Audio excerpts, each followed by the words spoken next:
this. Voila. Okay, I'll play this. I haven't listened, but I guess I always feel like I've got to at least say something. I don't want to be one of the ones that didn't. So anyway, this just came out 20 minutes ago. I'll play it as people join. It's not long. And it shouldn't offend. I don't think it will. Tonight we have special categories for the geopolitics of the world. But first, hey, Galgadot, how do you feel? You look like you want to snipe me. But it's fine. We know you're used to it. You used to snipe Palestinians back in the IDF, right? I'm nervous for this one. So, a lifetime achievement of gaslighting goes to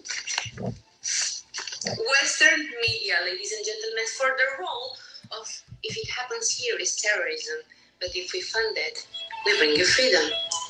Best original song goes to Israel.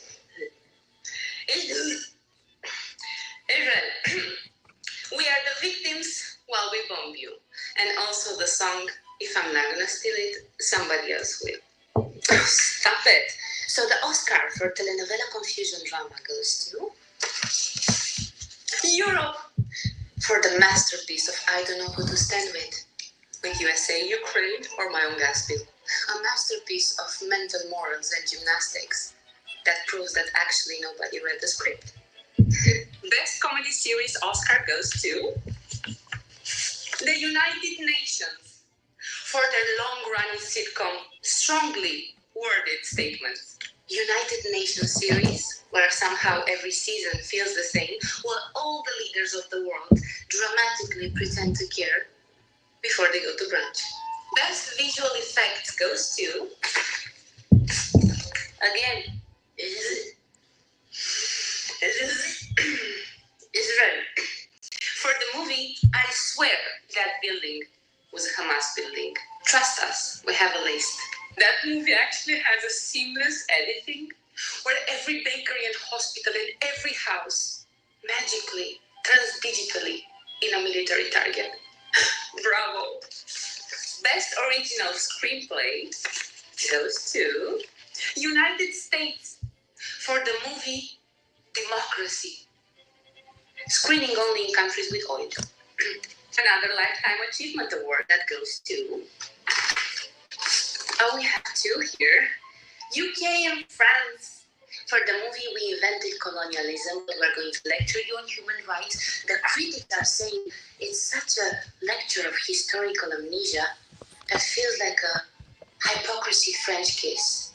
Also with the achievement of having the largest number of Independence Days around the world.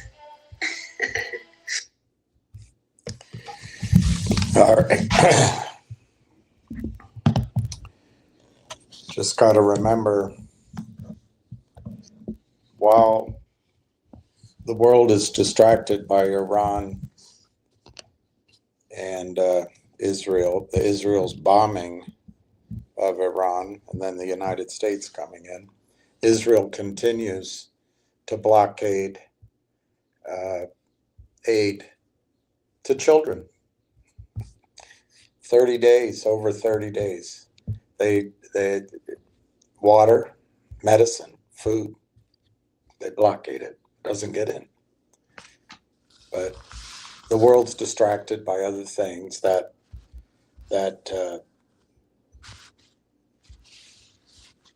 hand-picked gentlemen to make the bankers rich on Amazon just married the most available woman in the world. And that's the headlines, not that children are going to lose their health if they live. They'll never be healthy. And this is in a developed country. We send anywhere from 5 to 20 to $50 billion a year to Israel. They send back a few hundred million to bribe our politicians, and we turn the other way. Our media turns the other way. I don't think it's I don't think it's good. But anyway, let's move on. That's why I played that. I listened to a very interesting discussion with Katie Halpern, who is a Jew. And maybe I'll play that later if we get bored. But it's an interesting discussion about Israel and is being Jewish a religion, a culture, something you can trade into, and then are you really Jewish, or is it just who your grandparents are?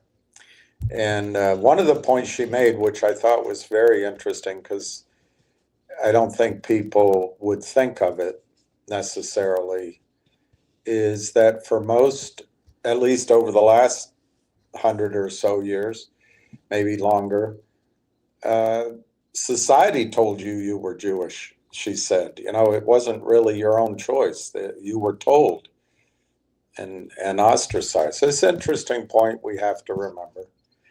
All right, let's get on to Railtown. Railtown, oh, I always do this. I always promise myself I'm going to sign in before I come on, but let's see if I can. Okay, it doesn't take a long time.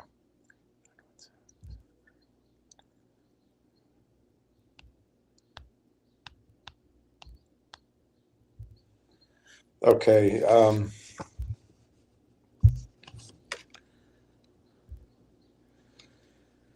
So Finger is slightly down at 205. Nixie's down 2.5 cents at 175. I keep trying to use that joke that Norm Macdonald had about the, I guess it's a rap singer or a magician who went bankrupt. So he said things have gone from sin bad to sin worst. I keep trying to adopt that into this story, but sin is it's a little better this morning. It's up $3, but that's I'm glad. Was it Justin? I'm trying to remember who pointed it out. I'm glad you did, because that shows just the name power of doing a deal with NVIDIA has on a company's stock. And watch, and then anyway, what other ones should I be? Let's just see if I can pick one other stock here to, oh, my eyes. My eyes. DJT 1761. All right, and then Railtown. Very interesting day, I think, today, because it's clear there's not going to be any news today, obviously. And I'm not even sure with Canada Day coming on Tuesday that there'll be any news before Tuesday. You know, maybe it's Wednesday or Thursday. But the stock is strong. The stock is behaving well. It's not a lot of volume. But the bid is 40.11 and the ask is 41.70. The high on the day is 41.19, and so there's strength in the stock. It's telling you something. The last trade was 10,000 shares at 40.65. It makes me wonder who's selling. Who's selling? And I think who's selling are these guys. This is the last page of what used to be referred to as Tom Ronk's research. It now has a different guy on the title, but it's the same format. But if you look at the bottom there, the total reg show shorted stock here, however you want to define it, 40 million, almost, it's probably 41 million now, shares of Railtown. Now, I never thought this was a short squeeze story, but if you go down this list, from the top of the page at June 16th, just a couple weeks ago. Just look at the volume of short versus regular volume. 63%, 69%, 81%, 68%, 78%, 87%, 76%, 69%, 71%, 66%. And then there's a couple of days where it's around half. Well, that means you're buying stock that they're just creating out of thin air. And I don't want to get all too caught up in it, because I really don't want this to be a short squeeze story. It's not. I think this is a very strong fundamental story with legs. It's going to be around for 18 months, 2.5 years. It could be around for the next decade, and you're in it early. But the question is, where's the shares coming from? I think it's from these guys who now do look trapped. All those things. Maybe this will be a stock story, a stock situation where we can benefit from all the things we've learned from Ham and from others regarding the strategies these guys employ. But ironically, without really intending, we might see a short squeeze, because these guys keep selling. It's all they know how to do. And it's worked in other situations. Oh, I can't believe you're bringing up a dead man. Whatever. When Finger and GTI both looked to be squeezing, to me, in came the criminals, and they either hired, fooled, or cajoled Lou Bravo, Frank Benedetto, and the CEO of Cosmo. So we, as a group, everyone ran out of that, just flooded out to go over, and then the criminals started selling. And they did pop the bubble, and it popped the squeeze in both of those, in my judgment, looking back now and at the time.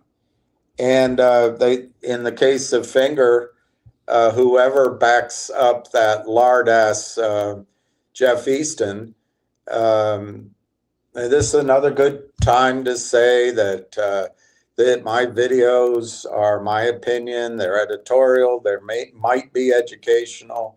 They're an attempted strategy, but they are all opinion. And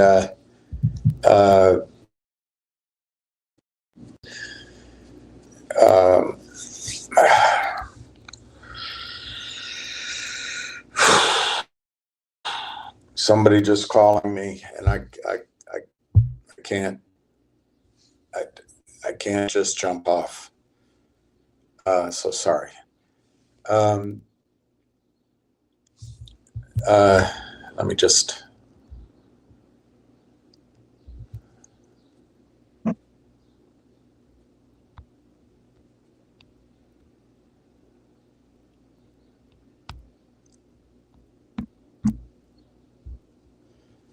All right, I just told her to text me. That way, if it's something important, I'll get it.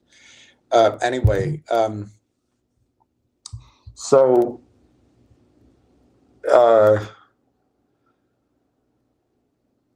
maybe we'll get some benefit from all the hardship we've learned.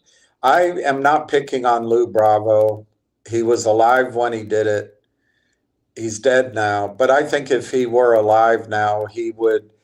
I mean, it depends. I've learned now that I don't know who you can trust in this whole milieu of actors that come in, including me. Do you know you can trust me?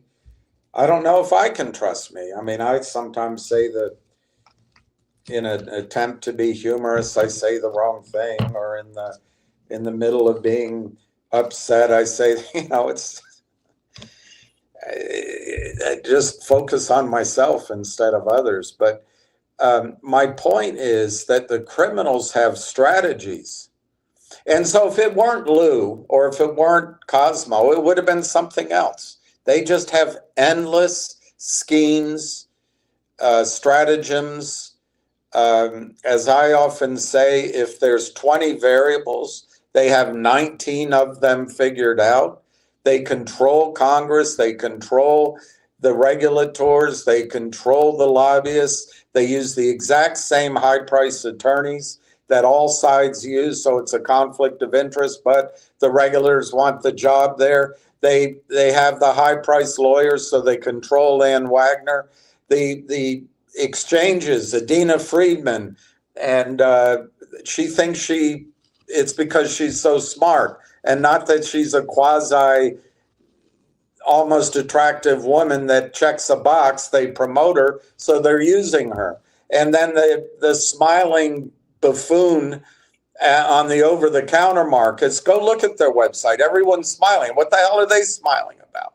Their whole market is a slaughterhouse, and so's Adina's. And then you have the large lard, Robert Cook. They control all of it. And then if it does break out, they collude. They call in Stevie Cohen or Ken Griffin to bail out Melvin Capital. They have it all under control, except for one thing. In the moment, if the price starts rising and gets out of control, then they have to join in by buying back their positions. They're forced to.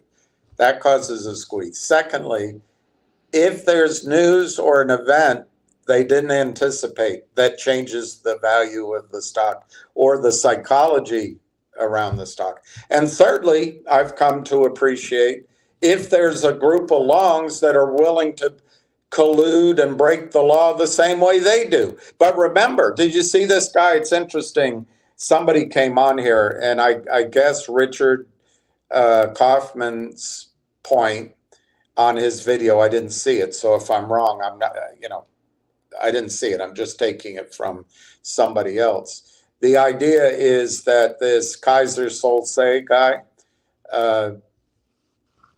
Terrence something.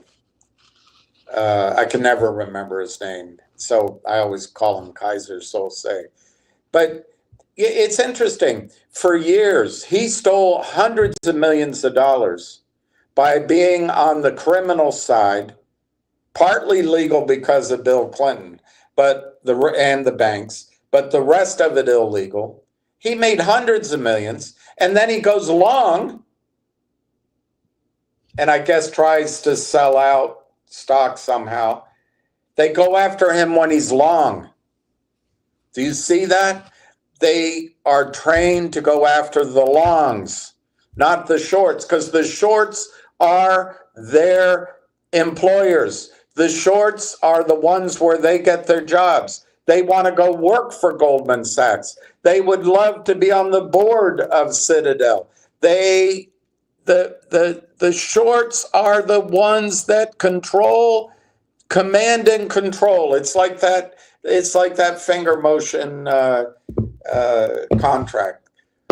They see to, the shorts see to everybody involved, command and control. So those are the 2 or 3 items you need for a squeeze. But the one thing, if you have 20 parameters, they control 19. The one thing they can't control is when the stock actually is run by people who have developed a product or a strategy that explodes in value. They don't need to go raise capital, and they've been through it before. They're not going to destroy their per share value. If you have great news, You have a great strategy. Look at MMAT. There's probably nobody since Edison that had so many ideas and patents. They're now all going to go to the Chinese. But the lawyers know, the attorneys know this, the regulators know this. They don't care as long as they're getting their money. As long as they're getting their money, and Adina Friedman can waddle around as the fifth most powerful woman on Wall Street. Power isn't money unless you have a bunch of obsequious tag-alongs. Power isn't getting the job. Power isn't having a title.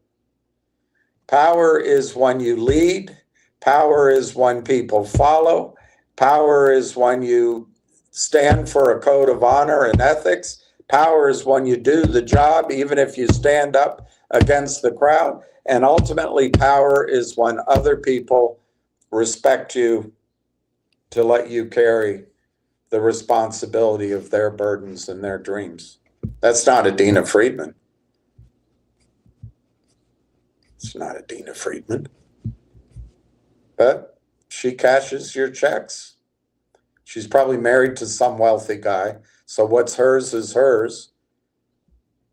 Good on her. But any woe be to any CEO that goes on NASDAQ that needs capital. Woe be to them. But anyway, I think with Railtown, we have a company which is in the middle of climbing the valuation curve, and I expect there'll be news on the MOU, although I'm hate to say it, I think next week is all summering around North America. Everybody's going to be summering, and then the following week they'll be rolling out of their hangovers. So it might be the middle of July. But anyway, it's not too long to wait. We can wait 2 weeks. But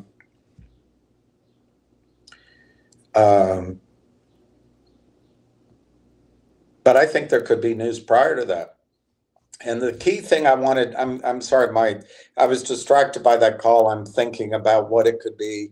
Let me get back to it. What the key point I want to make is the stock price is telling you something's going on. It is going up. Now, the one gentleman said, well, it's just us. Maybe. I don't think so. Although I think it's important. We're an important player in it. But look at it. Look where we are as of this morning. And this is, remember, it's about 91 people. Many of you haven't told me what you have. About 10 people gave me their name, but they didn't tell me how much. So this is probably low, but just going from what I have, 4,493,504 shares. We're basically 7,500 shares short of 4.5 million shares of Railtown. So we have 3.1, almost 3.2% of the outstanding shares. Collectively, by chance, maybe it's God directed, but collectively, because of your courage and your action, we've joined together and we can get the sons of bitches where it hurts. Money. That's all that hurts them. Nothing else bothers them. Just losing money. Well, guess what? I think in the next few weeks, I hesitate to point it out, but it's staring in the face. Who's selling this stock? It's not you. It's not the 53% of insiders. And by the way, it's not solicited orders from Canaccord. Any of the insiders they can't buy, they also can't sell during this quiet period. So who's selling? The shorts. They're trapped. And we might, for the first time, pick their pockets rather than our pockets being picked. And I think Lou Bravo would love to be here to see it. And speaking of the CEO of Cosmos or the CEO of Genius or any of them, please, if we have 4.5 million shares and this becomes real money, please, you can do whatever you want, but I would love it if you could avoid some CEO coming into this space with a deep, gravelly voice, and they hire Frank Benedetto with his whiskey and his cigars, and then they hire a couple others, and then they get everybody moving the money there, and they take 30 or 40 million out of your pockets. I don't want to see that. I don't want to see that. I want you to hang on this time.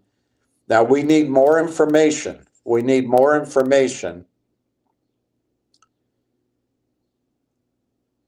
as we go. So we have to be ever alert. But right now we have 4.5 million shares. I'd love to get to 5 million.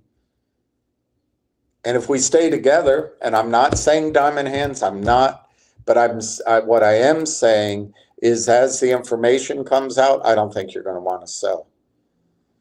And if this goes to $4, $2, if it goes to $2, that's a great move. But if it goes to $4, the story will still be as powerful at $4 as it is now. At 42 cents, I think it's going to 10x. So I have to raise my target to $4.20. But even at 420, it still has 10x ahead of it in a short period of time. And even at that number, it's going to have multiples ahead of it. I don't, at this moment in time, think, I mean, I've had friends tell me that this is like buying NVIDIA at $1. And then I guess NVIDIA went to 1,000, or maybe it's 1,500. I don't know. I have a hard time seeing this going to a 1,500 or 1,000 a share. But in a buyout, it could go to, look, it's dreamland. Before I get Tony, keep the De Janeiro from you, Dinero, saying anything. I'm not here to predict, 900 or 500, but it could go to 400. But we've got a lot of steps to go through, and it'd be at least a year and a half or 2 years. So I don't want anybody getting all caught up in those huge numbers until the story layers in, and the revenues layer in, and the multiples come in, and Wall Street comes in. And you might be surprised. So please don't let some charlatan CEO with a British accent and rah, this is my fight, and then you bring in the wise-sounding Wall Street guy. Well, we'll do tokens, and we can do. And I know some big investors. I represent the same investors that are in the stock, but I represent them, and then you all of a sudden everyone's racing out to an ill-conceived idea that's just a sucker's suck to get money in, so they can do an offering with the shorts and bail each other's ass out. They all work together up there, all of them. Attorneys, regulators, bankers, liars, IR guys, ex-traders, they all work together. And you are the feast. I would just like this time that we collectively can turn it on them. And then we'll take our carriage out of the slum part of town, and we'll go into the upscale part of town, and they can still be back there trying to pick pennies and dimes off of people that happen to wander into the Bowery. But we'll be uptown, and we'll go to the opera. We'll be sitting at the brunches, and we'll watch the ball games from the suites, and we'll travel a little bit, and we'll just maintain our assets. Let's not give this one away to the next drum major that comes along. The next company that has contracts. Oh, this guy's Greek and he's got contracts in Africa and Europe and he can turn it into. Let's not do that again. All right, enough on that. Let's not be negative for too long. The stock now is 41.50. 41.50 on the bid. 29,500. The ask is 41.91. Could we break 42 today? Let me show you. Let me make sure. Okay, I can do this. Well, let's go down so I don't lose these messages. Hey, Silver Skyrocket, Chess Knight, how are you? Silver Skyrocket. Hey, John. Something you pointed out yesterday was good. Oh, maybe it was the not legal advice, maybe. Just quickly on that. If I understand his point of view, this Kaiser Solsay guy is going to jail, but he also has a fine. So he may have to sell all of his assets. That may be true, but I wonder if his assets are in his wife's name, or if they're in a trust, or if they're some other method of shielding from a claim, from seizure. I don't know. So it is a very interesting thing to be on alert for. And it's a risk, by the way. It's a risk to be aware of. I'd be concerned about some of the other big players in Finger just getting tired of it too. You know, it's always a risk as time goes by.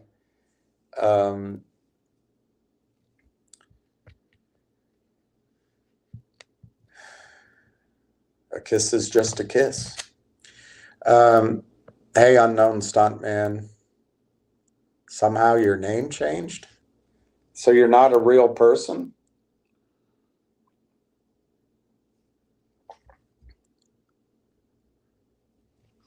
Hey, HD, Michael. Welcome. I don't mind you being in the background. All right. This looks like a new name to my list. Let me write it down. Adalap.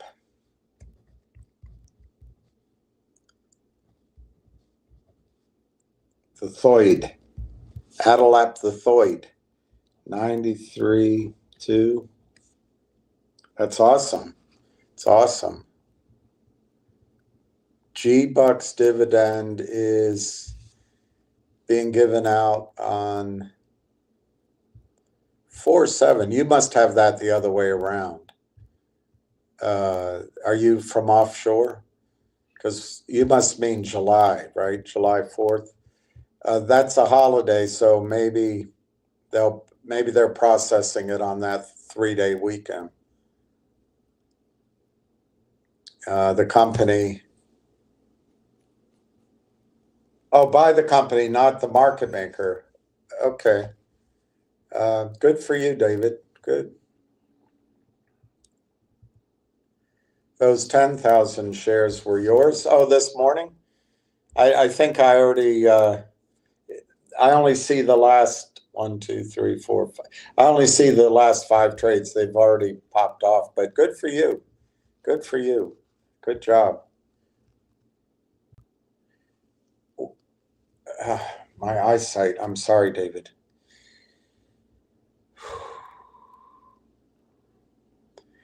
Well, don't you think the shorts know what has happened here and they continue to try and discredit you? They know they have destroyed you in ham relation. These people are ruthless. Yeah, they are. They are. And they're evil. They don't care. Or at least let me put it this way, because I don't know what's in their hearts. It's not my place to judge, but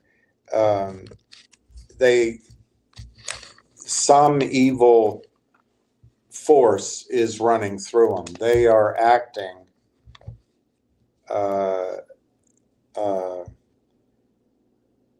on behalf of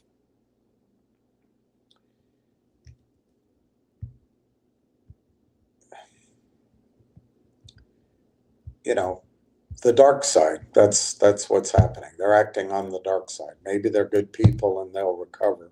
I don't know. But you're right, David. It's a good comment. You said it had to be a surprise. I think so. I think it has to catch them unaware. And they would never study a company because they're doing it across. They literally they roll in after a night of, depending on their character, but after a night of, buying big dinners and maybe hitting a couple of bars and then going to the ladies' joint. And maybe there's a bottle of champagne, little cocaine, a little nookie, and then, explaining to the wife why you're home at 2:30 with that booze and cigar on your breath. Well, I was working late with the guys. It's so hard. We're working on this big deal. And then they come in the next morning, if they bother to come in at all, and they're just using somebody else's money as the backup to selling shares that don't exist through market makers who have no money. And their system is on a person level, they'll just do it to any stock. But I believe their system is set up with computers so that the computers see the headlines, and it's an early form of AI, I guess. And they see the Benzinga, and they see the news announce, they see it all. And when it comes across, the computers start selling because they're set there. They're set. Go ahead and start selling. If they can get on February 11th, in the case of Railtown, the news comes out, MOU. That's a key word. MOU. Negotiate, or what did they say? They'd over the weeks, it said, over the next few weeks. That's a phrase, time, and then they're going to come to terms to close the deal. That's an AI phrase too. They start selling. What is their goal? Whatever the two CEOs agreed, the SEC requires those CEOs to announce. But these bastards are colluding, and what they say to themselves, all right, let's say Railtown agreed to give, I have no idea what the deal is. I'm just going to make it up.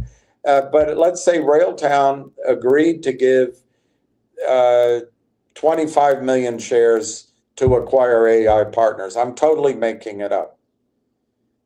I'm not sure shares are involved, but they don't know that. And so what they do, they start shorting Railtown, because if the price, when the deal's announced, the price is 36 cents or 37, 38 cents, they drive it down by, let's just go to the extreme. Let's say they drive it down by half. So that would be 19 cents. They get it down to under 20 cents. Well, then the two CEOs sit down at the conference table with the lying attorneys from the bankers. This is their process. And they said, well, wait a minute. We thought we were getting 25 million shares worth $10 million. Now the stock is trading. Of course, they're engineering. It's all crooked. But now that we're only getting $5 million worth of stock. Well, wait, if we get the deal done, it's going to be worth a lot more. No way, Jose. I'm not doing it for half price. Well, then they busted the trade. They busted the deal. So then all the stock they're short, everybody that's long the stock gets disgusted because they're waiting for the deal. So the stock goes down. They all unload. The stock goes down. The criminals have a almost guaranteed profit. The other thing that can happen is the company goes through with the merger, raises money with Aubrey advisors or whomever. Aubrey comes on the board. They stack it, they manipulate it, and the stock goes to 0.00000001.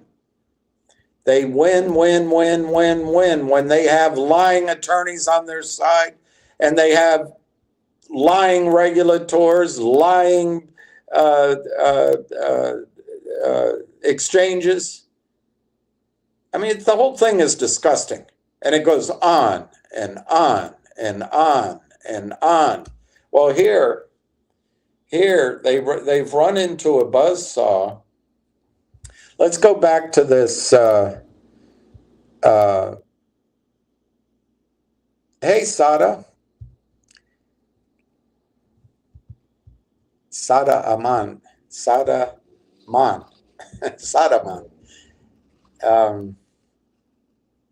See, I have the A's. I wrote it down Saada, so it's Sadaa.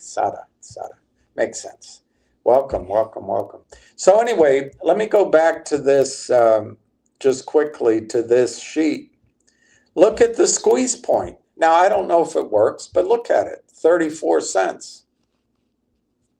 I don't, these things haven't had the power that they've had before, but or we thought they had, but this time it might, they may be in trouble. They may be in trouble. The key about Brandolini and Haddad, the founders of Marwan Haddad and Corey Brandolini, the founders of Railtown, they've been through it before. They have money. They don't have to go to Wall Street. They don't have to go to these criminals. The criminals can try all the trickery they want. It's not going to work. It's not going to work. And David, I have a feeling that at some point, maybe after Ham takes a trip or meets with Wales over the phone, I have a feeling Ham will come out in support of Railtown at some point. I mean, it might be a passing comment, but I think he'll come around with support. I'm not speaking for him at all. I'm just making a prediction. So these criminals are up against it. They never expected that this company, Railtown AI, they expected it to be like all the other companies, putting AI in their name or quantum in their name or latest buzzword in their name, running up, and then they could crush it. That's not this situation. This report written last year, before they agreed to purchase AI Partners, it came out on July 2nd, 2024, speculative buy with a target of $2 US. It is a Canadian company. That's something Tony Denaro, to the surprise of no one, he, in all of his miraculous due diligence that nobody else is capable of doing, Tony Denaro didn't even know it was a Canadian company. He didn't know the offering was in Canadian dollars.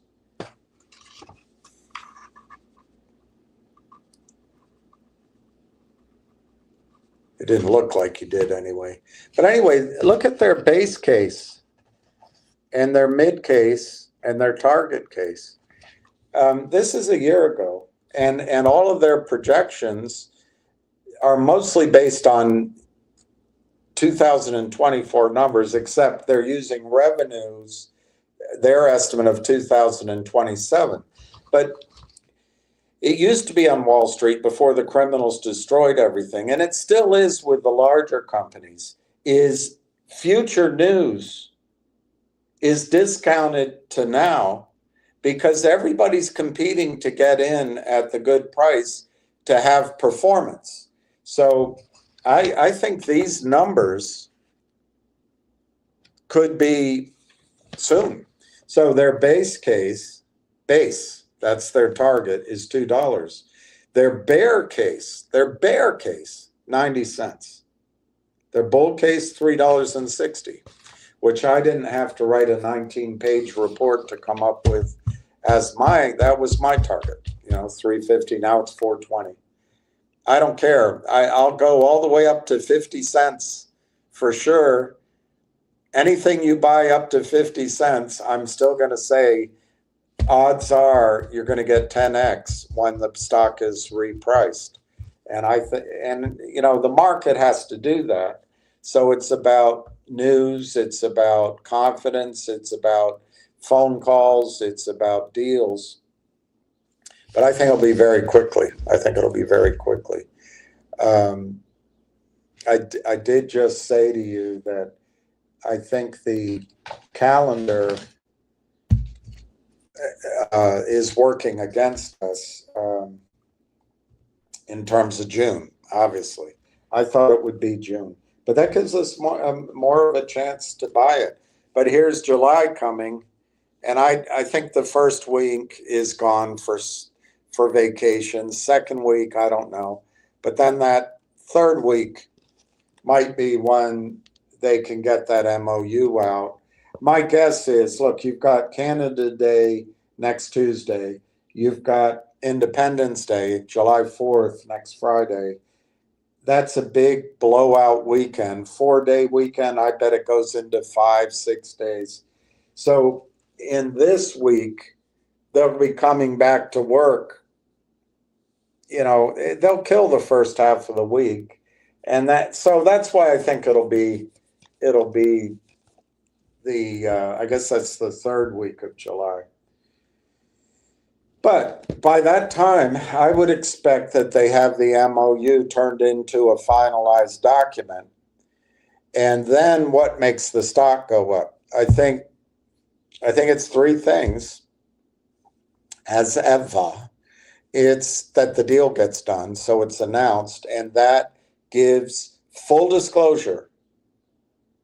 So it takes the restricted list off the stock, takes the restriction off the stock at Canaccord, it takes the quiet period off, and it allows at least many of the people who have been precluded from buying to step in and buy.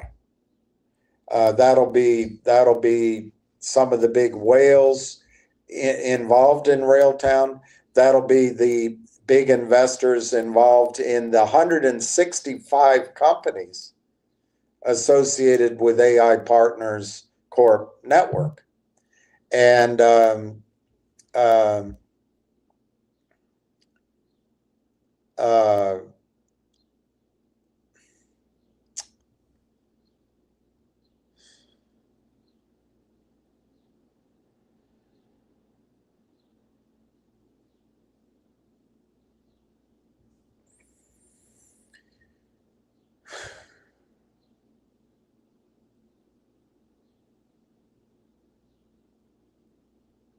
wasn't good news.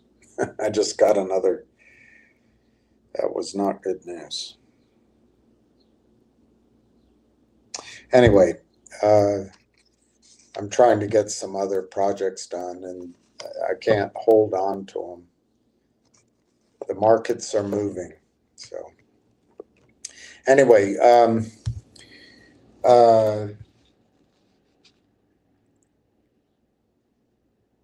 I forget what I was saying. I got distracted.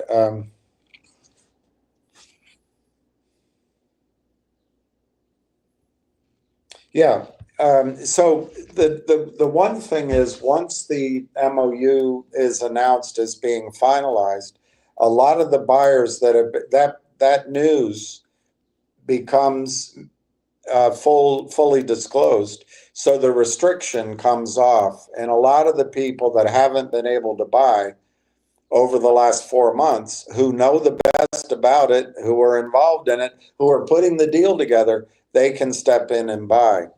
Now, I think a lot of those investors, and this is the second thing that will happen, a lot of those investors maybe can't buy until the stock is whatever's in their articles of organization, whatever their mandate is. They can't buy it until it's $1, or they can't buy it until it's $2, or they can't buy it until it's $3, $5, $7, whatever. So as the price goes up, that may bring in additional buyers from family offices, retirement plans, uh, mutual funds, VC firms. Anyway, so the first is just getting the news out. The second is, as it goes up, it'll bring in additional buyers, which I think could start establishing sort of a stair step upward. They become floors, because these guys, remember, this isn't like talking about some stock no one's heard of, although this might be a stock we haven't heard of. The core people behind it, the guys that were architects of Constellation Software, $1 to $5,000 Canadian, took over a decade, but that's a hell of a move. Those people are well known. The founders of AI Partners Corp that Railtown is buying were the president and CEO of Ontario Municipal Employees Retirement System, OMERS. And one of them also founded the OMERS Venture Fund aspect of the retirement plan. And then Canaccord is one of the top 4 brokerage firms in Canada. And it's AI. Everybody's talking AI. Every bloody any person under the age of me understands AI. And then as you get down into the 20s and 30s, maybe 40s, Wall Street's a young person's business. They all know AI. They don't know diddly squat about oil and gas, but they know AI. And so as news comes out, it gets processed much more quickly. They understand the opportunities. And in any event, there's a lot of funds already set up with money to position themselves in the AI 2.0 revolution that's ahead of us. And it's early stages. Now, there will be plenty of AI stories that do beautifully.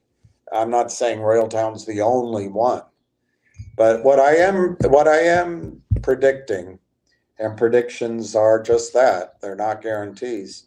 I think if you buy it now, hold it now, you're going to get at least 10x as the stock is repriced again, because once they announce that the MOU has turned into a finalized agreement, there's going to be 3 times that the price climbs. One is right away by any of the people that can buy who were precluded from buying. Secondly, as the price goes up and hits thresholds which allow pools of money to come in depending on their parameters. And then thirdly, we have to remember in Canada, it's a 5-day notice period, and then there's 35 days to wait for a shareholder meeting to vote on this. And there will be big players and big funds that probably, as a matter of their bylaws, are not allowed to buy a up and coming company that's merged until the shareholders give their assent. So these are built-in buyers all the way up. So my prediction, pain. You guys don't remember Mr. T. That's what he said. My prediction, pain. I think if you buy it at 42 cents, it's going to go to $4.20 in that repricing, maybe all at once. It might take that full 6-7 weeks if you count in the shareholders meeting. But in a relatively short period of time, I think the stock will reprice by at least 10x. Not because I don't find this a particularly difficult call. It's not because I'm a genius or there's some look, it's a speculative stock, but there's no speculation in this story. This story's been announced. It is AI. They're acquiring AI partners who have 165 companies inside of AI Partners Corp network of companies, 165 AI companies. The guys founding AI Partners, as I just said, at least one of them's the architect of Constellation Software. They come from owners who has a dedication to technology company investing. And out of 165 companies that joined their network, and Railtown AI joined their network in November of last year. It was announced. You can look it up. Out of all the 165 companies, this is the one they chose to merge with. This is the one they chose. Railtown is the one that they chose to be the mothership. It's pretty incredible confirmation of what these people saw a year ago. And I think Railtown has 5 products, it looks like. I think the one everybody's after is Conductor, but they have 5. And so I don't think there's any speculation in the story. Yes, it's a speculative stock. Yes, the whole thing. So I'm not changing that description. What I am saying is the story's laid out there for you to see. And I think the 4 months it's taken to conclude the initial MOU. I've explained it the last 3 or 4 days, but I'll do it quickly again. If you look back to Logic, which that's my largest shares. It's worthless, so it's not my largest share position, but my largest equity position. But in terms of number of shares, it's my largest position. It's such a sadness. But the CEO came out and the board came out and said, look, we're going to roll 8 companies. I'm doing it by memory. It's all in the press releases. It's all public knowledge. But we're going to roll 8 companies in to Logic that are going to be worth $1 billion. And hey, presto, we're going to be a big company. We're going to be a star. Well, I actually texted and called, and I think maybe sent 1 email. But I talked to a lot of people best I could. It's a very hard concept to explain, but I'll try it again. Logic was a shell, and if you have 8 companies coming in that are worth $1 billion in valuation, that complicates everything. If you have 1 company coming in worth $1 billion, well, then you make your deal 90-10. Maybe 95-10. They own the company and we get the remainder, the little stub, and it could be worth a lot of money. But when you have 8 companies, you got to negotiate with all 8 all at the same time. And they each have to agree the percentage, the number of shares, the control, the goals.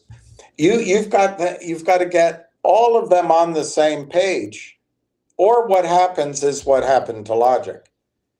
The CEO said, well, I'll just sign up the first company because I need money. Well, that first company out of Israel, as far as I can tell, the CEO, and I think works with Aubrey. The company was founded the same time the Aubrey SPAC was founded, so I think they're in collusion. But that's just circumstantial evidence. Anyway, the first guy comes in, says double the shares, we'll give you money, and we want control. But we're only worth $100 million. Well, what happens to the other 7 companies? They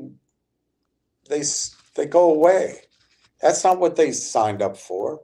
That's not what they wanted. So you give 10% of the billion, whatever the deal. I don't even know what the agreed deal is. I'm not sure it's set in stone anyway. But you give 10% of the billion, 100 million. You give them control and maybe 90% of the company. Where's the room for the other 7 companies? If you were to bring them in, you'd have to dilute the number of shares, ever expanding the number of shares. So the per share, it's all de minimis. It's a disaster. And anybody who had any kind of ability to sit down and puzzle it out could see that. But no, Logic went ahead. It was expedient, got the bills paid, move on to Nixie. Very disappointing to me. But okay, getting back to Railtown. What I think is happening here for this last 4 months is that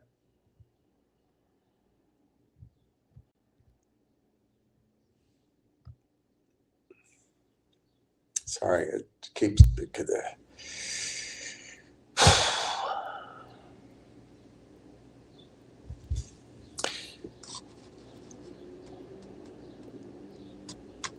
there's always other opportunities. Railtown, I think these guys know what they're doing. So if you look at that pool of 165 companies, they have as their business plan to bring together 160 companies in the AI space, hopefully the best of the best, private. And then out of those, they want to target the cream of the crop, to buy them, to roll them up, to put them into AI Partners Corp. Well, now AI Partners Corp is Railtown. And I think the reason they chose Railtown, as I already said, is the product conductor. That's what I think. I mean, they mention it in one of the releases. So we know, or at least I know, I'm not going to show it to you, but on Twitter, early on, right maybe the first or second week of February, somebody who's credible put up that AI Partners does 400 million in revenue as of February. Well, that's across 160 or so companies. So if you use the 80-20 rule or the 90-10 rule or whatever rule you want, basically it'll just be a few of those companies doing the majority of that revenue. Well, at 80-20, it's about 30 companies. I have no idea. But at 90-10, it's 15, 16, 17 companies. So I don't know. It'll be some number like that. Well, I think Railtown isn't going to make that alarmingly naive and rookie and stupid mistake that Logic made. I think Railtown is going to make sure before they come out of the gate as a combined company that they've locked up those, whatever the number is, 15 or 30 companies. I think that's why it's been taking so long. And that's pretty exciting to understand that, because that's going to cause these shorts, they're going to have no recovery from that. No recovery from that. As you start seeing revenue and revenue partnerships and number, by the way, the revenue numbers don't have to be now, they don't have to be historic. They can just be projected. You're about to go into initial stages of a mania, while these hedge funds and these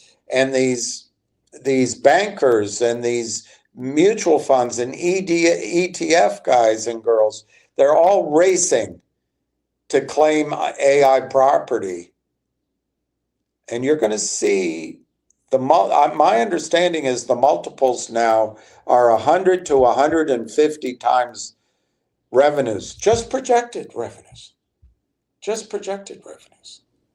And I think you've got at least 18 months to 2.5 years of this excitement ahead of you. I think Wall Street is educating their brokers to start educating you, and they're going to, by the end of this year, by maybe the summer, but certainly in the third quarter, they're going to start bringing products to you, and you're going to get phone calls. Well, I think we should get into the BlackRock Spider AI, agent generative plus bust fund, and they're going to raise a lot of money. So in that, they're paying 100 times. Let's not use the 150. 100 times projected revenues. It's like the 2008 mortgage situation. Although I hope the 2006, 2007, 2008, where if you were just breathing, you could get a mortgage. You could put down any kind of income. I think it'll have better results here. I'm not trying to say that, but the revenues can be reasonably projected, and they'll pay 100 times. Well, I mean, these kind of numbers here. If there's 400 million in AI partners, and let's say they do sort of on an 80-20 split,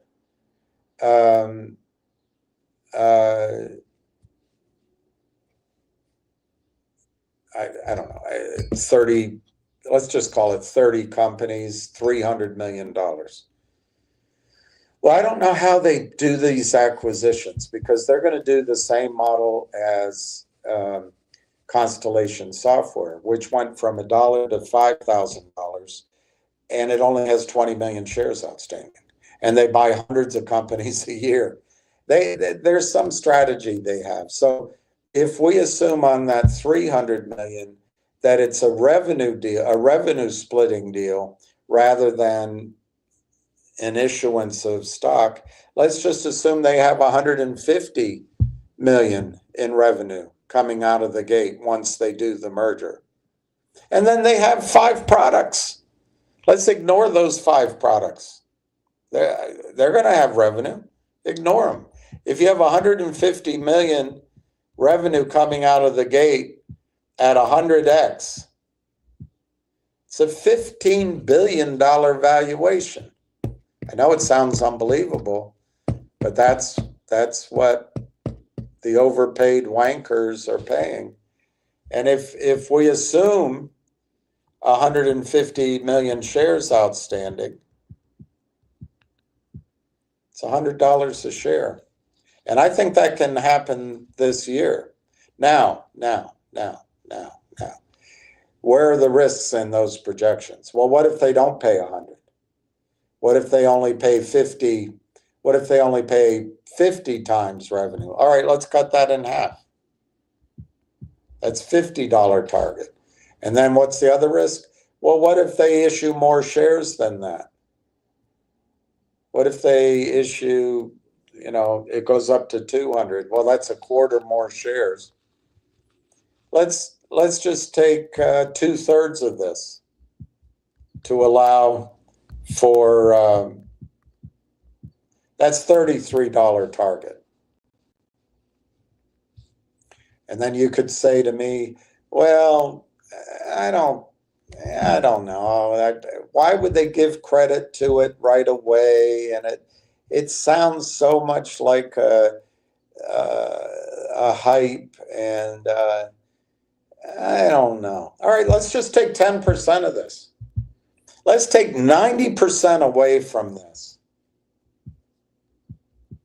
That gives me a target of $3.33. That's where I think it's going. I think it's going to go $3, $4, $5 right out of the gate. Anyway, let me go to questions. I'm sorry for getting off track.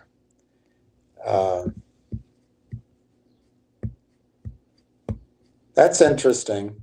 So now what and red are the same person? It could be, or the same. It could be a group of scumbags in the same boiler room. That makes sense. What's the website source? This is a young lady out of Spain. Her name is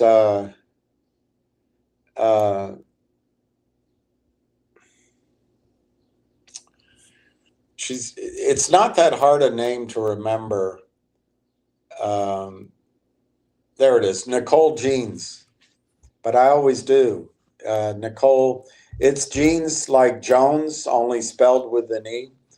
And she's Romanian and Spanish. And she does very clever and very insightful. And she's really courageous. She's had her life threatened.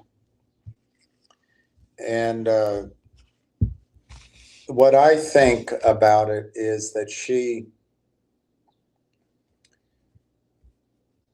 old guys like myself, I still think people see the world like I do.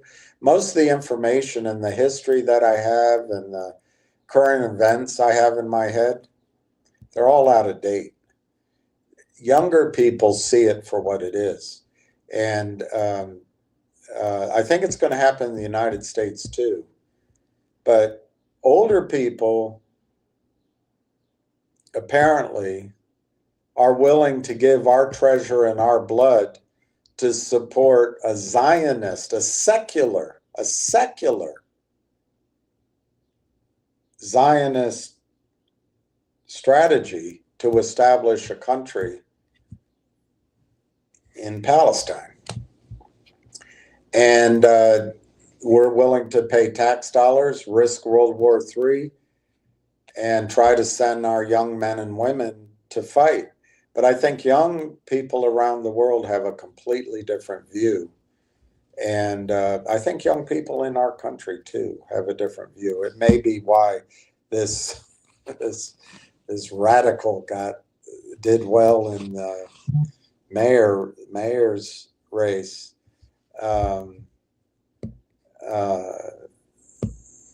It's a way of young people saying, hey, enough. I bring it up. I'm morally outraged by it all. And, I happen to be someone that I hope, if I had been a German or an American or an Austrian or an Italian, I don't know, pick a country in Europe, if I had been there in the 40s, that I would have spoken up, even at the risk of my own life. I'd like to think that I would have stood up to Nazism and the Holocaust and the evil committed. you can almost understand the evil that a Hitler or his henchmen did. You can almost understand it because they were so consumed with hatred. But what is so hard to understand is how did the German population look the other way? I mean, there was ash like snow falling on their houses and their bicycles. How did they look the other way? I'd like to think I'd be one of the people that didn't look the other way, and I stood up for it. And, the only difference now between what happened then and what's happening now in Palestine, I guess they haven't set up the furnaces, which is horrible. I mean, that whole thing, I mean, I've gone to the Holocaust Museum here, and you leave with your stomach just in knots. It's so difficult to understand how much evil was committed by human beings on other human beings. But it's happening right now. The difference is now soldiers sit up and they shoot children through their head and then brag about it, and then they bomb it. They get Palestinians moving to tents, they bomb them. And then there's rubble. So what's the difference, really? You could say it's not on an industrial scale. I would say it is an industrial scale. It's horrible, and it's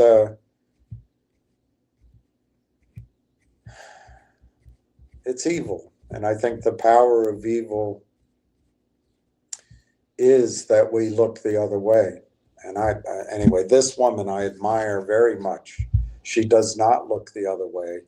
Her let me see if I can find her website for you.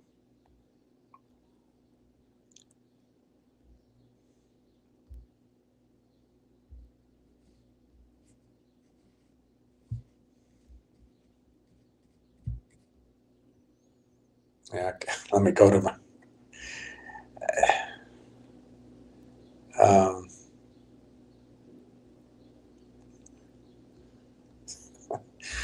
I need a producer. I need a wife. All right, here. Let me see if I can play this for you. Give me time to collect my thoughts. Anyway.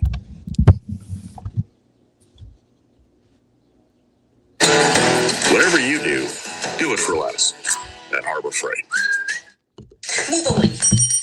I'm Israeli, I need a room. I don't have reservation, but I'm fleeing a war.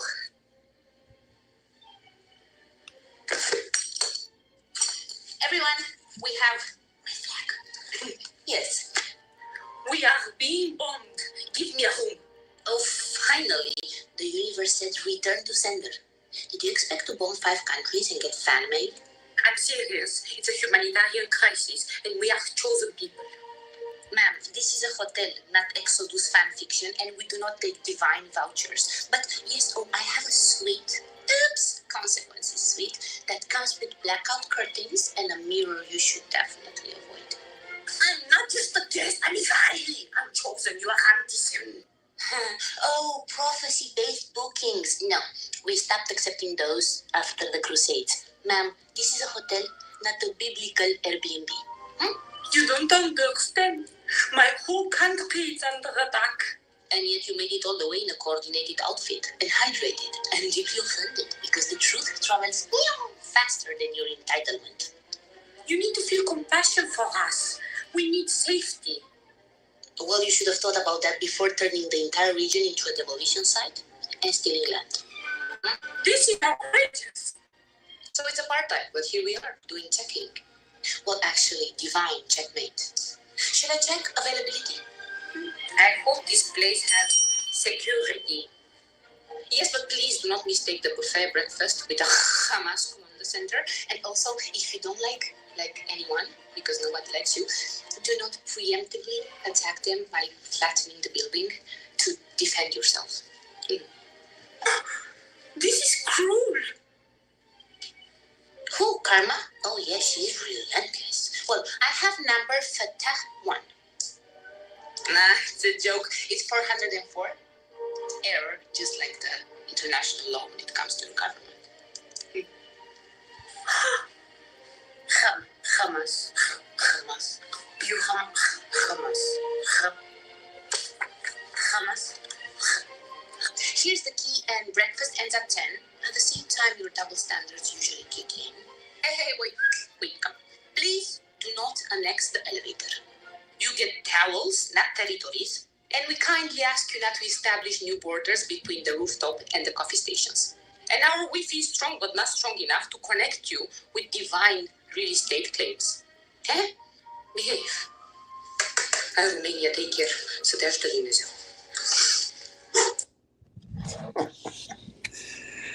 Anyway, she has her YouTube is Nicole Jeans, Jenes. There, I can show it to you. Entertainment. Nicole Jeans Entertainment. Nicole Jeans Entertainment. And not all of her videos are satire. Some are pretty serious. But I think she encapsulates in 2 or 3 minutes ideas that appeal to the attention span of younger people. And I think if we as Americans don't understand how the rest of the world is viewing what's going on, we're stepping into it. So anyway, let me keep going. My only worry is once they move to NASDAQ, I hope the shorts don't kill this company and the price never gets high. I get a pissed off thing. Well, I don't know who you are, but they're not going to NASDAQ. Where do you make that up once they move to NASDAQ? They're not moving to NASDAQ. In all likelihood, where they're going to go is the New York Stock Exchange.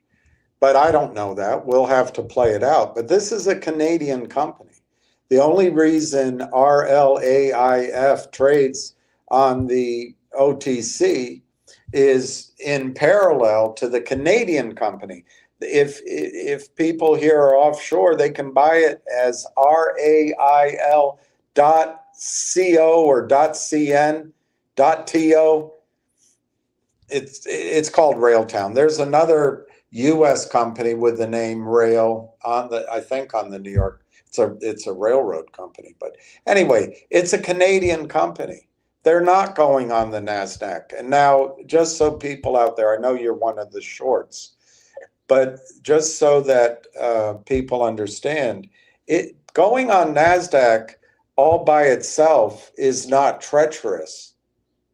It's when you go on NASDAQ and you need capital. It's when you go on NASDAQ and you already did toxic financings with Jeff Easton, Kurt Kramer, Roth Capital, that guy from Toronto, Ari Rubenstein at Yorkville. So it's one ingredient. But if you go on the NASDAQ and you've got a solid company, you don't need toxic financing, and let's say you're a $20, $30 stock, you're not going to be destroyed. So thank you for coming on and trying to spread fear here. I take 2 things out of it. One, you're really caught by the short hairs. And secondly, I take it an opportunity to point out to people that NASDAQ in and of itself is not a terrible place to be. You guys don't short stocks because you're cowards. You're cowards. you won't short a stock unless you have the protection of compromised attorneys showing the prime brokers, hey, we've got this contract with the CEO. It's still breaking the law because you're not allowed to sell stock you haven't located, but that's where your attorneys elide the law and cover your ass.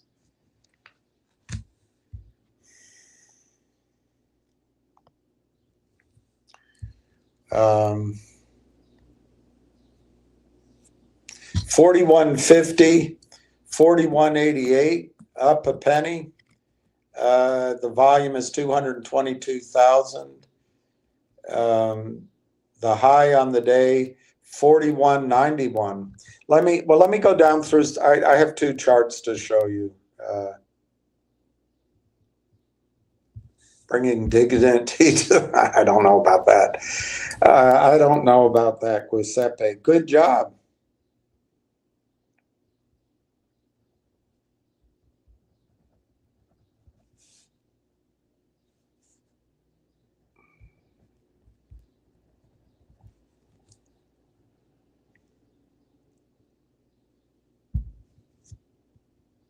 Are they playing with us?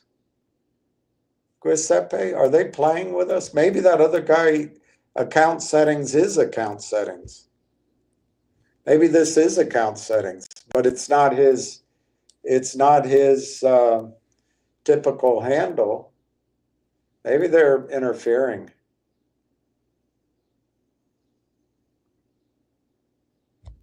That's weird. Maybe they're using AI. So I'm sorry, account settings. I thought you were somebody faking it. Close at 42 would be good. I'd like it at 44 because then it definitely breaks through 43. All right. Good job, Dar Faraz.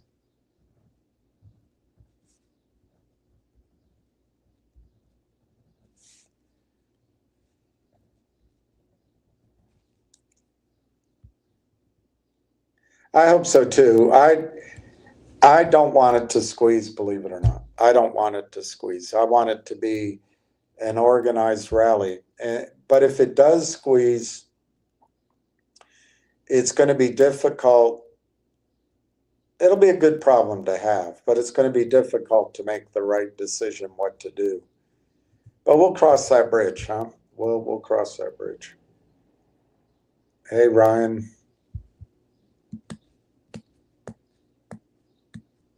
Why does the trading volume not match other sources? I don't know that answer. I'm using E-Trade and I get 244,000, but I notice Yahoo always has a low number. Partly it's described by the fact that this is real time and there's a 20-minute delay, but that doesn't explain it all. There may be trades that are done off the exchange, but the over-the-counter market's really not an exchange. It's just all computers. So I don't have a good answer for that. I've noticed the different volumes myself, and I don't have a good answer. See, here's another one. Mad Greek didn't have that 1180 at the side of him. Good job, Mad Greek.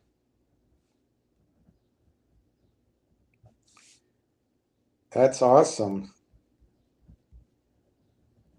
Awesome, awesome, awesome.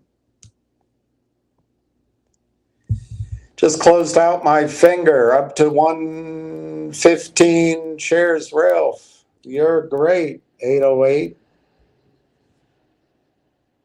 Bank of Hawaii. Everybody's going to think you're Bank of Hawaii when you have all this paper, at least paper wealth. They're going to come to you, and you have to remember to say to them, "I'm not Bank of Hawaii. That's what you have to learn to say. Everybody think I Bank of Hawaii. That's what you have to say. I not Bank of Hawaii. All right, 244,000 shares, and it's only 1 o'clock. No ham and Ralph. I'm not going to read the rest of that. You have 120,000. I'm not sure I have you down, so I'm going to put it down. HD.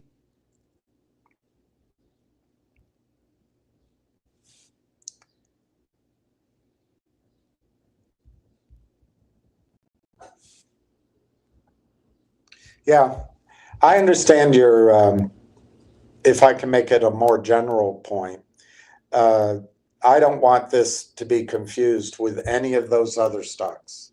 This is not a stock where a group of whales are coming in, they're buying the entire float, and then the short position is this big, and then we're going to acquire a company, and we're going to do a share distribution, and we're going to do a warrant, and we're going to have I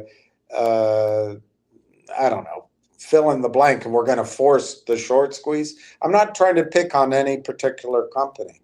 I'm just saying that whole mechanism or mechanisms, I think, starts with long odds against it. That's all. And I didn't feel that way. It made sense to me early on, but I think after 3 years and a dozen companies, I think we have to appreciate how long our odds are of working, because they've got money. They'll bring in lobbyists, they'll bring in regulators, journalists, they'll bring in CEOs to come suck the money out, they'll bring IR guys in. They have every trick in the book. And they just keep selling. They just keep selling and selling and selling. That's different here. It's not going to matter how much they sell, because the company's never going to issue shares to an Ari Rubenstein or to a client or to a Jeffrey Epstein, not Epstein, Easton client, or to a Kurt Kramer client. They're not going to do it.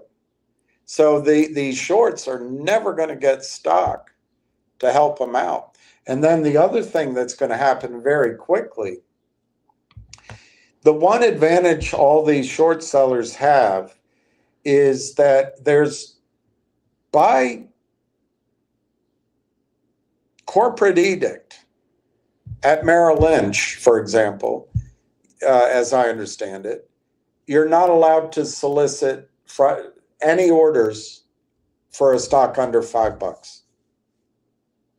$5 rule. You can't do it. So every stock out there that's under $5 and, gives some room for, this is the understanding third hand, the rules may have changed, but conceptually you get it. Every stock under a certain level, the 25 or 30,000 brokers at Merrill Lynch can't recommend it. I'm sure the same thing at Morgan Stanley. The 30,000 brokers there, or 20,000, can't recommend it. I'm sure at AG Edwards or Edward D. Jones, they can't recommend it.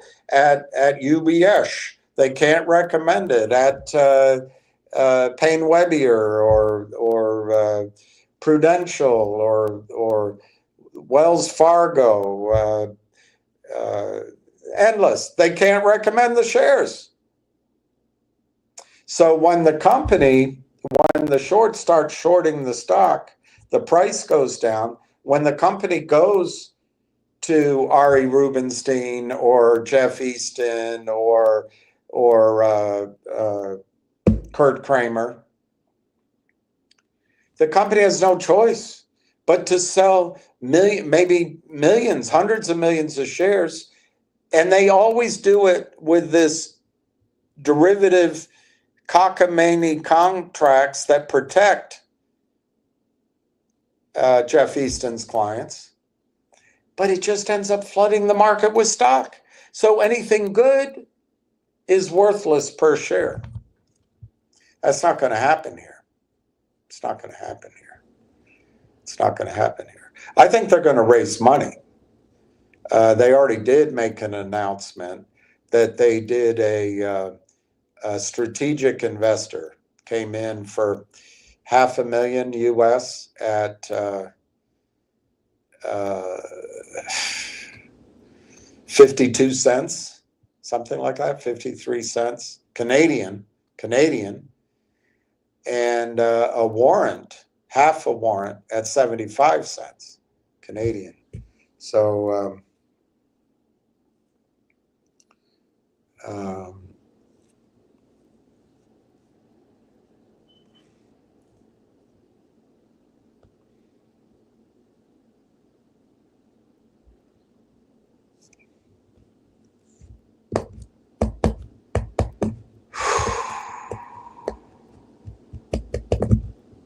sorry, I'm just distracted by the text message I just got.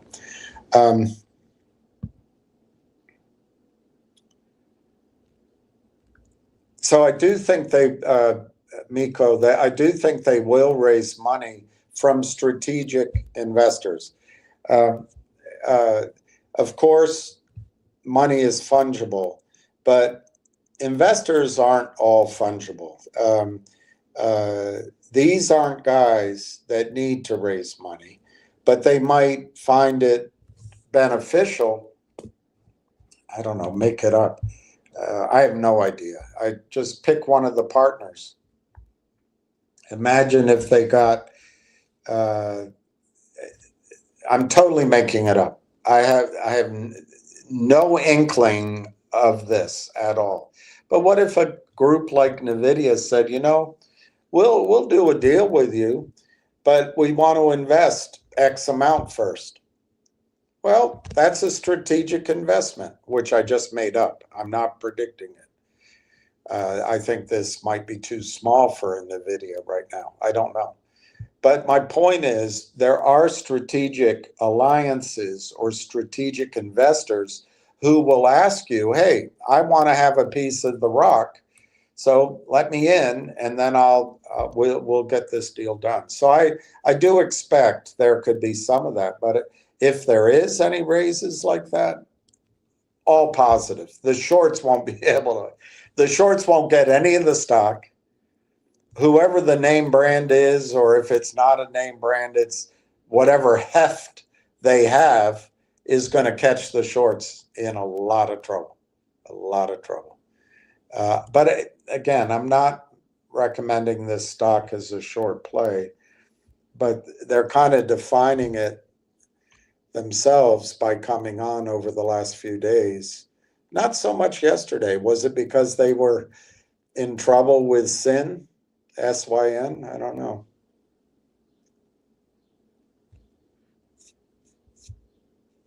Light matter. Okay. Let me write that down. See, Justin, your name has numbers by it. What? I don't know what's going on.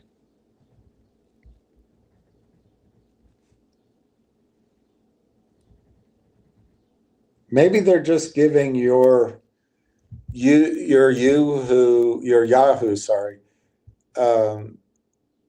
account number instead of your username. I don't know.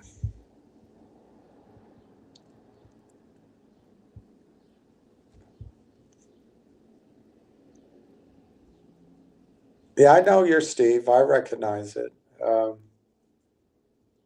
I don't know what's going on. Fan hash. I've heard of this hash thing.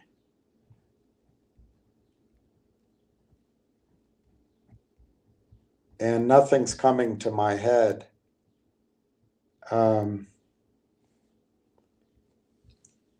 So, But hash had something to do, maybe it was mining, maybe it was data mining, but hash had some, anyway, what I remember reading is it's revolutionary and it's huge and it's the biggest thing coming since, Bitcoin. Hey, hothead, I like that dog. And there's, all right, so your name, hey, Babcock, Brandon Neely. All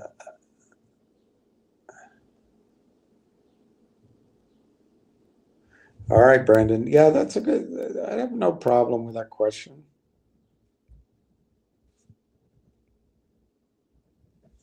I have no problem with that question. 34.5. I think I might already have that, but just in case, I'll write it down.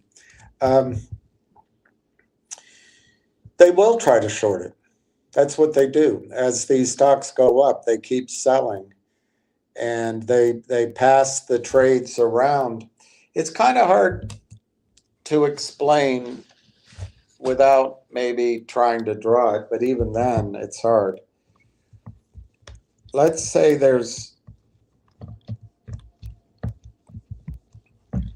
let's leave the mechanisms out, because you need attorneys that are going to kind of write an evasive cover letter, show the document. Then you need a prime broker that looks the other way. You need market makers you need the whole setup. But let's ignore all of that procedure. If when the MOU came out,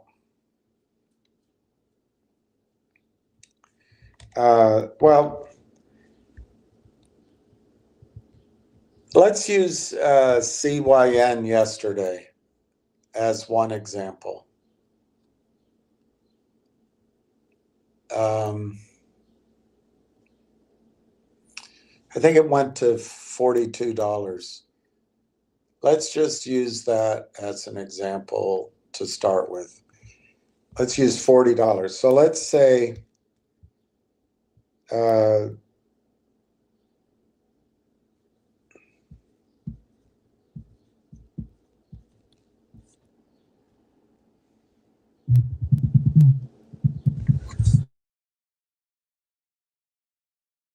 I can't do it. Let's say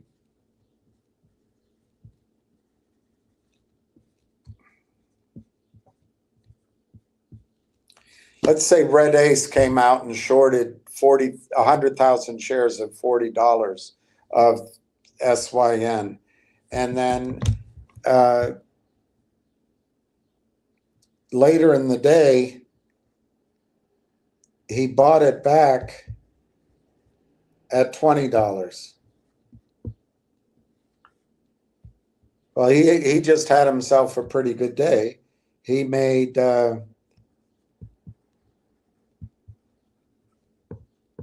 I think my arithmetic's correct. He made $2 million.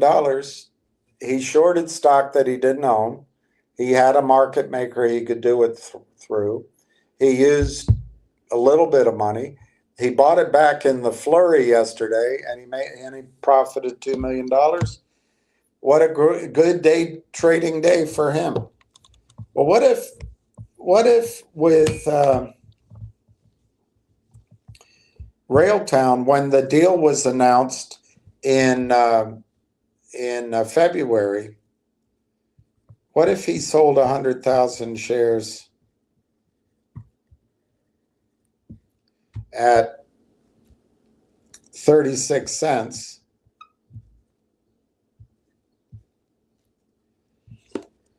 When that came out, well, the stock went down and he keeps selling. Let's say he sold another 50,000 at, 30 cents.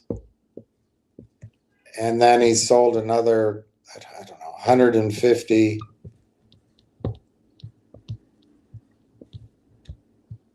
at 26 cents. Over those weeks and days, and he's feeling good because the stock's going to go down. It's AI, it's crap, and we can drive it down. but he's lazy. He hasn't studied. He doesn't have time to study everything. Um, uh, uh,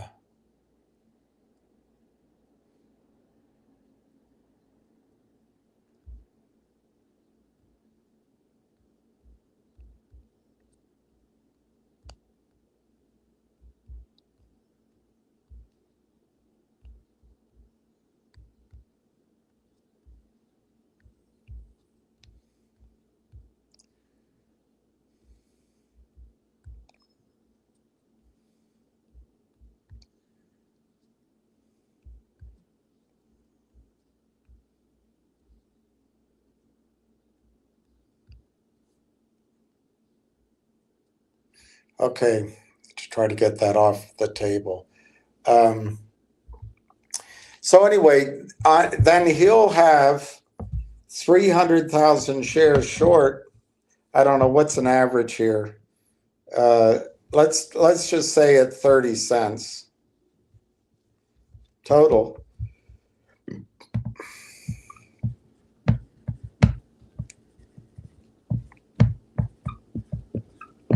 But now the stock is 40 cents. And he's in trouble. He's getting calls from his prime broker and from the people lending him money because they want protection. So he gets his buddy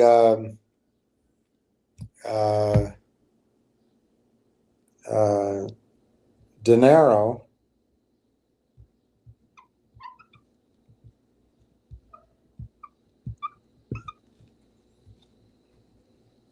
to sell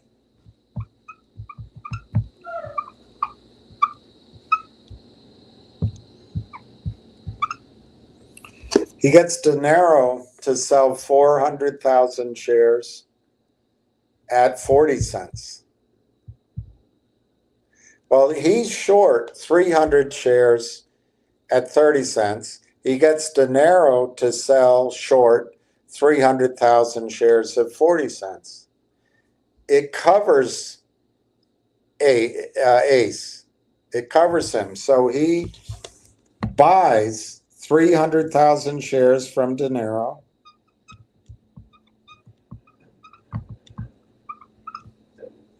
at 40 cents.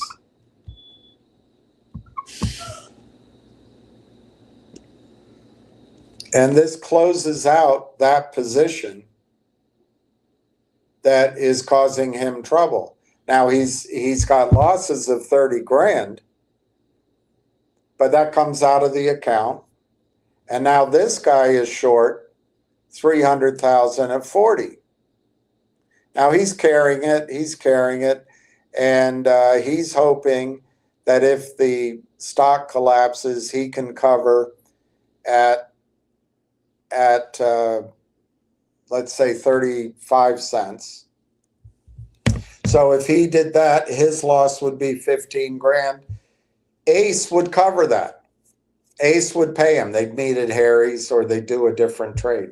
It's illegal as hell. But now what happens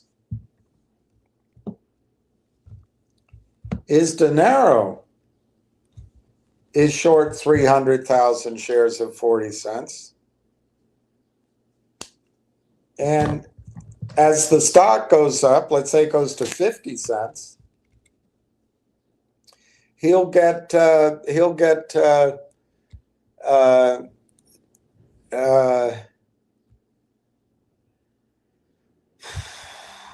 DeVillio to sell 300,000 shares at 50 cents.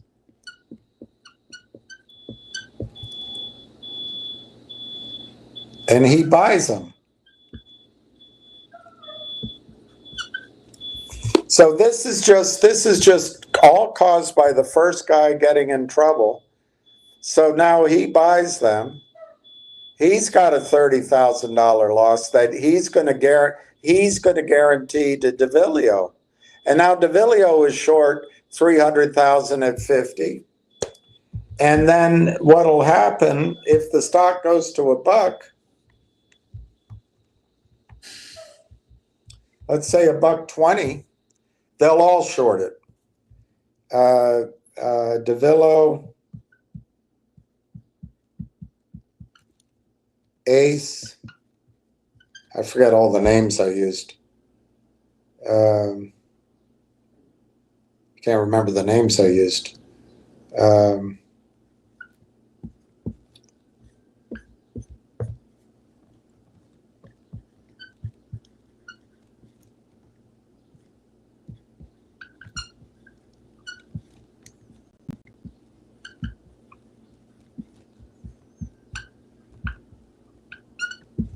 So at $1.20,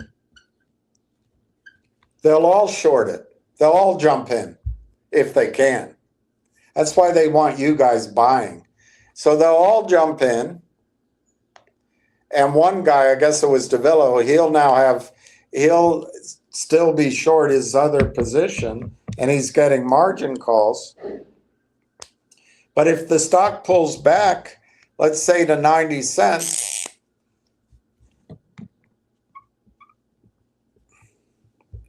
they all cover. And maybe DeVillo still leaves his original 100 out there because he thinks it's going to go lower. But they each make 30 grand on the trade.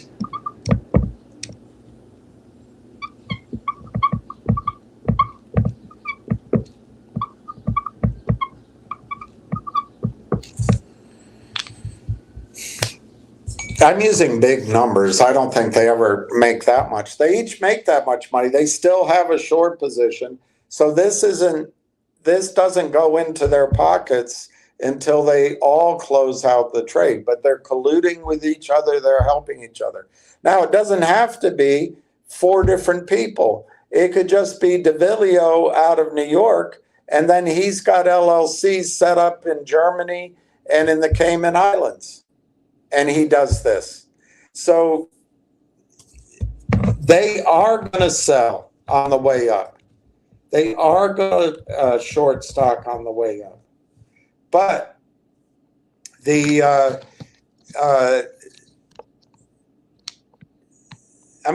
at AMC.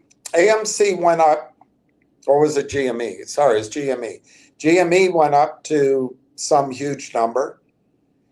And they kept selling. And then ultimately, SAC bailed out Melvin Capital, but they kept selling.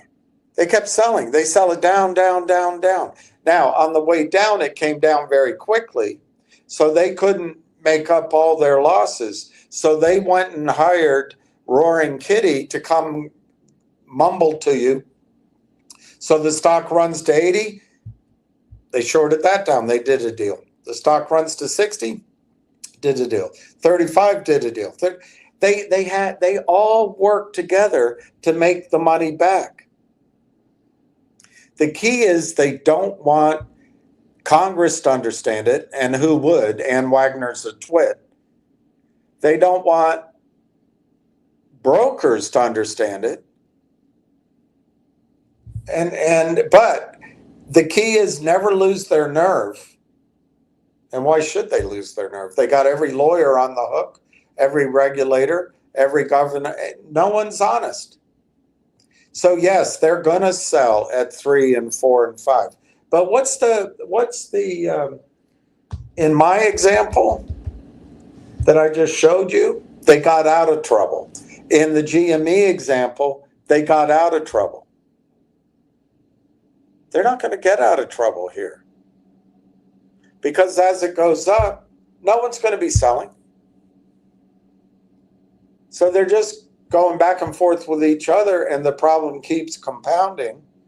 Now, at some point, if it does squeeze, people will sell, I'm sure. I mean, just to make a number up, what if it went to $150 or $250? I think people would probably sell.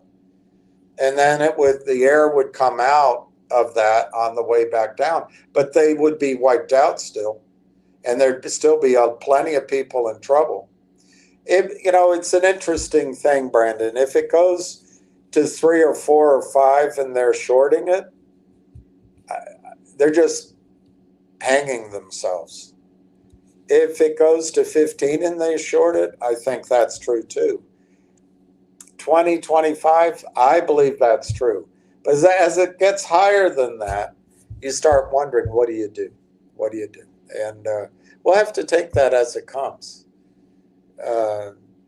I think this stock will be I don't know, let me say it carefully. I think this company could be valued at $30 to $100 by the end of this year. $30 to $100 valued. That doesn't necessarily mean that the share price will be exactly that. So what if it squeezes to, again, just making it up, these are all examples. What if in 2 weeks the news comes out and it squeezes to $17? That's going to be a hard decision, because if you get out, you might not be able to get back in. Because if the stock is projected to be, and when I say this, I'm talking about AI types, not you and me, guys and girls that are willing to pay 100, 150 times revenue just to have it in their portfolio. Well, if it's going to be, in my example, $30 to $100, why would you sell at 17? You might miss out. On the other hand, if you got out at 17 and then there's a downdraft because it was just a temporary short squeeze and it went down to 7, you could get back in. It's going to be tough. It's going to be very tough to know what strategy to do.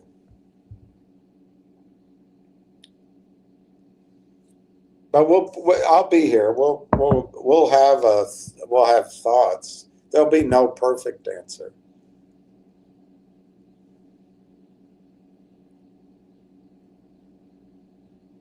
So you sold your 2.45 stocks for 803. 2.45. That might be G-Bucks at 803. Oh no, it's some other stock. 4 to 703. That's good. That's good. I don't recommend options. Options, the worst thing you can do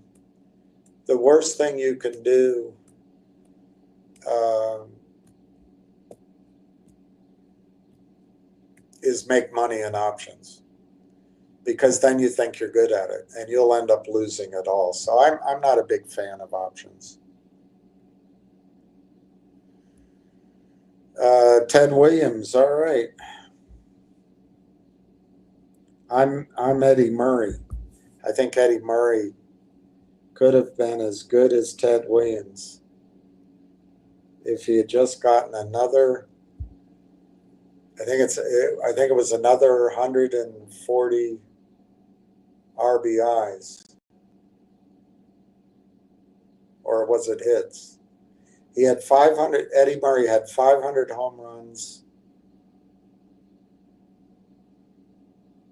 I think he had 3,000 hits, and I think he was just shy of 2,000 RBIs. Anyway, one of the greatest hitters of all time was Eddie Murray.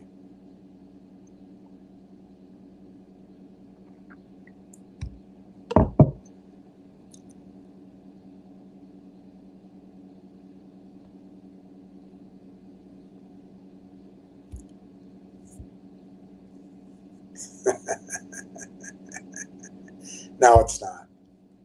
It's not going to be. It's not going to be seller boxed. That's the one thing I don't. Even though I'm talking about it, because I don't understand where the volume's coming from. We're not selling. Insiders aren't selling. This could be a short squeeze, but that's not why I want you to buy it. If it is, we'll deal with it. We'll make our decisions then. I think this stock goes $4, $5, $6, maybe higher, just on uh, uh, just on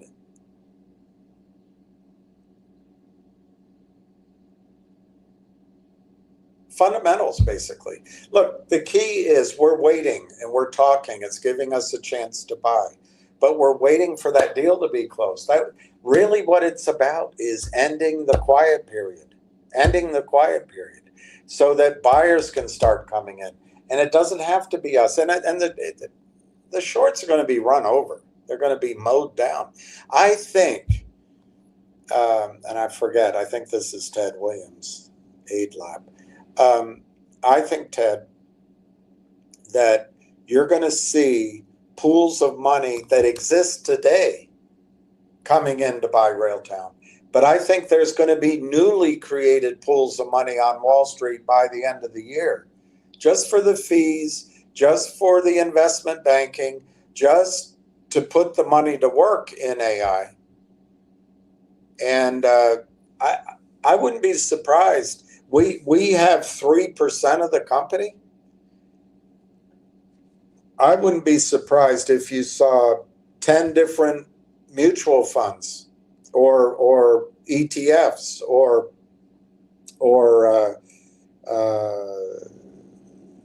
family offices or retirement plans come in each and try to get 3% or more.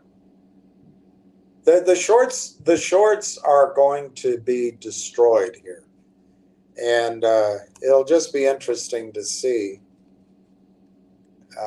Like I say, I got mixed emotions about this big short position, because I don't want this to be a stock that gets volatile, gets us slinging hash, because that's how the criminals use us.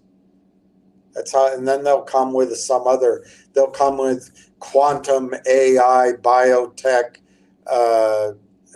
robo taxi,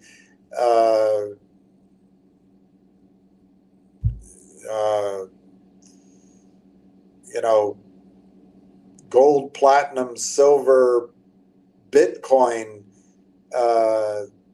company, and they'll get us all to leave. I hope that doesn't happen. I hope it doesn't happen. We have 5 million shares easy in Railtown. I hope so.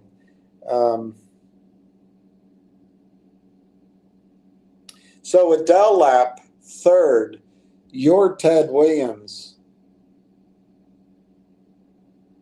So I have to cross that out.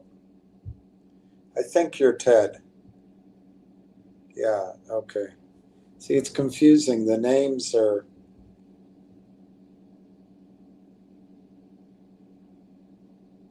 I don't know if we're at 5 million yet.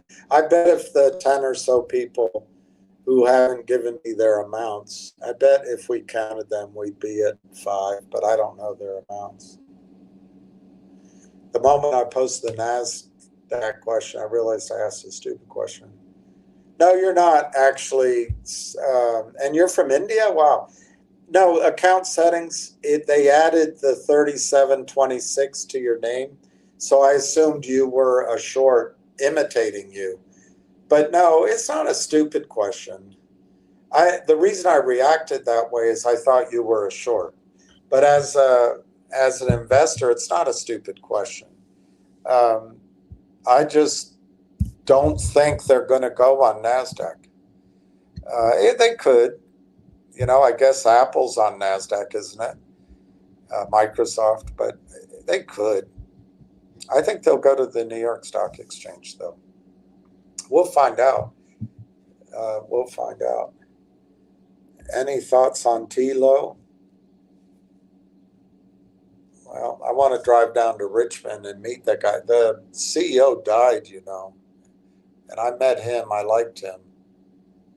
He was a honorable man.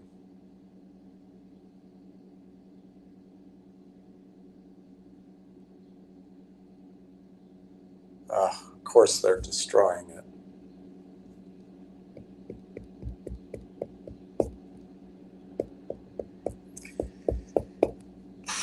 I'll try to get down to Richmond to see him, but this is the problem.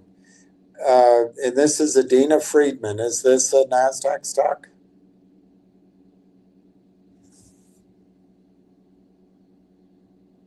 Yeah, she doesn't care.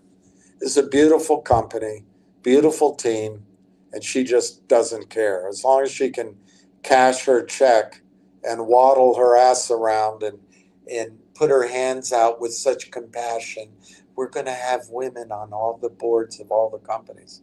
She doesn't care. This is a good company, and it's being, these guys, very sincere guys, with a great product. They do all the steps that you're supposed to do. And you get on NASDAQ, which is supposed to be like going to an Ivy League school or something. And instead, it's just entering into hell.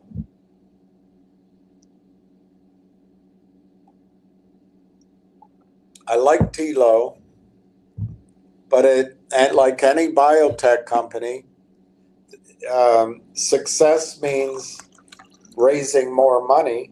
Raising more money means,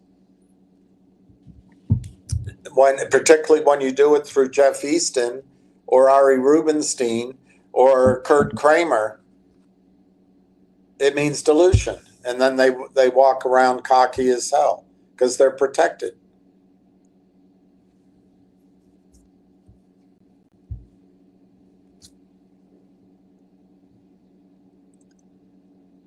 Hey, June, thank you.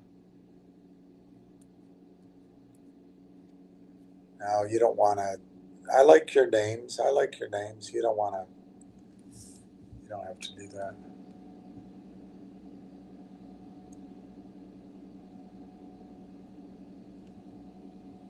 Giuseppe. Yeah, I like those, both of them. Let me see where they're trading.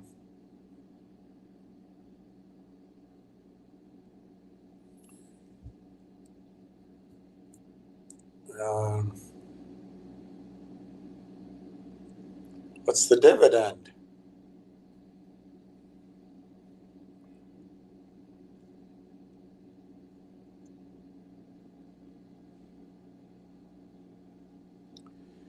Yeah, 5% on Chevron. Brilliant.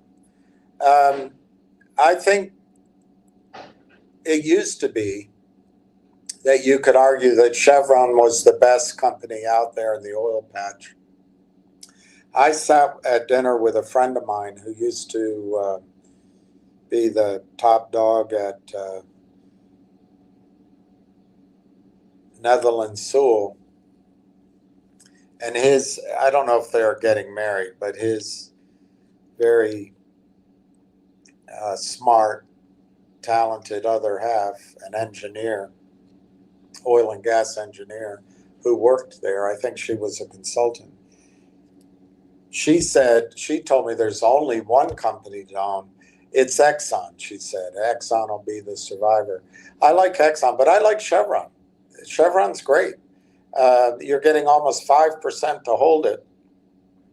And if it's a long-term hold, you're going to be fine. And more than fine. More than fine. It's been as high as a 168. Yeah, I wouldn't be nervous about that. There's an opinion out there that there's too much oil in the world. And that oil's going to be soft for a long time, number one. Number two, all these overly educated ESG types, and it's largely run from Larry Fink and others. They believe we're going to move to electric vehicles or nuclear power or do some other things and demand for oil is going to just drop off the cliff in 10 years. So those two things are the background. I'll add my own concern. I'll add two concerns. I think there's a concerted effort to reduce the population of the Earth going on. I know that sounds kooky, and I'm willing to admit if someone shows me that that's completely absurd, fine. But I think the suppression of the dangers of the extinction level amount of radiation coming out of Japan for the last 15 years, 13 years, it's going to end up killing people. I think the thing we went through 2 or 3 years ago that cost Novak Djokovic at least 3 shots at majors, that thing. There's a study that just came out of Japan, and surprisingly, they're very open about it, unlike their TEPCO for the radiation. But they said, if the more of the things you got, the sooner you die. Well, what's that all about? Is it on purpose? And then the other thing that's simultaneously happening is as women are empowered to rack up 100 men in their body count and use the pill and abortion to get rid of the consequences of that and ignore STDs. I mean, it's all part of the fun. The birth rate is falling. The birth rate is falling. And that's not just happening in the West. It's even happening in Africa, but it's certainly Japan and elsewhere. So if we have not only declining populations, but collapsing populations, the woman that I followed a little bit who pointed out that Xi is losing his power in China, which I'm starting to see some rumblings that may be true. She's Chinese, trying to remember her name right now. She's been suggesting that the population in China is less than half what they're saying. It might only be a third of what they're saying. China might have the same number of people that we do. These kind of changes in population will change demand for oil. And if we go into a depression, demand for oil would change. However, it's all fantasy. These ideas that the world can wean itself from oil, the world can find more oil, the world can beat the decline curves of current oil production, is just all fantasy. And I think Giuseppe, that I don't know how low Chevron might go in a crash, but I've told you, I think the stock market is going to go to these, I'll state my targets again. My targets are purposely high, but I think the S&P, and I've been saying this for many months, if not over a year, S&P 8,500, Dow 65,000, NASDAQ 30,000, Russell 4,000, gold 5,000, silver 120. But I didn't really make projections for oil like I normally would, because I think oil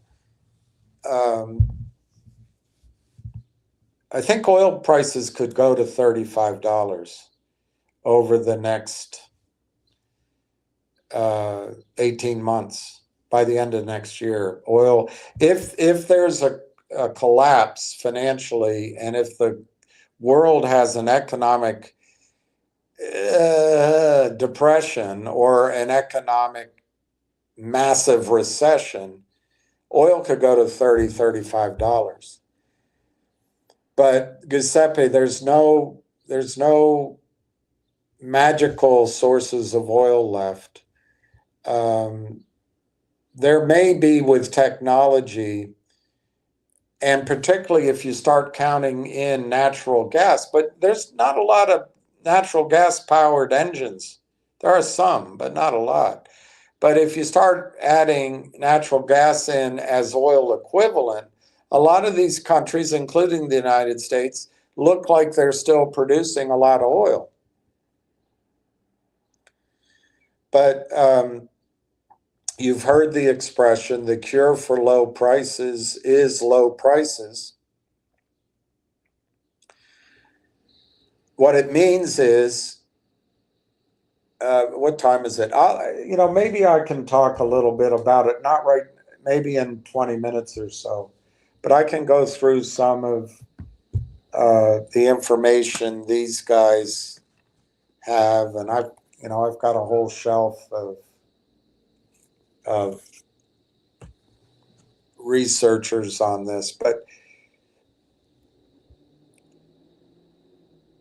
to give you the bottom line, if oil goes down and stays down, there will be limited drilling, limited development of new technology, limited exploration, and demand will keep going up because prices are low. But look, the numbers that mostly the Arab countries, but OPEC uses for their reserves, I think are totally wrong. So it lulls us into a false sense that we're going to be able to continue this industrial miracle throughout our lifetimes and into your children's lifetimes. And it's not going to happen. There's going to be severe adjustments coming, particularly in the rapidly developing countries. But the bottom line is, I think oil's headed to $500 a barrel. So I think it's going to go down potentially first, but I think by the end of this decade, middle of next decade, oil will go to $500 a barrel and maybe higher. And in that world, Chevron's going to be a fantastic blue chip holding. I would be reinvesting my dividends into more shares. And what's the other one? Schlumberger. I love Schlumberger. Schlumberger is fantastic. I don't know if they pay a dividend. Let me look. I don't think they do.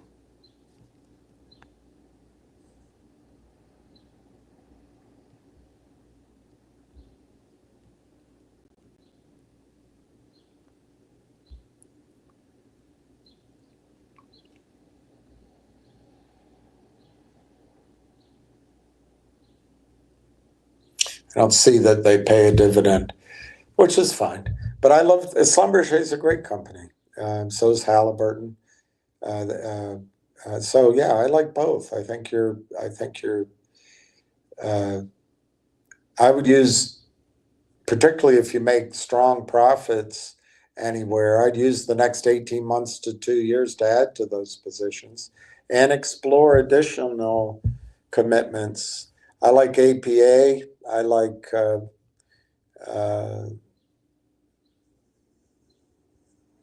that's the first one that hits my head. Sorry. There's I don't know their status right now, but I like Carrizo and I used to like Contango. I don't know what they're doing now. But there's so many out there. And it's interesting. I just saw that Shell is trying to buy BP. And maybe we can talk about that too. But this is usually the sign of long-term planners, long-term thinkers. And it's happening in the gold market. It'll happen in the silver market too. It's the big companies merge, and then they start buying the next lower tier, and then the third tier, and then they come down into the exploration companies. But the reason the bigger companies are merging, and this is the first one I've seen in a while, but there was a couple over the last months that were announced, is reserves. They need reserves. And it's for the reason I told you. Reserves decline. And these are smart oil and gas people who are looking out over the horizon, and they know their data. So they want it. They want to own the reserves. I have taken a personal dislike to British Petroleum for what they did to our Gulf with that blowout of that well. I happen to agree with Matthew Simmons. They never stopped that well, and that oil is still flooding the basement of our Gulf. But I hope I'm wrong. I don't find a single person that agrees with me on that. But I knew Matt Simmons. HD. Oh, I already have that? Okay, so I got to count that out.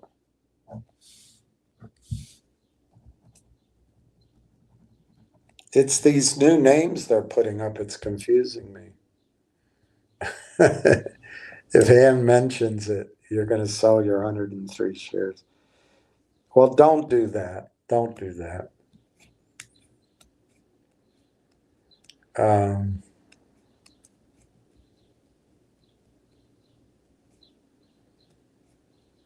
I think you'll be cheating yourself out of a big play, but you can do what you want. But I hope I understand your reaction.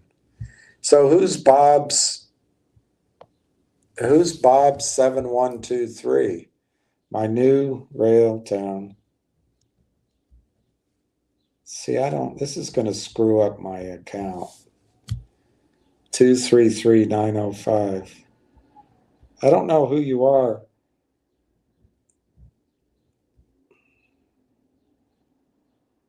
I don't know who that is. 233905. Shoot. I wish I could know who these people are.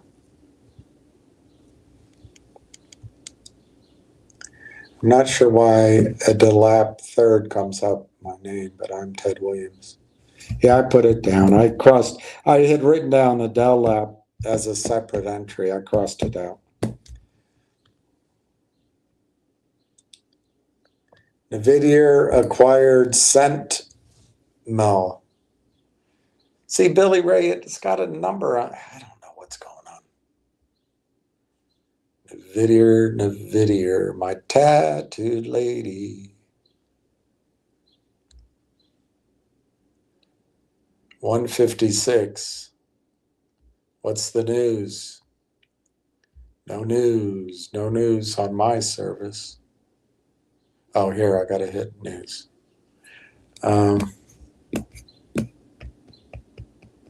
NVIDIA helping to power new S&P highs.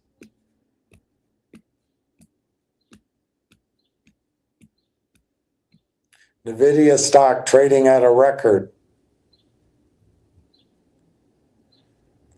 NVIDIA versus Microsoft. Which AI heavyweight will hit 4 trillion first?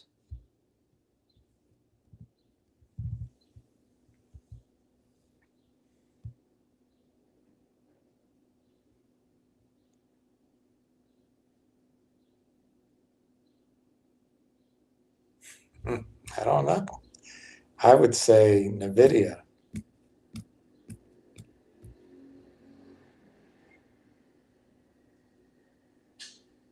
I don't see that buyout, but that's interesting. I'll look it up.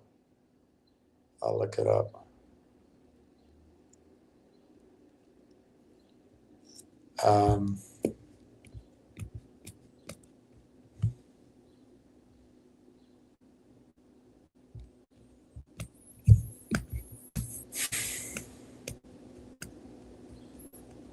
yeah, Railtown's slightly pulled back, but it's not even 2 o'clock yet. Jack Hamilton.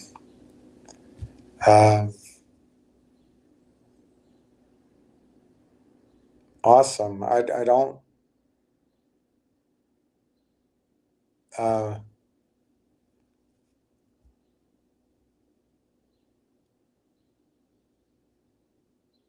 That's good. So I don't know how many shares you have of Railtown, but I'll write down.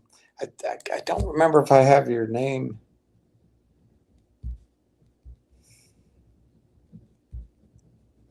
What I'm seeing, I think, is your YouTube account descriptions rather than your self-chosen names. I believe you had me down for 51. Okay, then I can find you. I can find you from that. So now it's 20002. I do that too. Get that last bit like the others. I know that's me. That's me. I'm the same way.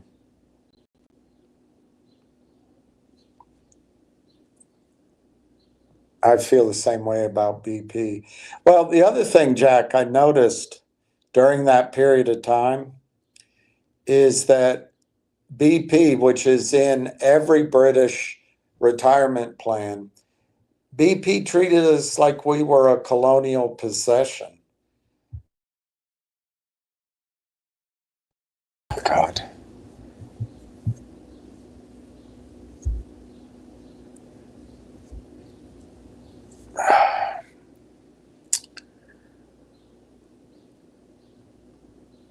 I did have 218,905 before. All right, that helps. I'll find it. Jack Hamilton is who I am. Prove it. Prove it to me.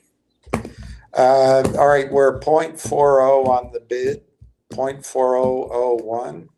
Ask 0.413.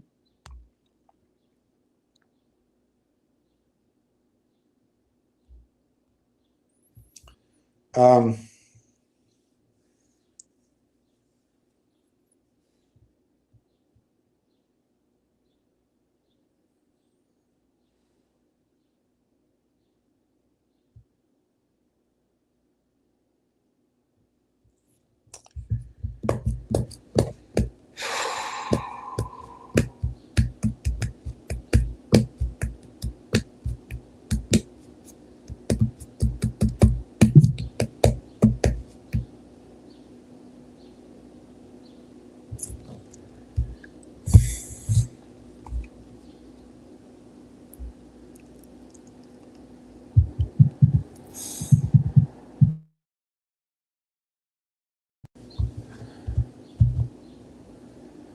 um, I'm gonna, I'm gonna, uh, I'm gonna have to mute you guys. This guy has called me, uh, 1, 2, 3, 4, 5, 6, 7 times. So I'm gonna mute you. I'll come right back. Uh,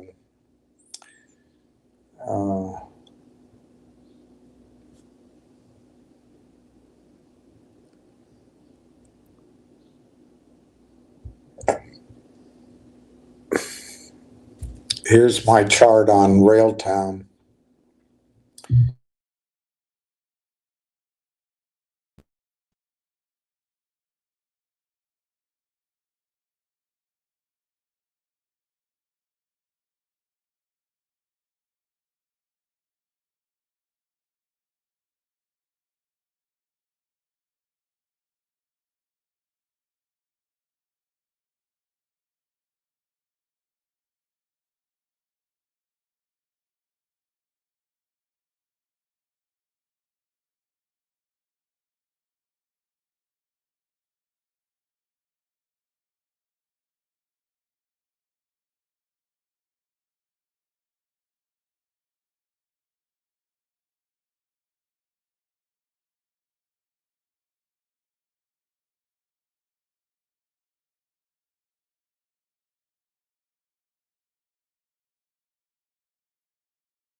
Okay, so let me just check the settings, make sure okay, it's fine. The audio is working. Here's my chart on Railtown for 6 months. This blue upward trend is how I see it. I'm not sure other chartists would see it that way, but that's how I see it. You can use a broad stroke. But do you see where I drew that black arrow? They dropped the stock down 3 days ago to the 20-day moving average, and it bounced off. So what I think happens is as the stocks start rallying, they constantly try to pressure it below support. So I think it held support, which I've drawn with that blue line. I could be wrong about that blue line, but that's how I see the chart. So every time it gets to the lower line, I would imagine it's going to go back up.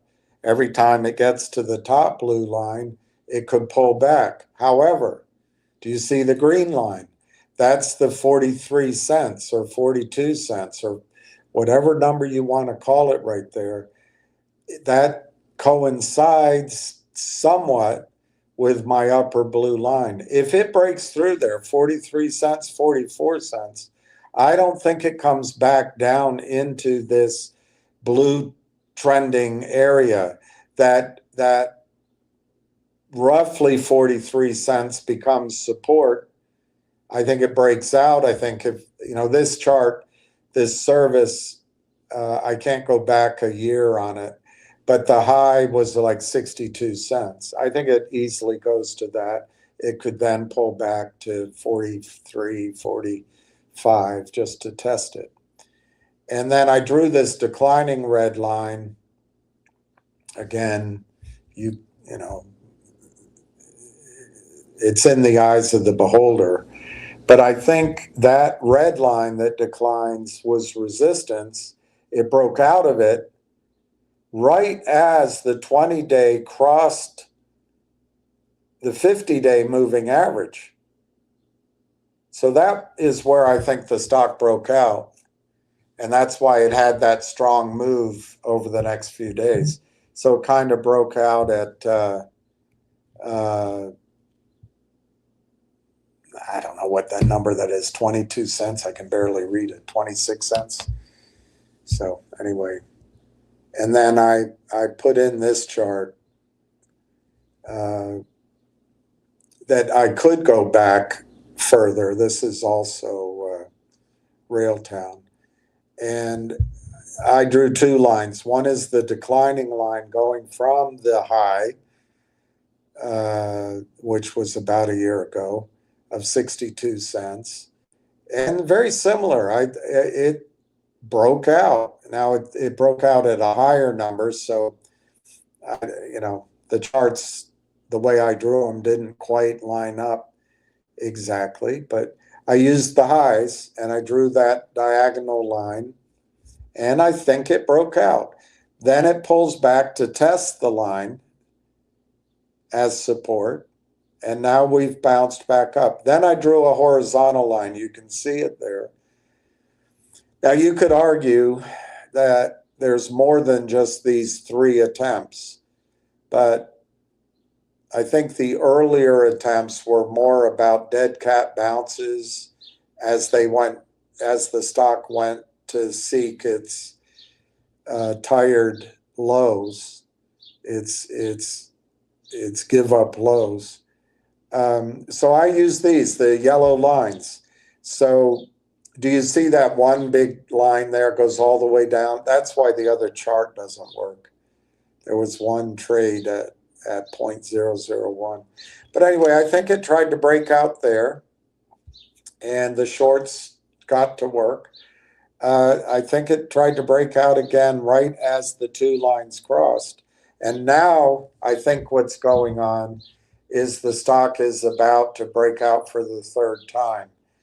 And I think the third time's the charm. It might take 4 times, but I think third time is the charm.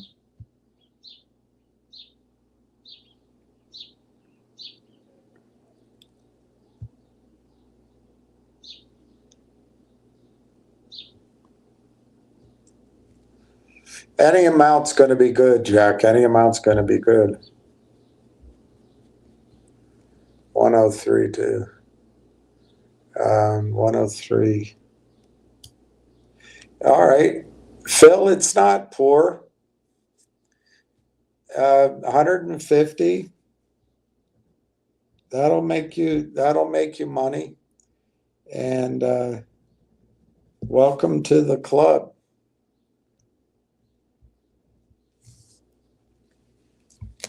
The money you make on that might mean more to you than some of these other guys. So I think it'll be all right.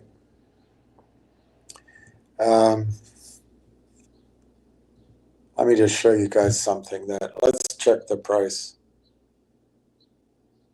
40-cent bid, 41.27 ask. It's a Larry Craig, Senator Craig spread, a spread to be proud of. Let me just show you something, just useless information.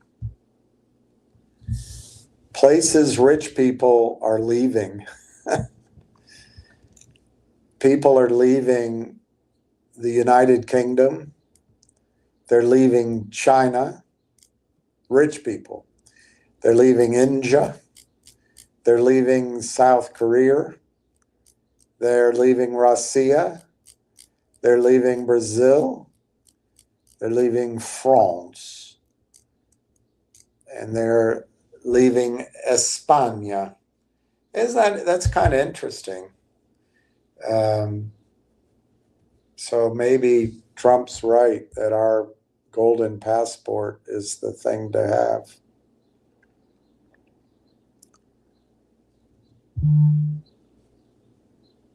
I think you should be proud. I think you should be proud. I think you should be proud. That's a lot of stock if it goes where I think it's going to go.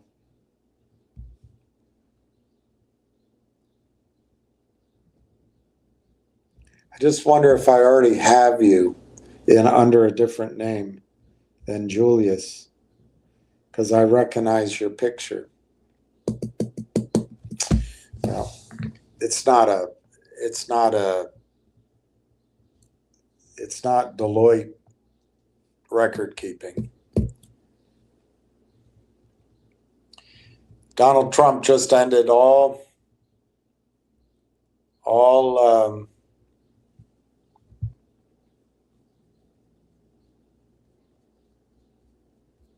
talks with Canada.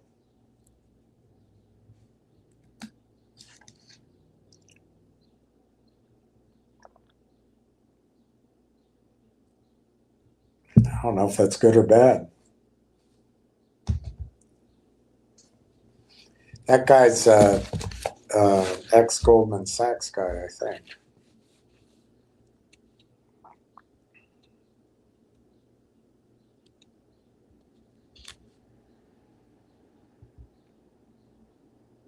Railtown is a Canadian company. So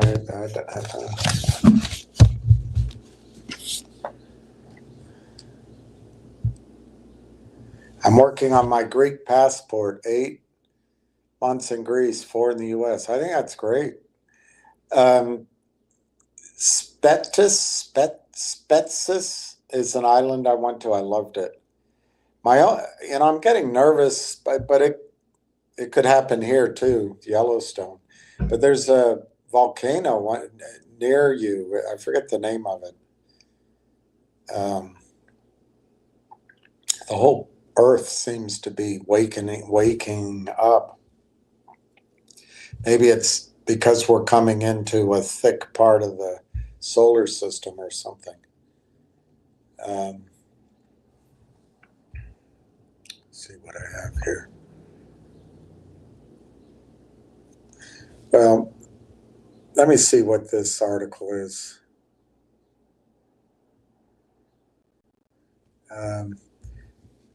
This is just trying to educate us on AI. Tech giants sprint ahead while Apple walks on AI. Apple's progress in artificial intelligence is described as cautious and incremental, and it lags behind Google, Microsoft, and Samsung, who are aggressive with LLMs and generative AI. Generative AI is what Railtown seems to be doing. Siri is highlighted as a central example of Apple's AI struggles, and former employees indicating a preference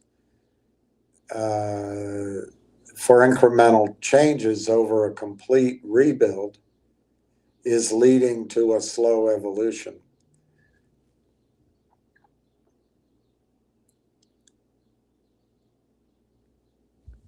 Apple's position in the rapidly evolving artificial intelligence landscape is increasingly precarious. While rivals such as Google, Microsoft, and even Samsung have surged ahead by integrating large language models, LLMs, and generative AI into their products, Apple's progress has been notably cautious. Commentators and insiders alike question whether Apple is losing the race to harness one of the most critical technology revolutions of the decade. Quote, I'm massively bearish on Apple long term, unquote, Dan Niles of Niles Investment Management. They are so far behind on AI, it's not even funny. At the center of Apple's AI struggle is Siri, intended to become a conversational assistant powered by large language models, LLMs. Its evolution sputtered or spluttered.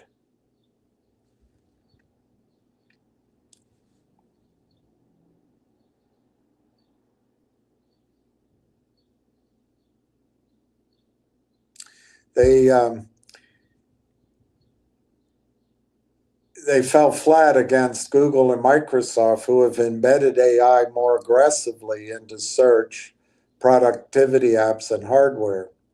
Apple AI travels at a stately pace in a fast-moving race.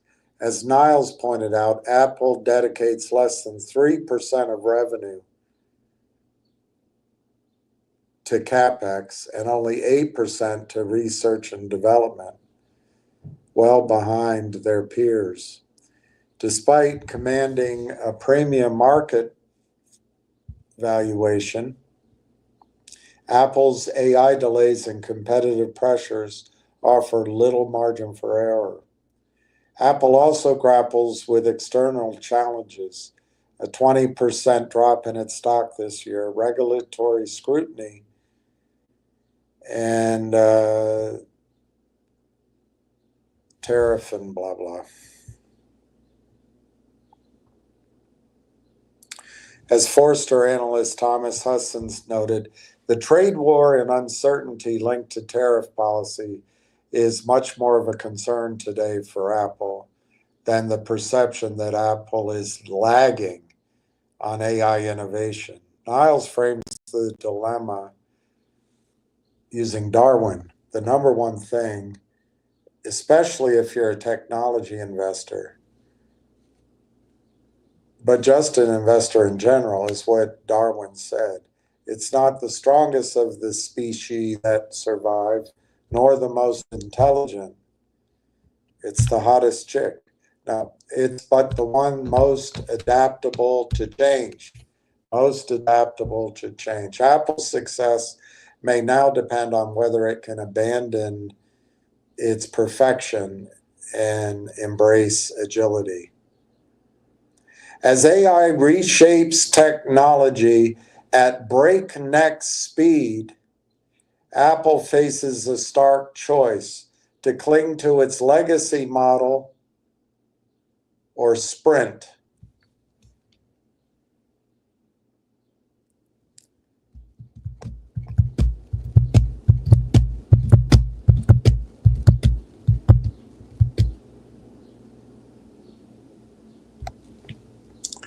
All right. I guess I don't know why I found that interesting, but it shows the transformation AI is having. And so I shared it.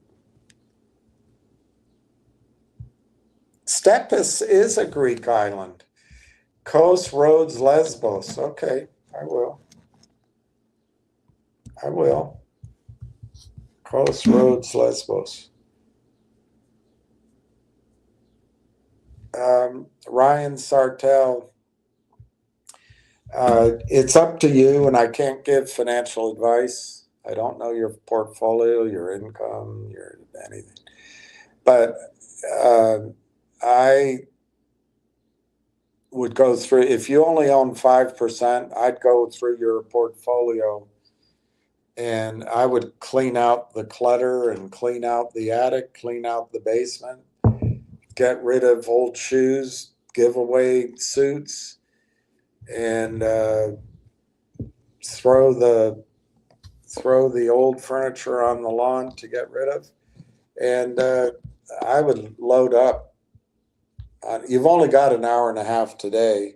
You might have all next week, but you might not. You never know. One day this will be 60 cents, then it'll be $1, and I think that's coming very soon.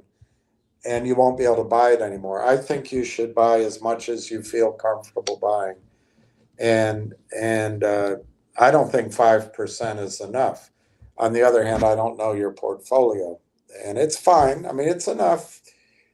If you want to be able to talk about it, it's enough.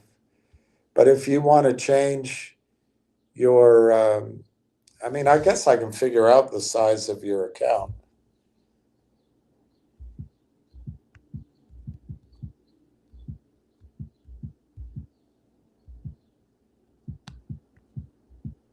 So you have a $120,000 account, roughly. If Railtown were to go to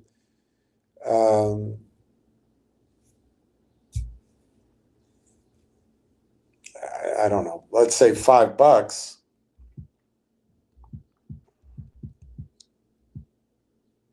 your account would be worth $135,000. If you could see, if you're comfortable with it, if you could increase your ownership, I'll do easy arithmetic. If you could increase your ownership to 50% of your account,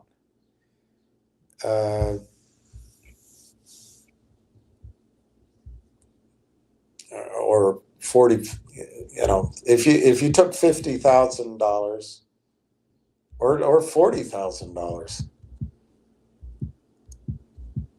and you owned 100,000 shares of Railtown, it probably costs you 42 right now. If it goes to $5, you've got $500,000. I don't know what you're pausing for. Railtown, look, this research report was written last year. And what it focuses on is Railtown's technology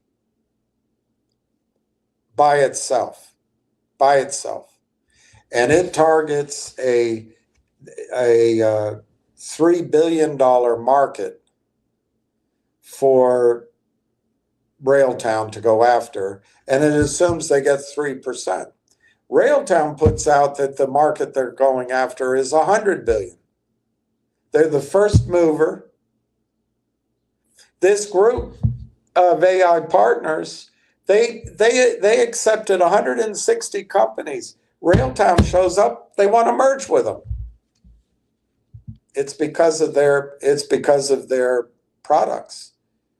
I mean, if I were you, I don't know what you're waiting for. you're given a chance here to buy a stock at pre-IPO prices. You're able to buy a stock cheaper than it was right around when this report came out. You're buying a stock at the same price that strategic investor just put $500,000 US in, approximately. I don't know what you're hesitating for. I don't know what other stock in your portfolio can turn into $500,000. But I'm not talking about dreams. I'm not talking about this is a squeeze needs to happen, or we have to send out, we have to have all investors send in their name. I'm not talking about any of that. I'm not saying any of that's bad. I'm simply I don't know how to get it across to you.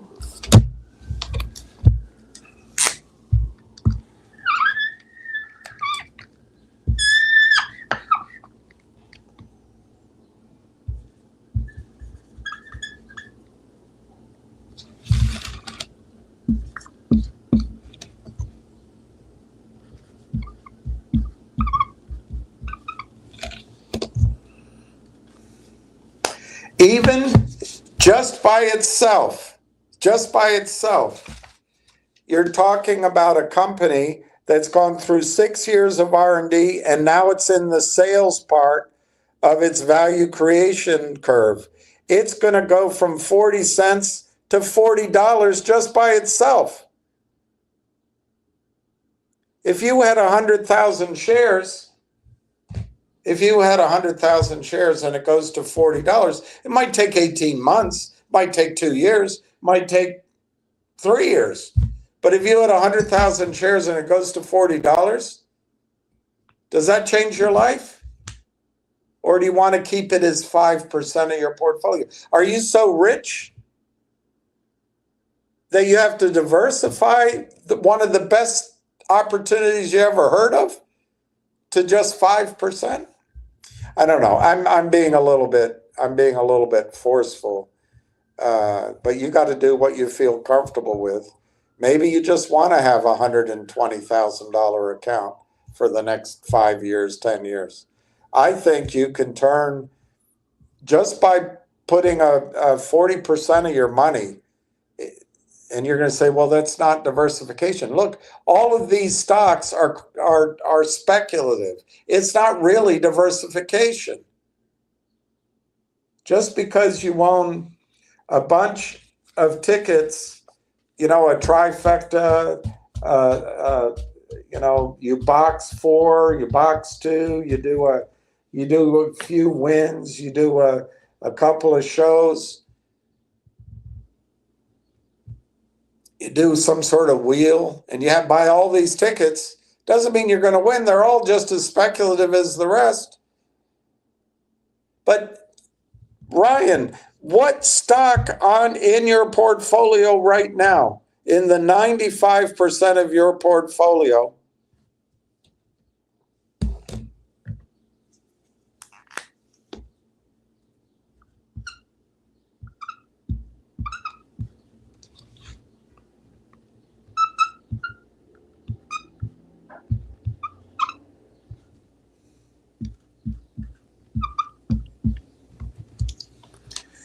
what stock's going to go from 40 cents to $4, 10x?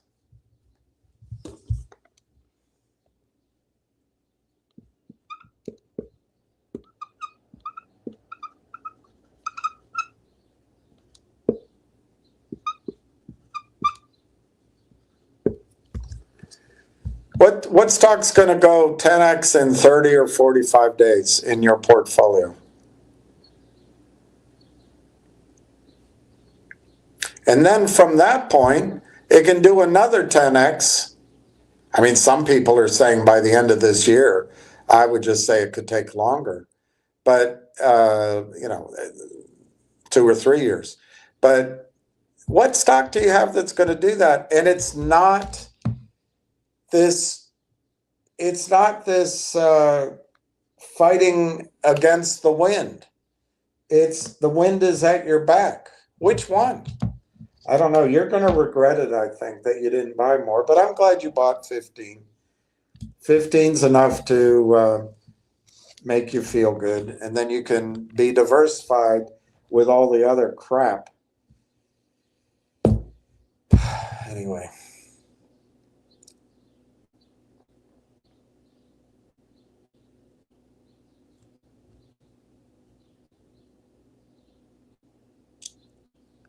So this guy, Adele, is Ted. 117. That's great. 117.5. And Ryan could have as much as you, but he just wants to stay at 5%. I'm just not.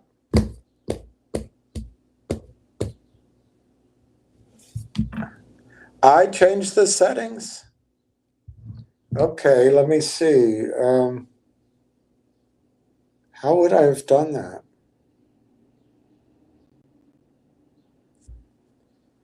Let me look at settings.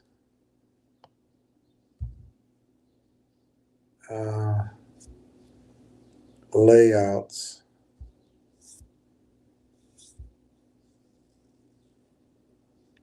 No. General.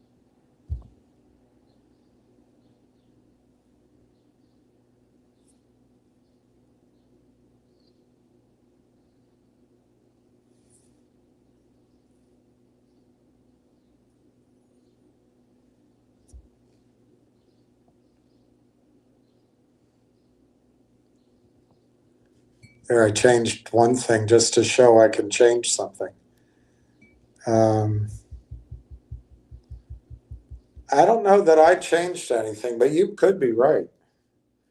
Let me put it this way. I didn't change it on purpose. Billy Ray.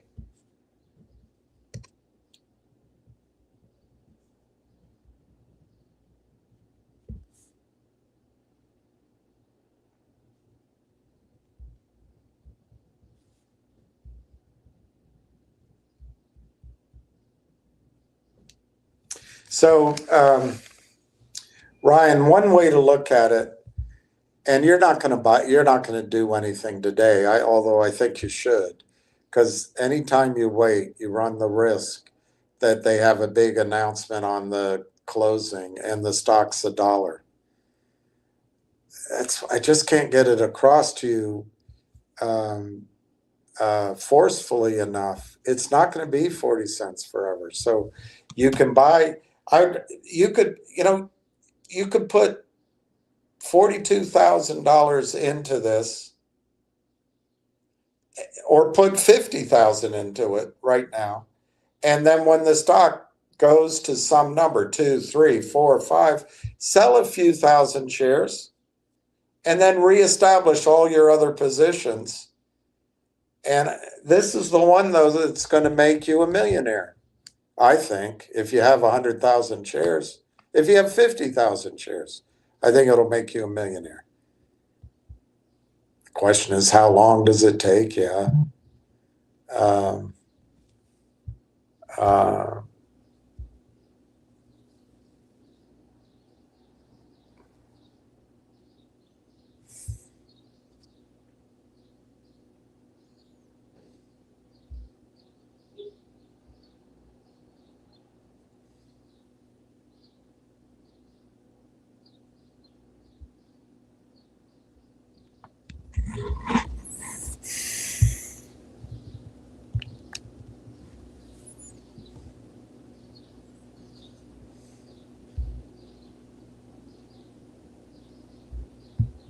So what you can do is ask yourself this question.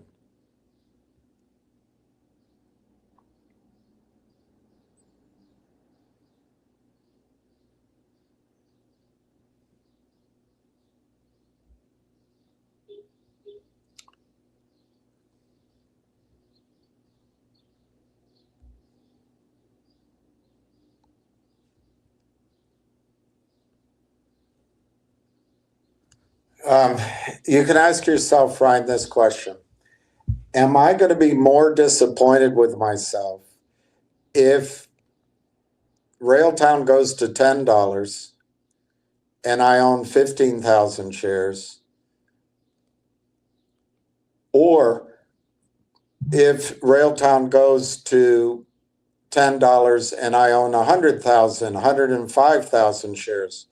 Which one am I going to be more mad at myself?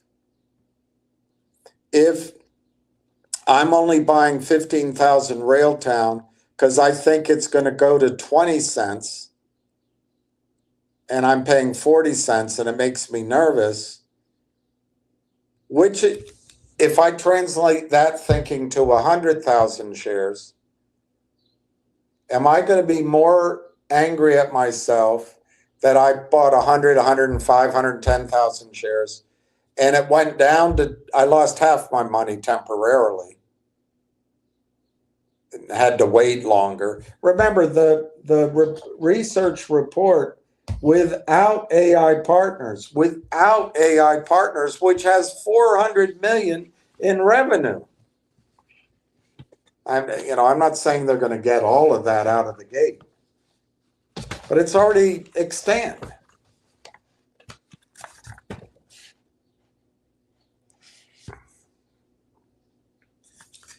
Their target is $2. Their bullish case is $3.60 a share, and their bear case is 90 cents a share. So you obviously think there's risk that Railtown is going to go down. So ask yourself, will I be more upset if I own 15,000 shares and could have owned 115,000 shares, and Railtown goes to $10 by September or October, and I'd be a millionaire? Would I be more upset if instead of doing that, I only kept 15,000 shares? Or if I went ahead and bought 115 or whatever, and I find out by the end of July, it's at 25 cents and I've got to wait longer and I've lost $15,000. Which would make me angrier if it happened? Am I going to be upset that I buy 100,000 shares, 115,000 shares of Railtown, and it hits a stall, it pulls back, and I have to wait? Is that going to make me angry? Because I'll still have the rest of my account. Or if I keep my account at 15,000 shares and it goes to $10, I'll have 150 grand. But if I had purchased 115,000 shares, it goes to $10, I'll have over $1 million. And I can sell 15 grand and have more cash in my account than my account's currently worth. Which is going to which opportunity costs is going to piss me off more? I don't know. Only you can answer that. Only you can answer that. And I am happy. I'm glad you own 15. I think it's great. But I think you're going to regret it that you don't own more.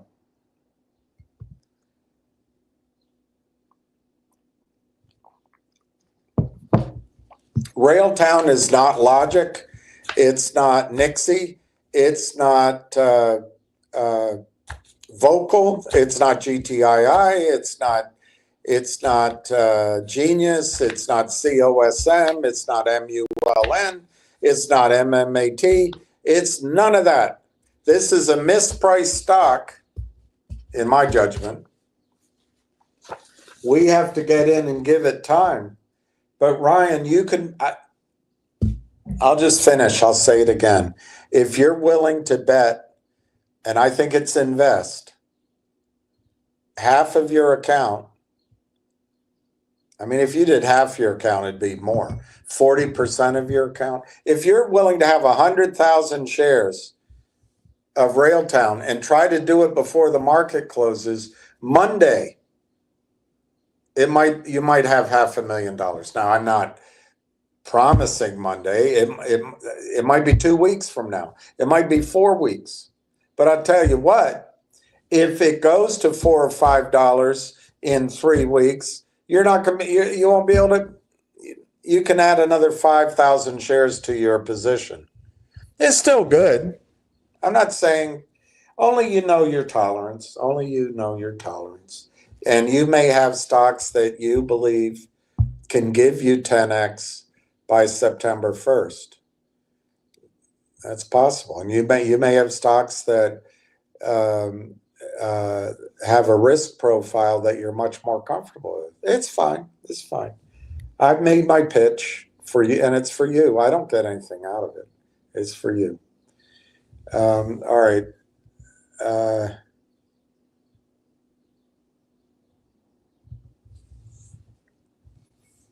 I don't see any more comments. So I might go back to Giuseppe's question.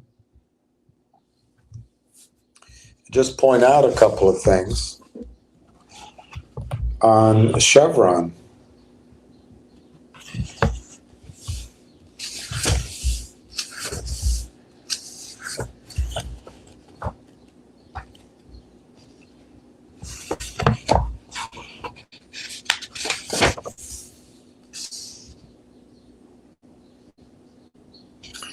I'm going to read the preface from this book to you, just the preface, because that's usually the summary of what he's trying to say. This is by Matthew Simmons, a man who I knew briefly before I believe he was killed, but he died at age 63, and I thought very highly of him. Anyway, this book is about Saudi Arabia's oil. It analyzes the present condition of the Saudi Arabian oil exploration and production industry.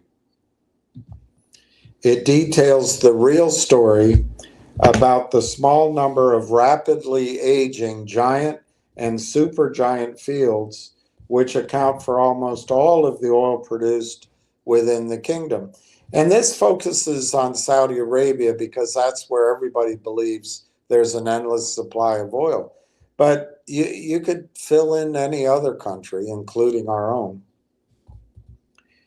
It asks, as a matter of greatest urgency, whether Saudi Arabia will be able to deliver over the next several decades the oil supplies that the world's consuming nations have come to depend on. This book was published in 2005. 2005. It's 20 years old. So we've already had 20 more years than this alert. Does it make him wrong, or just means we had 20 more years? He was early.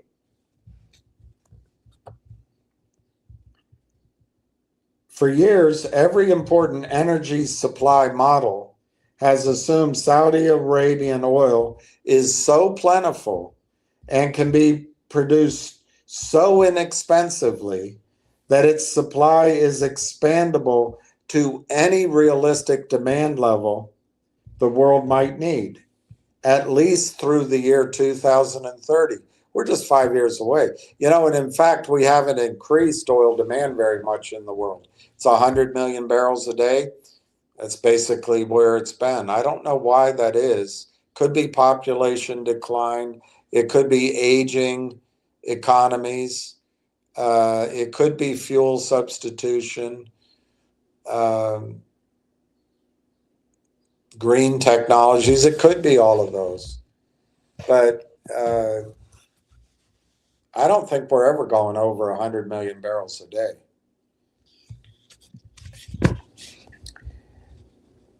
Many widely respected supply models, such as the United States government, assume that Saudi Arabia will be producing as much as 20 to 25 million barrels of oil a day within the next 2 to 3 decades. In reality, the kingdom's demonstrated production capacity is on the order of 10 million barrels a day in 2004, one half of the projection.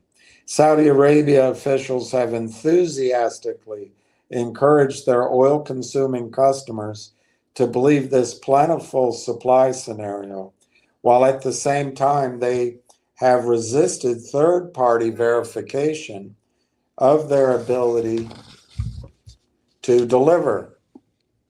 At the end of 2004, Saudi Arabia's petroleum minister announced that the kingdom could increase its oil reserves in a few years by almost 77% to top 461 billion barrels. It's fantasy. It's fantasy. Through a combination of new discoveries and increased recovery from known deposits. This announcement came as a new oil-producing facility was inaugurated. Saudi Aramco claims that this new facility will boost Saudi production to 11 million barrels a day and reinstate a 2 million a day cushion. If it's true, then Saudi Arabia could theoretically produce at a rate of 9 million barrels a day for another 140 years.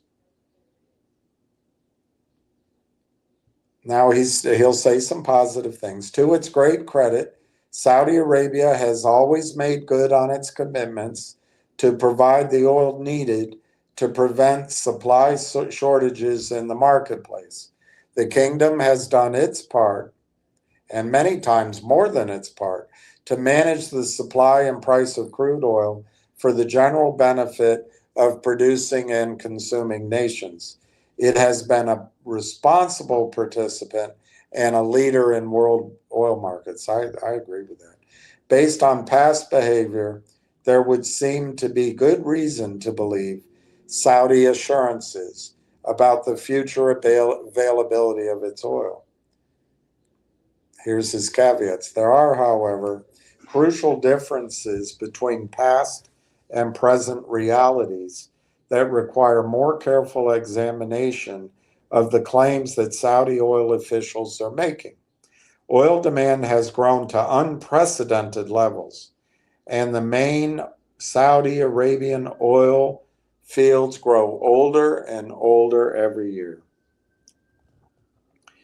That Saudi Arabia's oil is important to the world is beyond dispute, but this is only one of few facts, claims, and assumptions about the Saudi oil which require no further scrutiny. Despite the importance of Saudi Arabia's oil to the well-being of the global economy, amazingly, little is known about the details of the kingdom's exploration and production industry.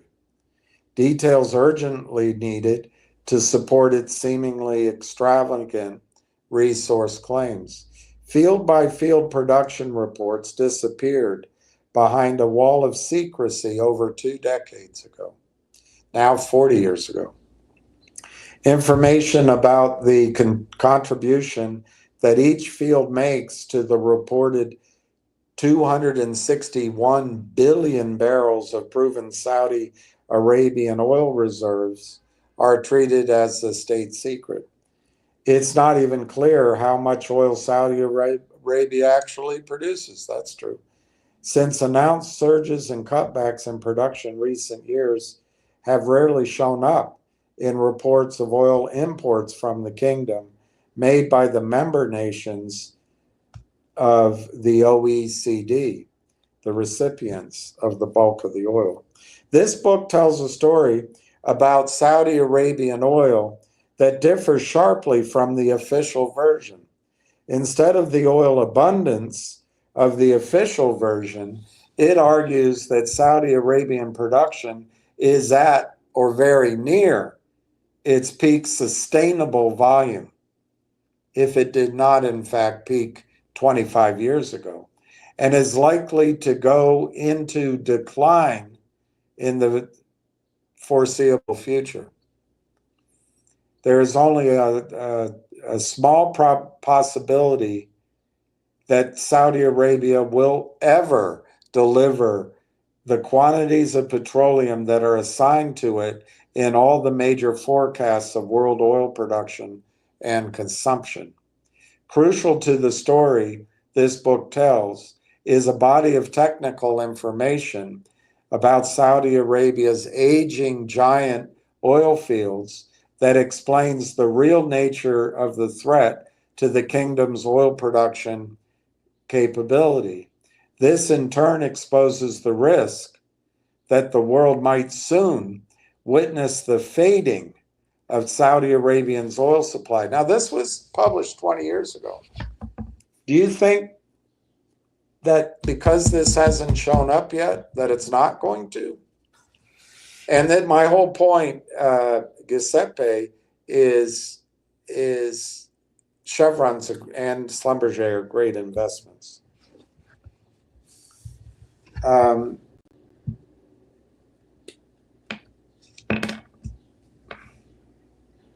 If Saudi's oil supply fades, this event would also mark the ultimate peaking of global oil supplies, just as demand is beginning to increase substantially. The twilight of Saudi Arabian oil envisioned in this book is not a remote fantasy. 90% of all the oil that Saudi Arabia has ever produced, 90% of all the oil that Saudi Arabia has ever produced has come from 7 giant oil fields. All have now matured and grown old. They will continue to provide about 90% of current Saudi oil output. The kingdom's 3 most important fields have been producing at a very high rates for over 50 years. High volume production at these key fields, including the world's largest, has been maintained for decades by injecting massive amounts of water, which serves to keep pressures high in the huge underground reservoirs and also to sweep the mobile, more easily recoverable oil toward the producing wells. When these water injection programs end in each field, steep production declines are inevitable. For a number of years, 2 groups have paid close attention to the message that oil supplies might peak and start declining. The first group comprises various oil company executives. They tend to welcome this message, even if they do not firmly believe it. It means oil prices will go up. The second group tends to be environmentalists. They look gleefully forward to the day when fossil fuels vanish. And then they figure that fossil fuels will be replaced by wind, solar, biomass, and hydrogen. These 2 small audiences are the only 2 that are interested in oil peaking. Over the last, 20 years ago, interest in peak oil went up. It's not there anymore, but I think it'll come back. Those who express the most vocal public skepticism about a medium-term peak in oil supply tend to be economists. Among this community, the most biting scorn comes from economists specializing in energy. There is still widespread agreement among many of the world's most respected energy economists that all energy supplies, particularly oil, will remain plentiful for at least another 20 or 30 years. We've already gone through 20 of those years. A few even argue that we'll have more oil in 2100 than we do today.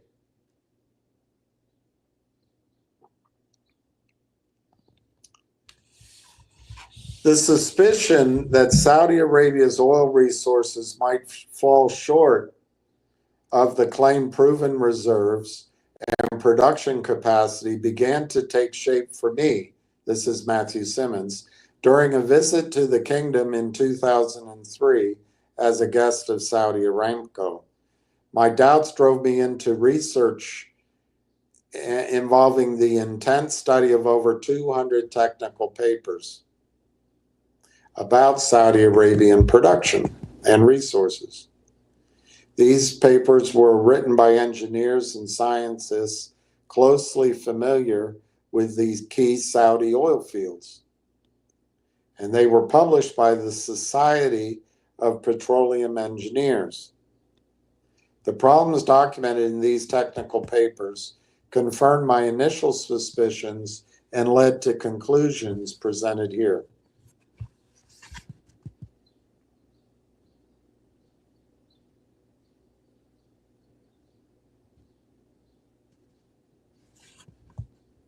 Saudi Arabian oil officials occasionally admit that their older fields are declining, but they quickly note that reduced output from older fields can be made up with oil inventory of discovered but yet to be produced fields.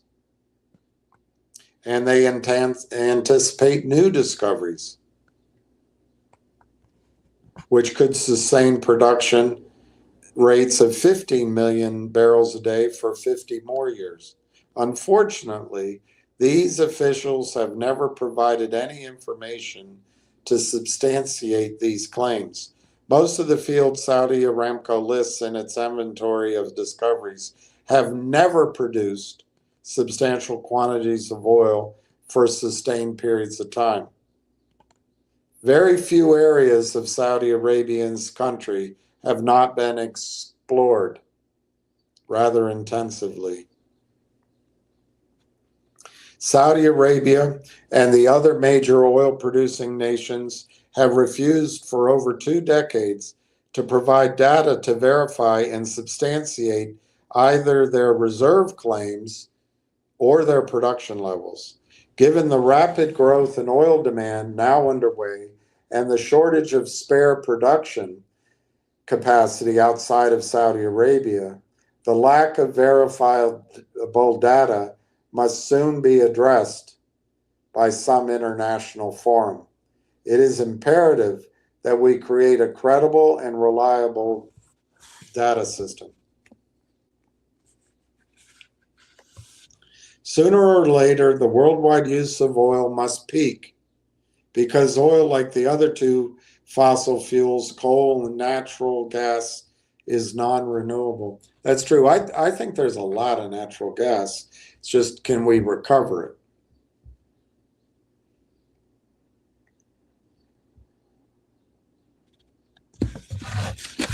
Okay, and then I just want to show you something. I don't think it's in this book.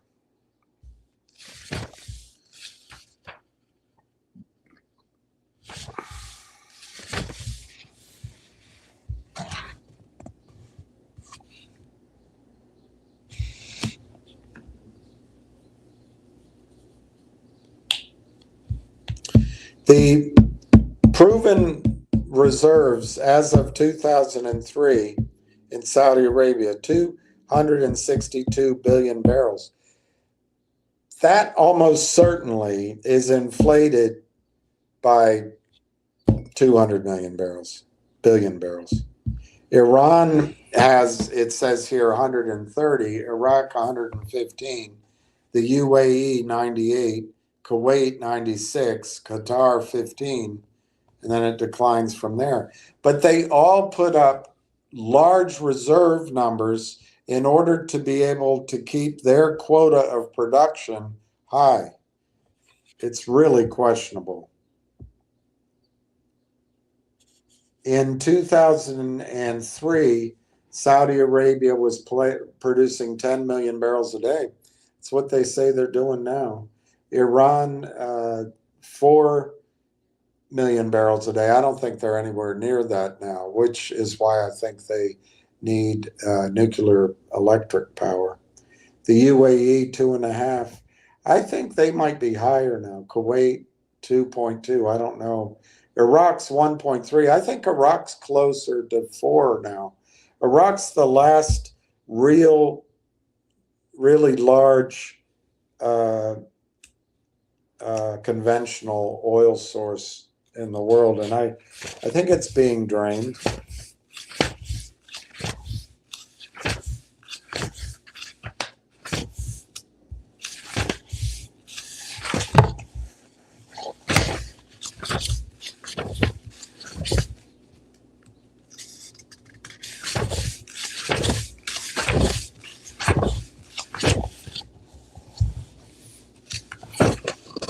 I don't think he talks about it.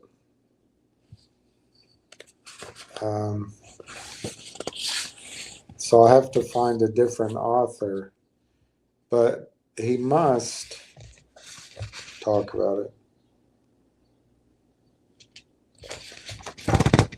The increase in OPEC reserves. I'll stop reading this if I can't find it.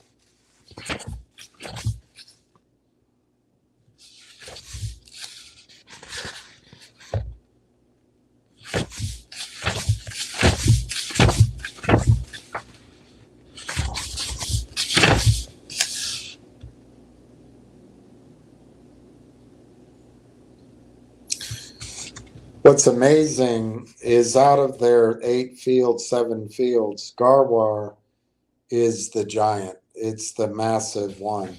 And the risk of Garwar is it could water out at any time.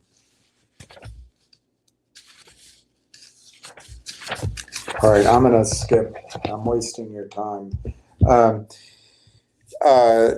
So I think Chevron and Schlumberger are very good investments, is my point.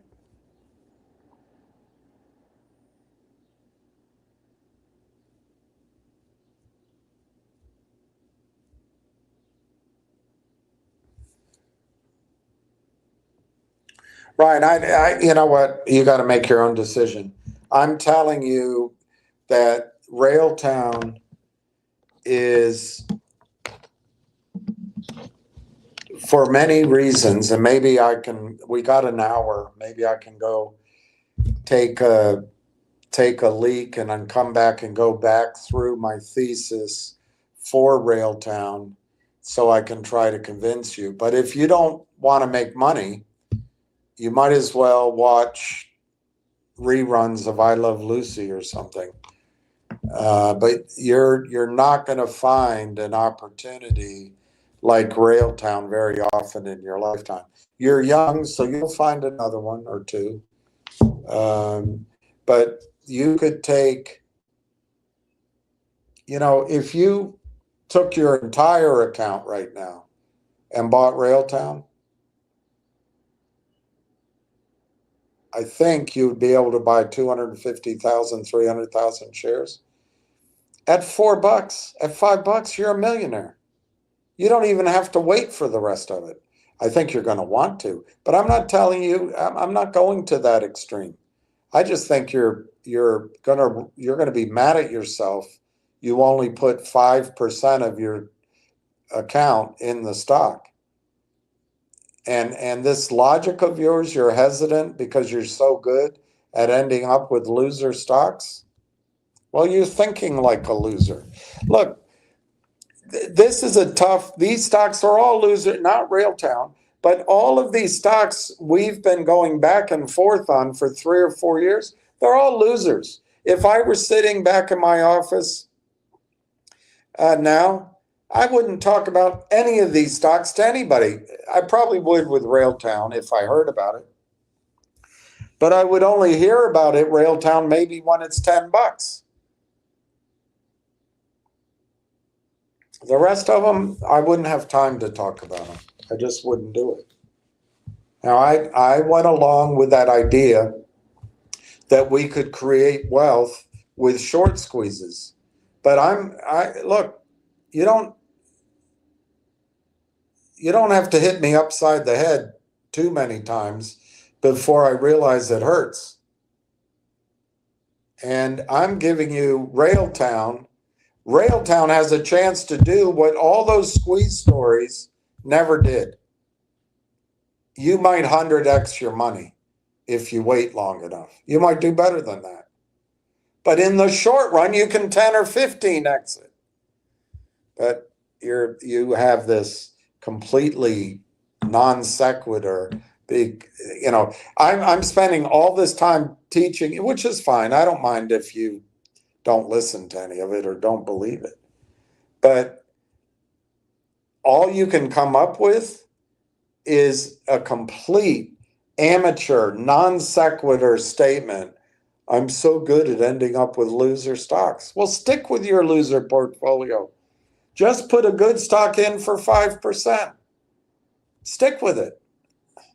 But I'll try to talk to other people that have a more mature way of analyzing stocks.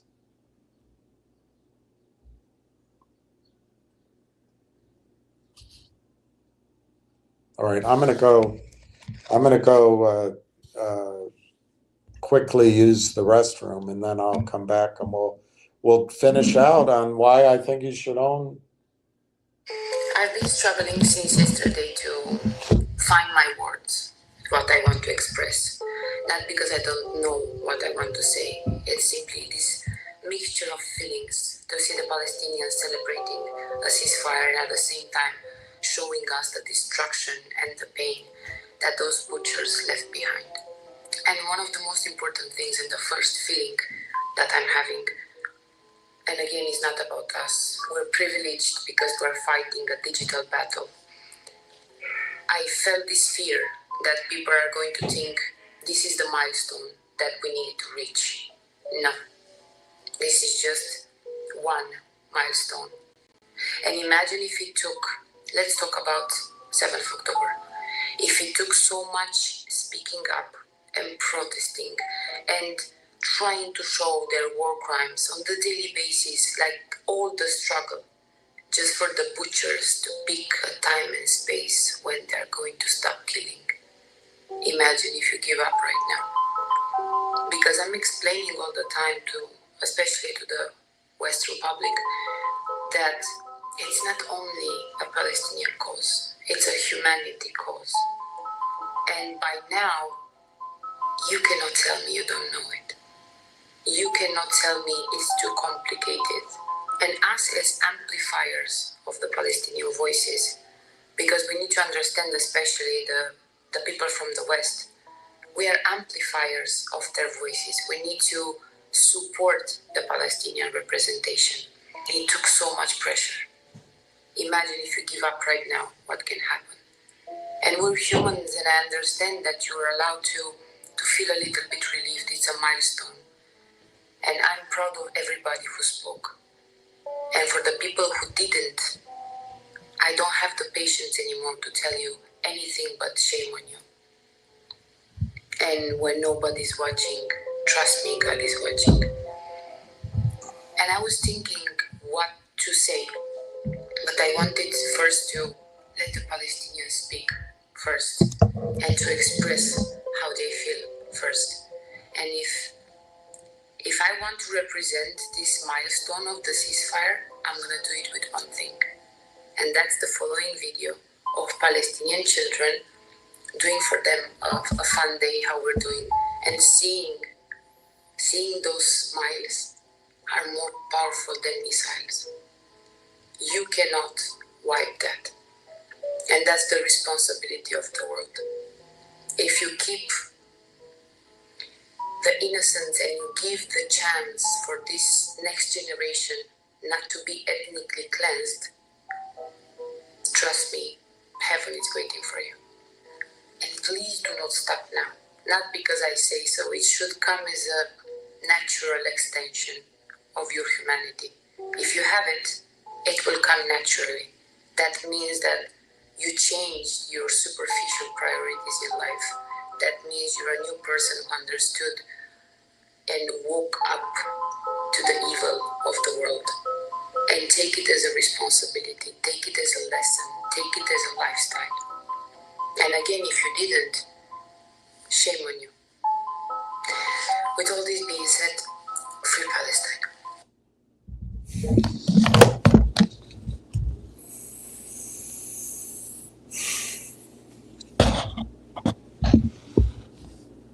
There's so many good people in the world. She has to be one of the best. She's so young and so courageous. Ryan, if you're uncomfortable adding it, you don't have to. I'm just telling you, look, all of these stocks are high-risk stocks. These people steal the money, but they're also very difficult. When you have something that's working, and I think this one is, you own it. You don't have to hang on. I don't know. Let's say in your portfolio, there's some shares of, I don't know, Nixie. And it's at $1.70. Now, look, Nixie, they're talking about revenue. They're talking this. It could go up. But you just don't want to sell it because you're down a little bit. Nixie changed out its auditor. Time goes by. Are the investors that are in there going to hang out? Are they going to? Does the next shiny thing take their attention? Time destroys urgency. And so I don't know if you own it, but so you're going to hold on to it because you want to have it green because you end up in bad stocks, so you're going to stubbornly hold on. It's going to be a good stock because you can't believe that AI 2.0 is in its infancy because you don't get it. I haven't been able to get it across to you. That's my failing, not yours. You just don't get it. You just don't get it. That's why it's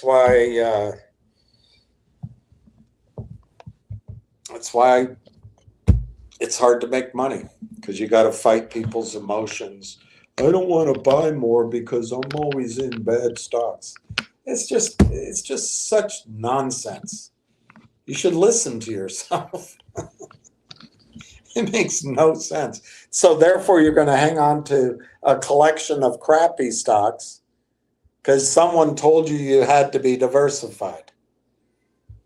Look, diversified is financial, real, farming. I mean, it's across different categories of assets.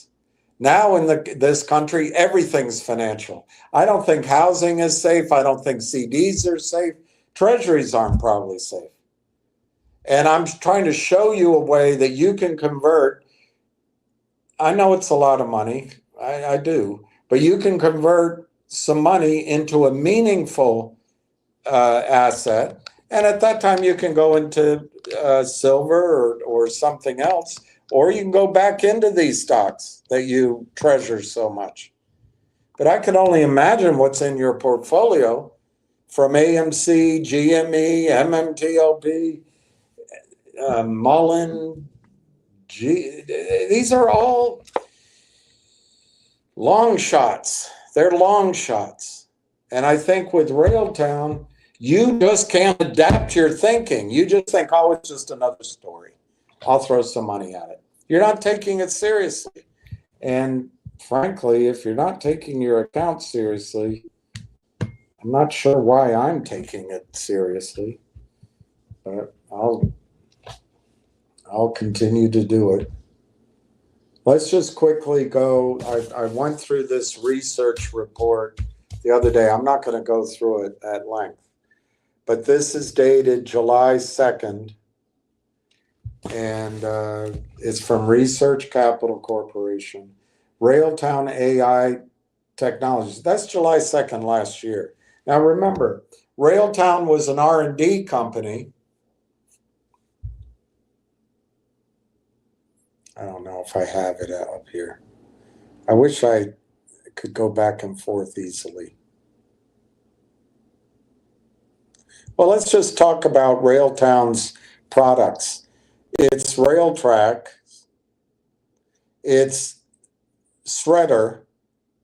So I don't know the importance of these, but they're very important. The RAG applications and the SRED credits. But here's the big one is Conductor, next generation of software development.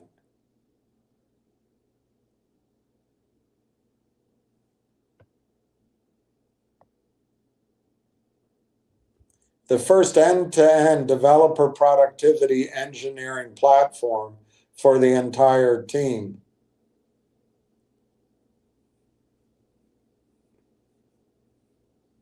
Then LangTrax.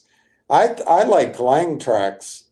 They talk about agentic workflows, and I see that in all of the look up here, Ryan. I know it doesn't impress you because you always pick bad stocks, but you're not impressed by the Montreal AI organization, Mila.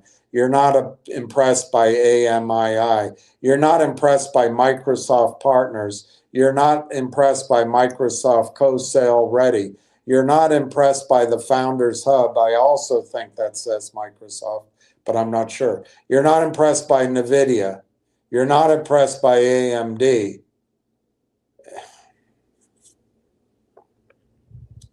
I don't know. I don't know. Maybe it's so. Mississippi woman's got a whole lot of soul.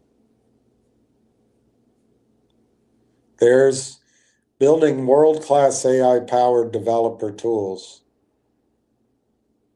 Conductor, RailTrax, LangTrax, and Shredder. Then they have another one. But look at this, Ryan. You don't believe PricewaterhouseCoopers. AI could contribute up to 15.7 trillion to the global economy in 2030. That's 4.5 years away. But you got time. You got time. You don't agree with this, Ryan. I paid for this research, by the way. It comes out of London. Key insights from 90 artificial intelligence merger and acquisition deals over from 2018 to 2024.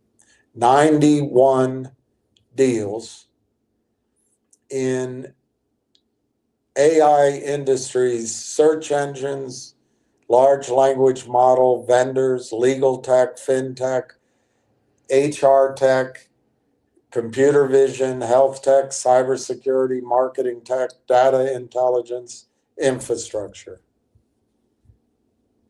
The high end, 50 times revenues. Low end, 12 times revenues. Average, 25 times revenues.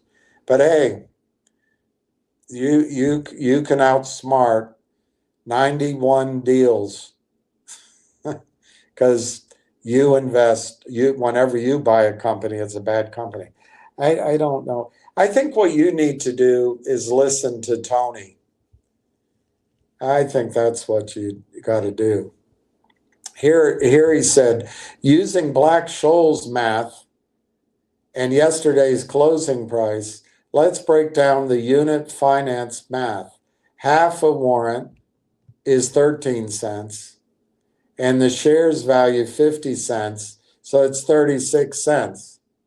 Matches the market price exactly. What is all that gibberish? It's just gibberish. But hey, why don't you follow Tony, Ryan? To the surprise of no one actually paying attention to financial statements, penny stock being promoted by some social media accounts announces a dilutive price private placement. No, it was strategic, and it wasn't particularly dilutive. It wasn't particularly dilutive. It was less than 1% dilutive. Tucked into the very last line of the press release, it was right in the headline of the press release. A going concern warning.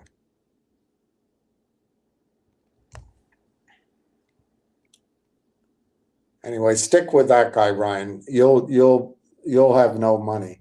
You'll be in this same position the rest of your life. It's fine. It's fine with me. If you're happy, I'm happy. If that's all you want to do with your account, I'm happy. But it's just stupid. Now you may not agree with AI, and you may point out that I was wrong on logic, for example, and therefore you're not, and that's fine. You can make that decision. But I still think it's crazy to turn down a real stock that happens to be mispriced, and you're putting 5% of your account in it. But you might already be rich. So it's just a hobby for you, and that's fine. You can have a hobby. I found an article that I don't know how to show it to you, but I'll try to run through it on the broader concept of AI. It's called AI 2027, and it was in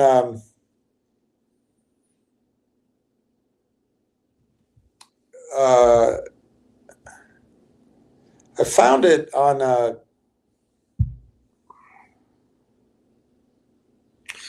don't know where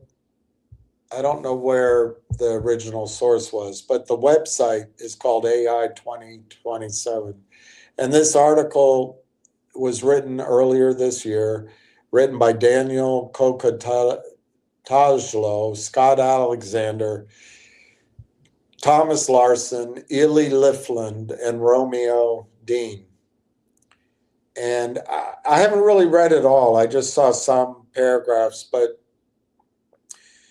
part of what's going on with AI is this is a revolution. This is where money is going to go. It's not going to go in the other 95% of your account. It's going to go into AI.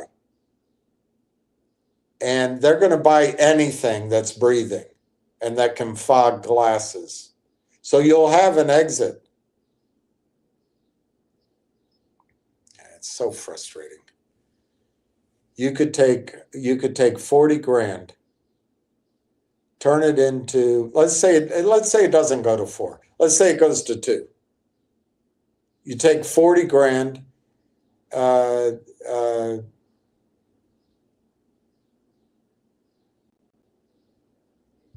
turn that into 5x, turn it into $200,000.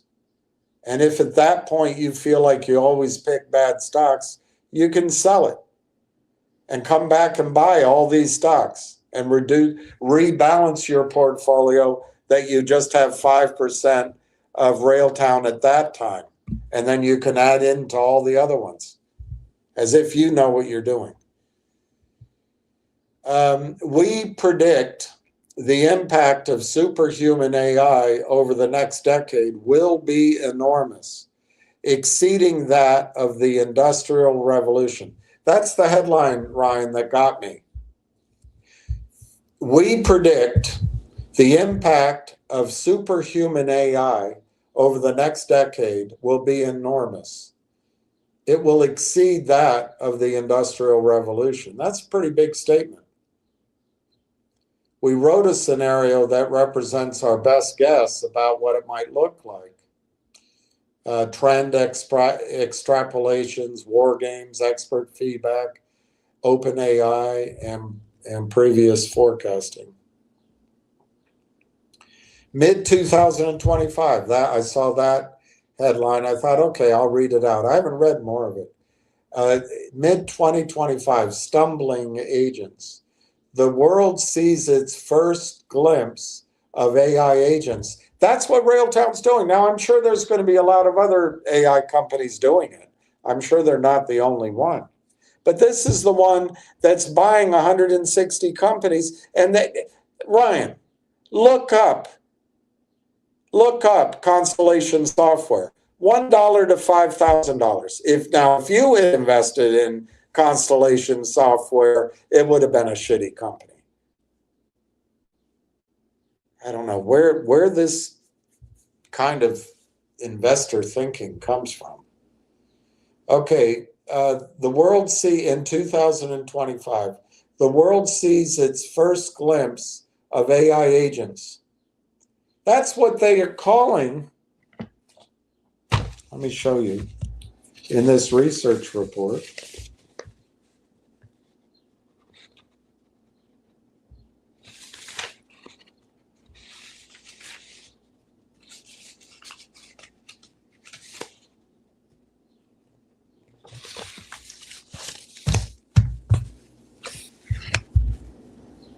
Well, I guess the name they're using is Application General Intelligence.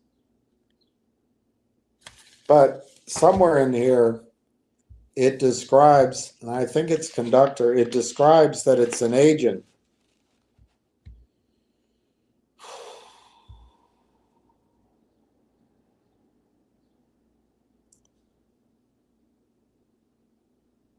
Let me see if it's page 7.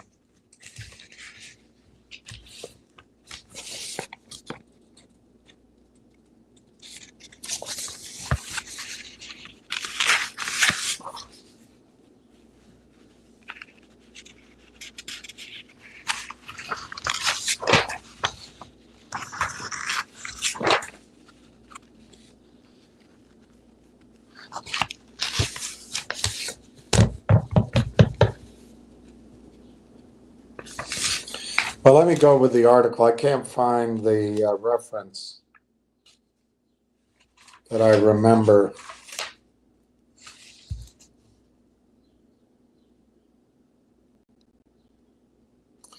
They do say here, based on our discussions with several customers of Railtown, the value proposition of Railtown's AI tool is quite impressive.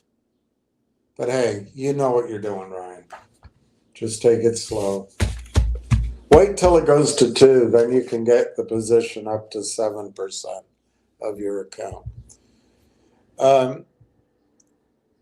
Advertisements for computer using agents emphasize the term personal assistant. You can prompt them with tasks like order a burrito on DoorDash or open my budget sheet. They will check in with you as needed.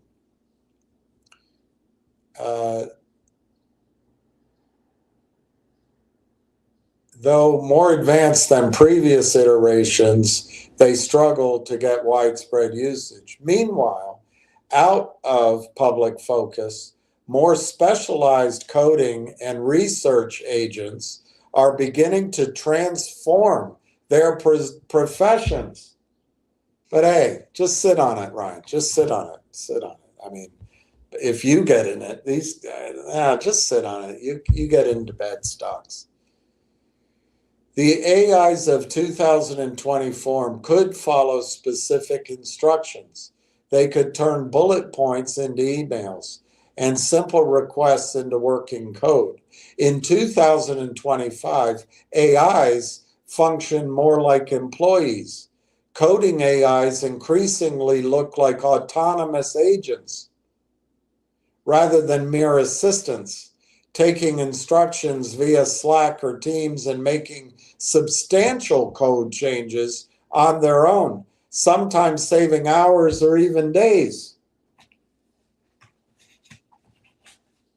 That's Railtown. But Ryan, please, just sit on it at 5%. I mean, if you buy it, you buy losers. So you must have bought another loser.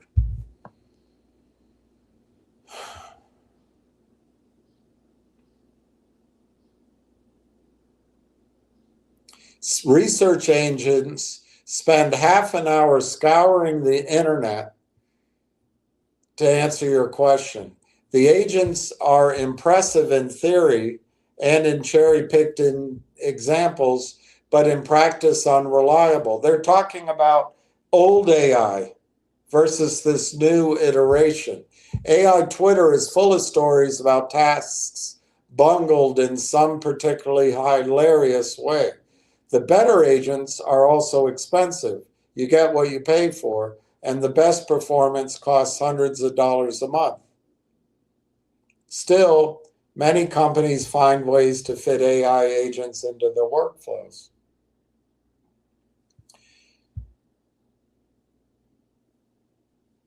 Then they give an example. Late 2025, the world's most expensive AI, OpenBrain.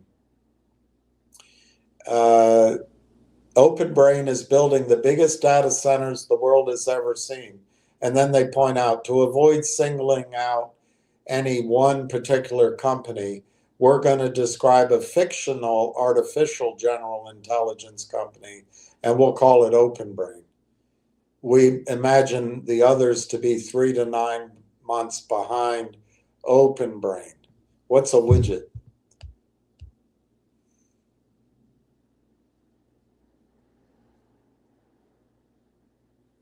GPT-4, I don't even understand all of this, required 2 to 10 to the 25th flop of compute to train.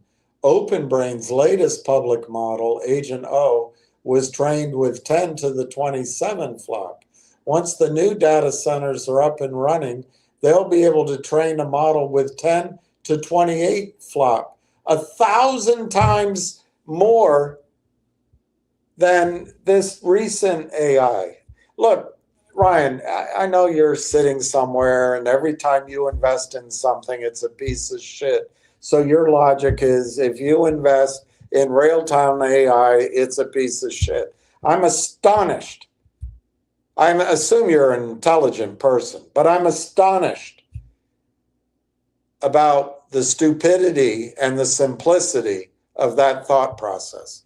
But I visited out in Northern Virginia, an area that I used to know pretty well, and I visited a friend out there 2 months ago. And he drove me around. I saw 5, I think, maybe 6 data centers, one of which nobody knows what it is. Huge data centers on top of data centers and cooling centers that were built over the last 30 years, but these huge structures getting ready for AI. But just sit on it, Ryan, because you always buy crap companies. Please continue to allocate 5% of your portfolio to every crap idea you hear. And when you finally hear a good one, just lump it in with all the other crap ideas. I can't believe you're sitting on it when you have the ability to transform your life. I just can't believe it. You know, just 3 weeks ago, you could have almost purchased double the amount of shares. The price has almost doubled from 3 weeks ago. And you're still, well, I just buy crappy companies. And I'm not gonna, I would do it, except every time I buy something, it's a crap company. God. I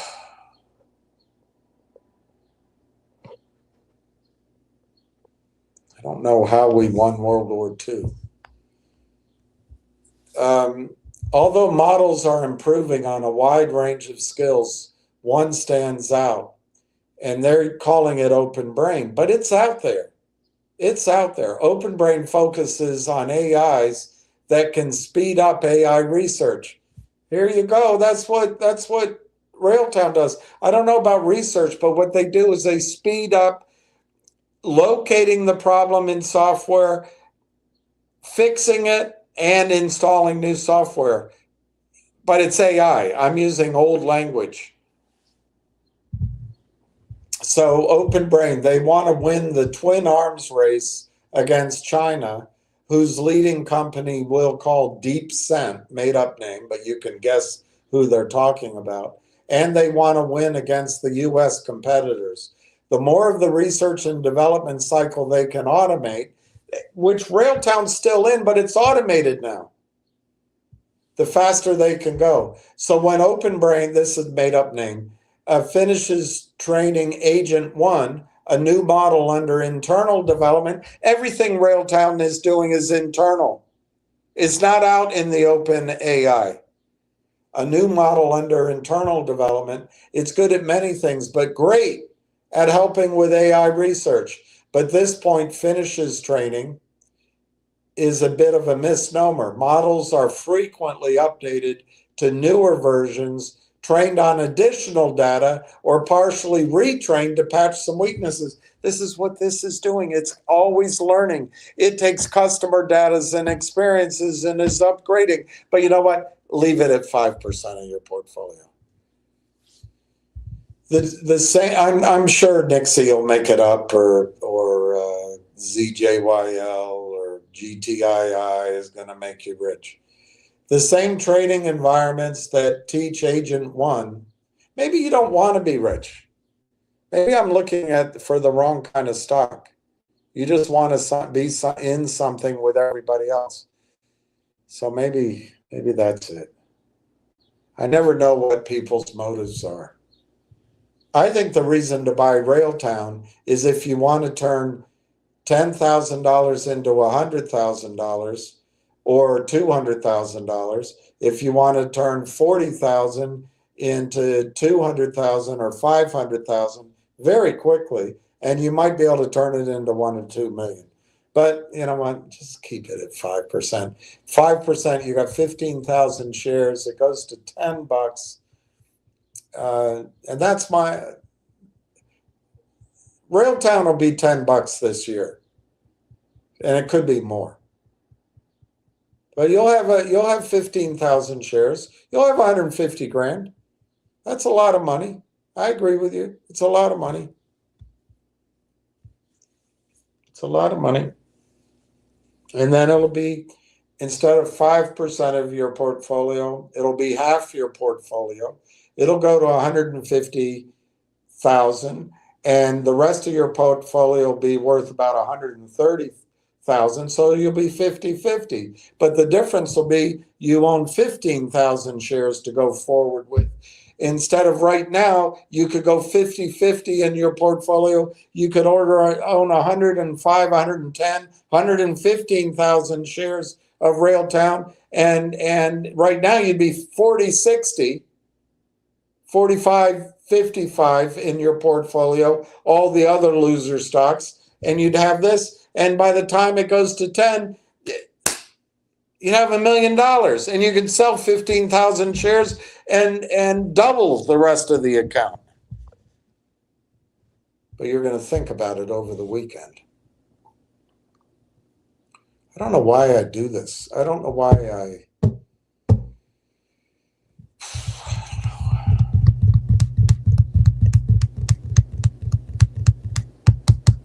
So the same trading environments that teach Agent 1, this is made up, but you can tell he's talking about real scenarios. I'm going to guess they're talking about Tesla, but it could be talking about a NVIDIA product or something. But this is where Railtown's dancing. The same training environments that teach Agent 1 to autonomously code and web browse also make it a good hacker. Moreover, it could offer substantial help. Oh, gosh. I don't want to read that. But it has PhD level knowledge of every field and ability to browse the web. This company that they're talking about reassures the government that the model has been aligned so it won't do anything malicious. Modern AI systems, and again, Ryan, please just wait, because if you buy into it, the entire world's modern AI systems are going to be losers. You alone, by buying into it, are going to make it a loser investment. Modern AI systems are gigantic artificial neural networks. Early in training, an AI won't have goals so much as reflexes. If it sees pleased to meet, it outputs you. By the time it's been trained to predict approximately one internet's worth of text, it'll have developed sophisticated internal circuitry that encodes vast amounts of knowledge and flexibility in role plays as arbitrary authors, since that's what helps it predict text with superhuman accuracy. But please don't invest in it, Ryan. 5%'s enough. I mean, what? I mean, you got GDC, that's going to be a winner. And you know, you're going to get your settlement from MMTLP. And why, you know, we put a little bit in QNTM, it went up and now it's back and it's going to go up again. And there's always that MLSS we can chase. And I still haven't been able to sell my MULN, but I want to add to that. I don't know. I'm giving you a way out of this hell. I'm telling you, this stock is going to pull you out of this ditch, and then you can be a real investor. You can go hire someone at Morgan Stanley, pay them 3% a year, and you can go study to your heart's desire, be conservative, start a fleet of taxis, start a solar panel company, go teach children in the Sudan how to make sure their water is clean, whatever you want to do. But you're gonna, well, if I get more than 5%, I always buy bad companies. God. It makes my brain hurt. So after an agent is trained to predict internet text, the model is trained to produce text in response to instructions. This bakes in a basic personality and drives.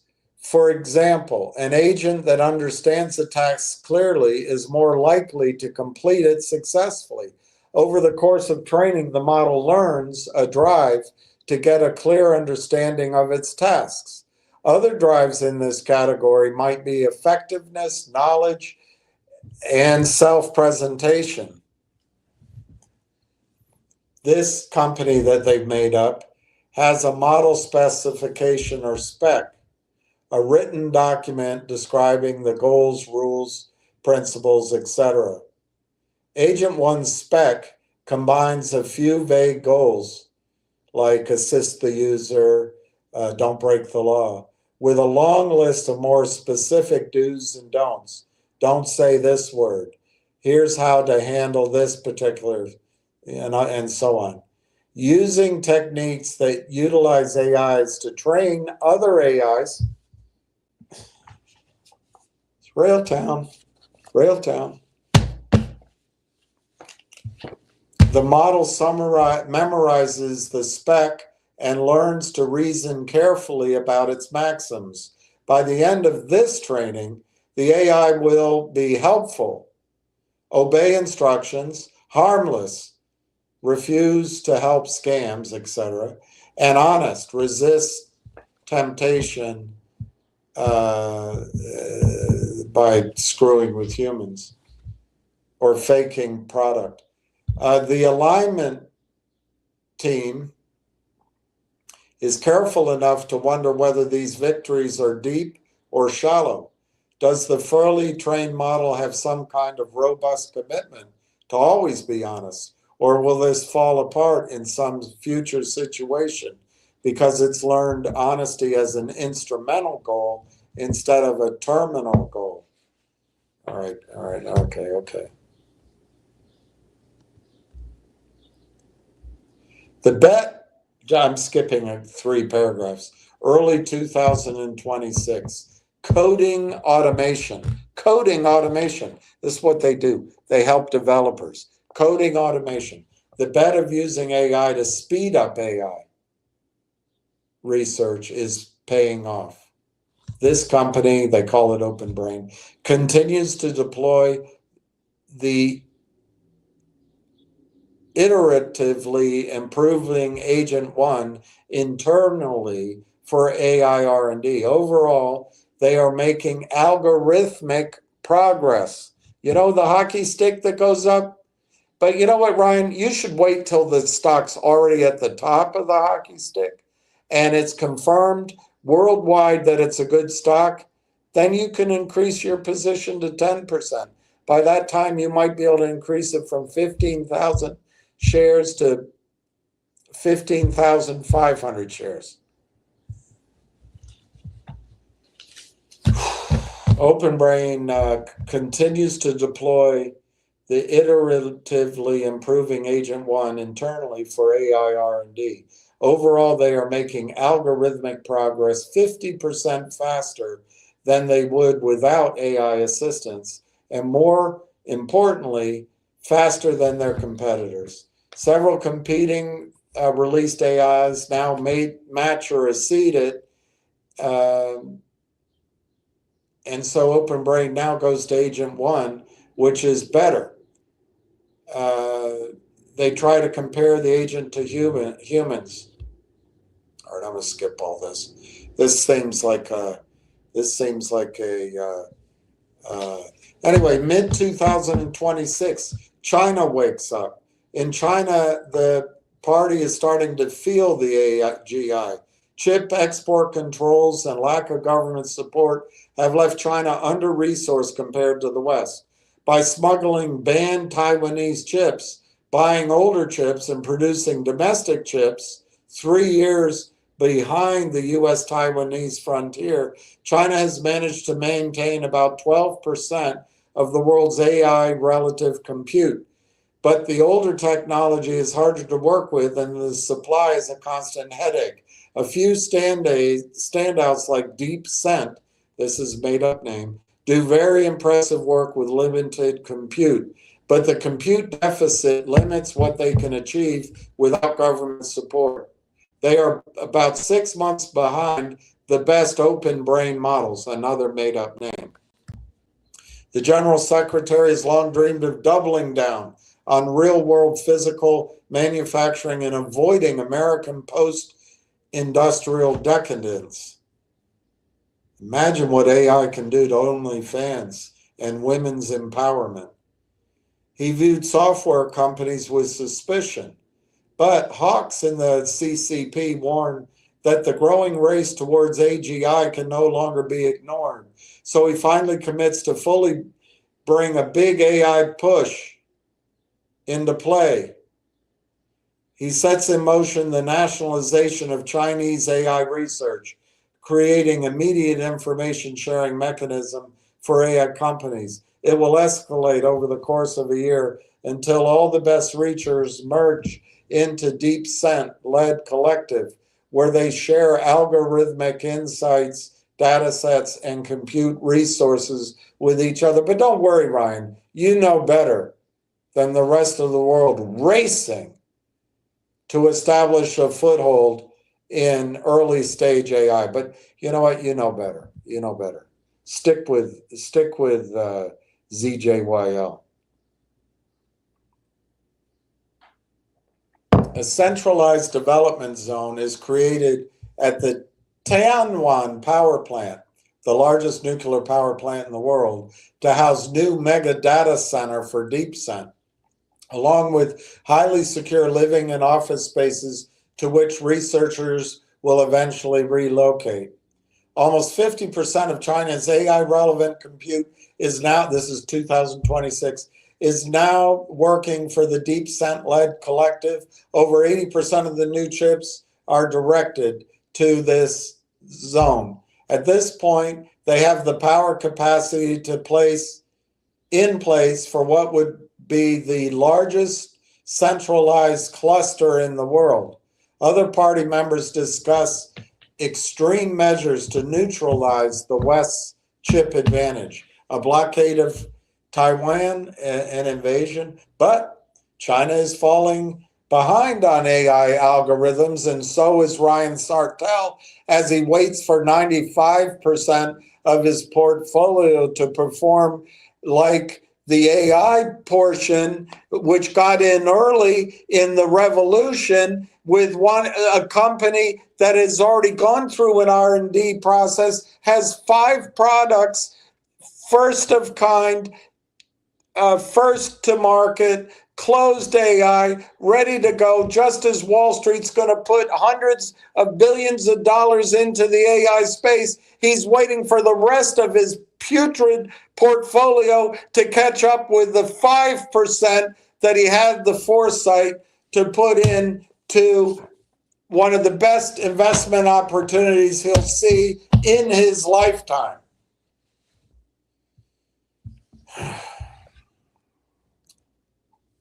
On the other hand, I guess at least he put 5% in. At least he did that. But China is falling behind on AI algorithms. This is a made-up predictive scenario, 2026, because of their weaker models. The Chinese intelligence agencies, the best in the world, doubled down on their plans to steal OpenBrain's patents. Now, their OpenBrain is a made-up name. This is much more complex operation than their constant low-level poaching of algorithmic secrets. They want to steal multi-terabyte files stored on highly secure servers, RAND's SL3. Their cyber force think they can pull it off with their spies, but perhaps only one time. OpenBrain, made-up name, will detect the theft, increase security, and they may not get another chance. So should they act now or wait for a more advanced model? Or if they wait, do they risk an upgrade in security?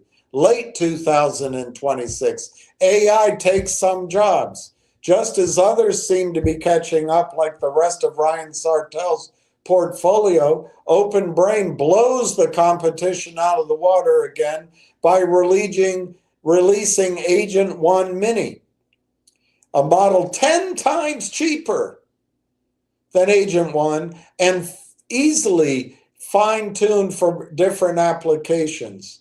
The mainstream narrative around AI has changed from, quote, maybe the hype will blow over, unquote, and I'm going to think about investing because if I invest, it's really going to be a lousy company, unquote, to, quote, guess this is the next best thing, unquote. But people disagree on how big.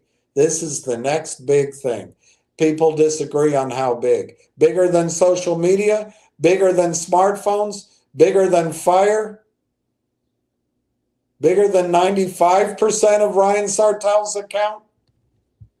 AI has started to take jobs, but has also created new ones. The stock market has gone up 30% in 26, maybe, led by OpenBrain, NVIDIA, and whichever companies have most successfully integrated AI assistants. It's what these guys do. It's what these guys do. The job market for junior software engineers is in turmoil. The AIs can do everything taught by a computer science degree, but people who know how to manage quality control teams of AIs are making a killing. Business gurus tell job seekers that familiarity with AI is the most important skill to put on a resume. Okay. Okay, well, maybe I'll increase my commitment to 6%. Many people fear the next wave of AI will come for their jobs. There's a 10,000 person anti-AI protest in Washington, D.C. The Department of Defense quietly begins contacting Open Brain directly for cyber data analysis and R&D, but integration is slow because of bureaucracy. January 2027, Agent 2 comes out, never finishes learning. With Agent 1's help, Open Brain is now posting training Agent 2. More than ever, the focus is on high-quality data. Copious amounts of synthetic data are produced, evaluated, and filtered for quality before being fed into Agent 2. On top of this, they pay billions of dollars for human laborers to record themselves solving long horizon tasks. On top of all that, they train Agent 2 almost continuously using reinforcement learning on an ever-expanding suite of diverse, difficult tasks. Lots of video games, lots of coding challenges, lots of research. Agent 2, more than previous models, is effectively learning online learning, in that it is built to never really finish training. Every day, it gets updated to the latest version, trained on more data generated by the previous version the previous day. Agent 1 has been optimized for AI research and development tasks, hoping to initiate an intelligence explosion. But hey, let's just keep it at 5%, because if you invest in it, none of this is going to happen, Ryan. I mean, if you put money in it, it's going to be a shitty company. And this whole revolution is not going to happen. So just stay with 5%.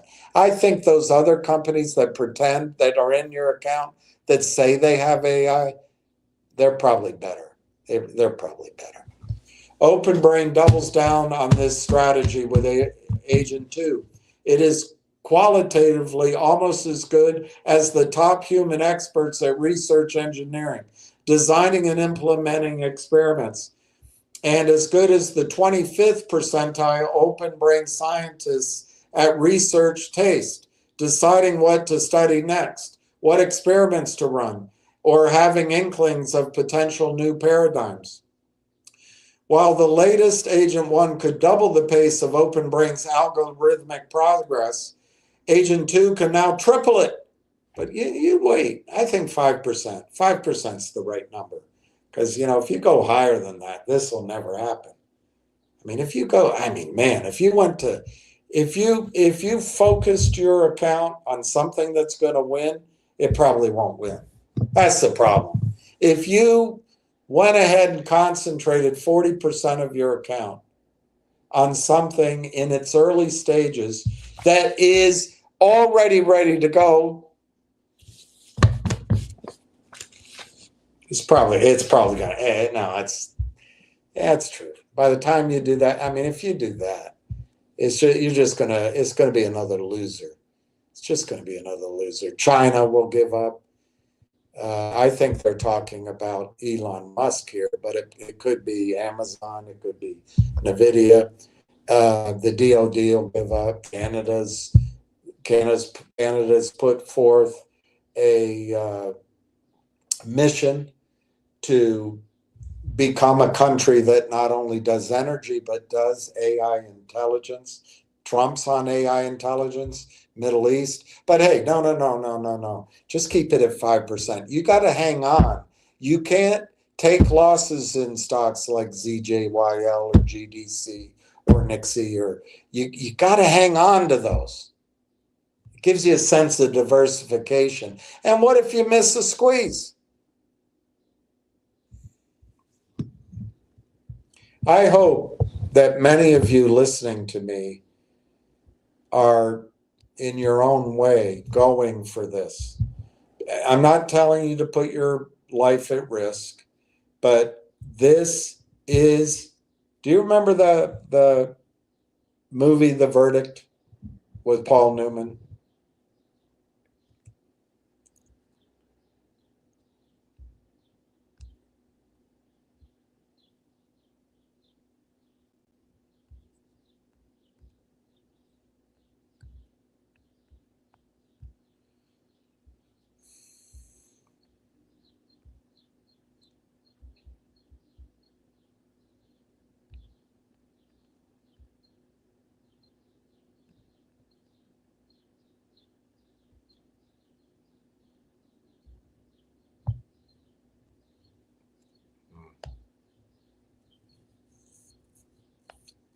course, it doesn't come up. Okay. Let me do it a different way.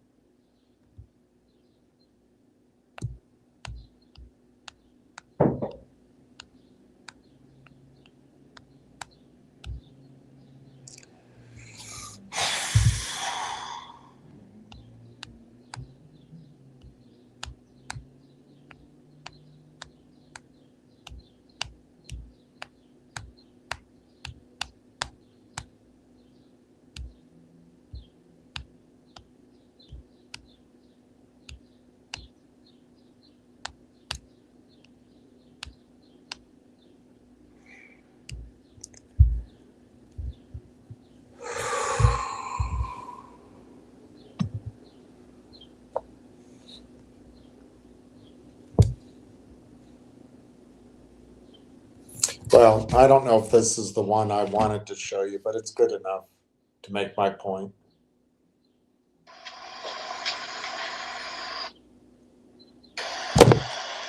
What happened? It's bad. What are you going to do now? I don't have a goddamn idea.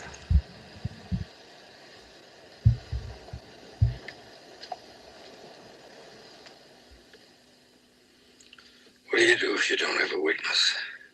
Use their witness. That's right. I think we tried that, Francis. Case is over. You know, you broke the first rule they ever taught you in law school. You never ask a question unless you have the answer to it. Even your own expert witness said there was no negligence. It's over, period. There'll be other cases. There are no other cases. This is the case. There are no other cases. This is the case. There are no other cases. This is the case. No other cases. This is the case. You are the law. Not some book. Not the lawyers. Not a marble statue. Or the trappings of the court. See, those are just symbols of our desire to be just.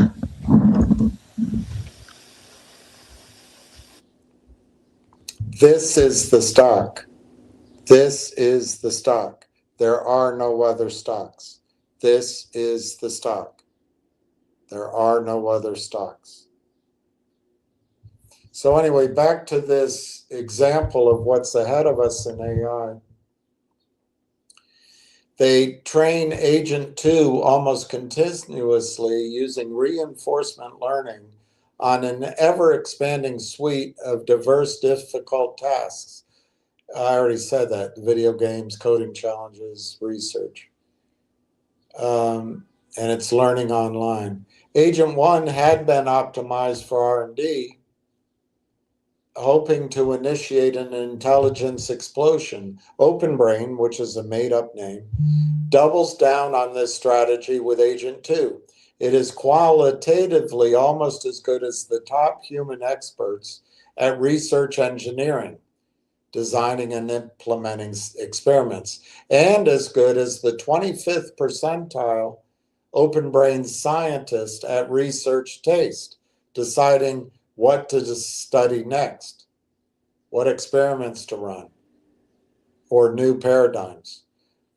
While the latest Agent 1 could double the pace of OpenBrain's algorithmic progress, Agent 2 can now triple it and will improve further with over time. In practice, this looks like every OpenBrain researcher becoming a manager of an AI team.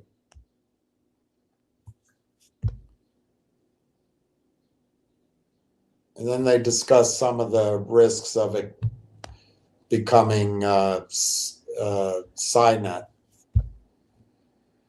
February of 27, China steals Agent 2.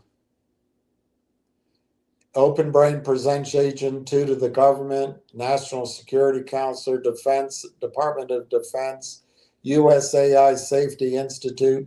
OpenBrain wants to maintain a good relationship with the press because it's basically the only actor that can stop them. Cyber warfare.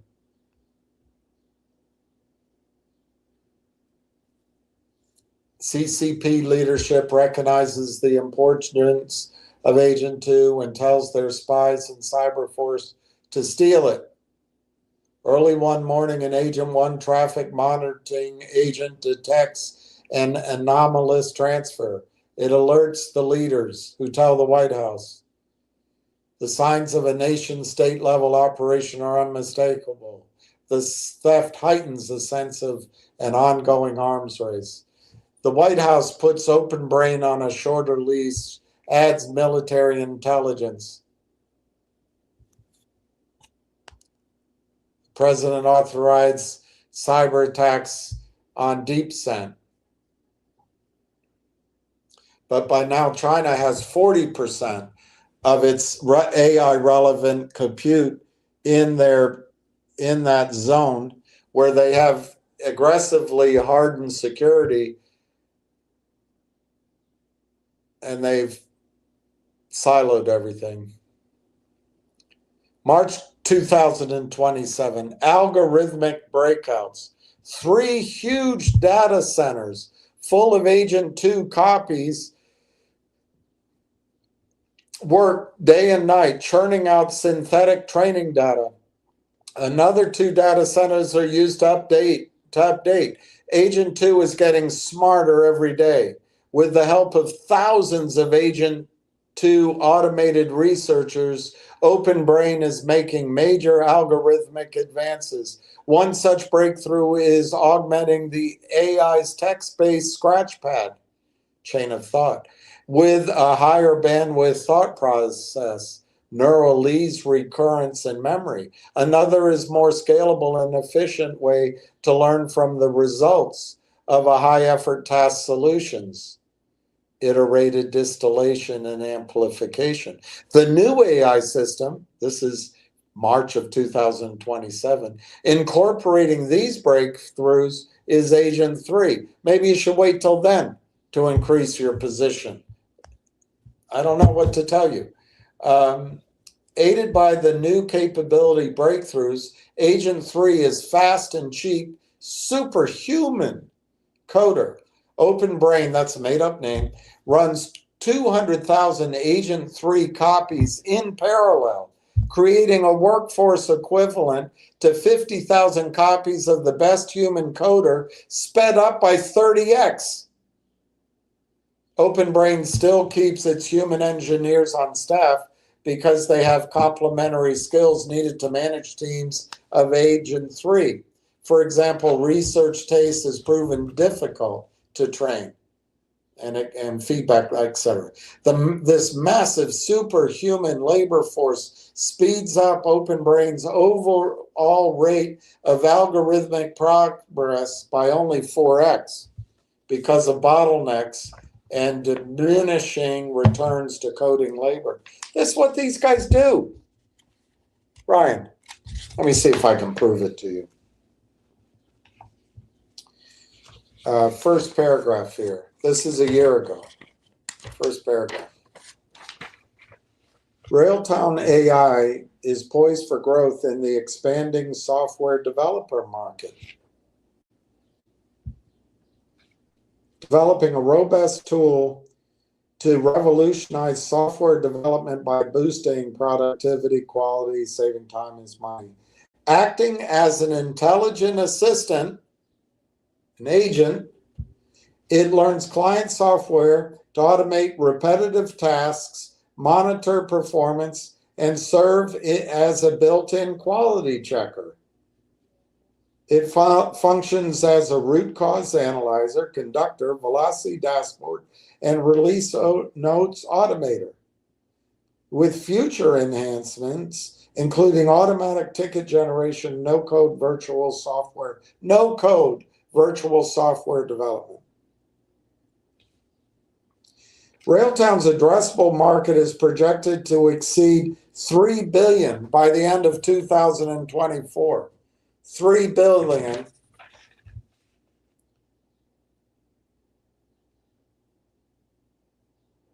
The company's sales strategy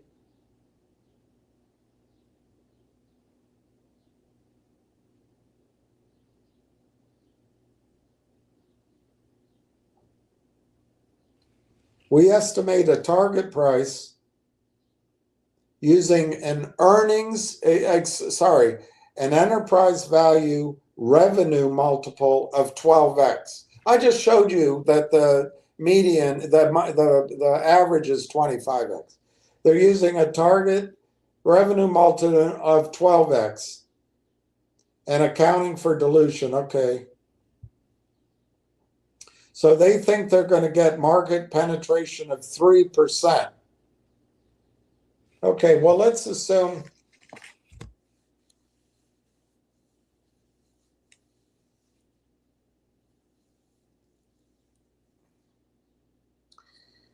I don't know. I'm debating going in, finding it for you, but I guess I'll give you the homework.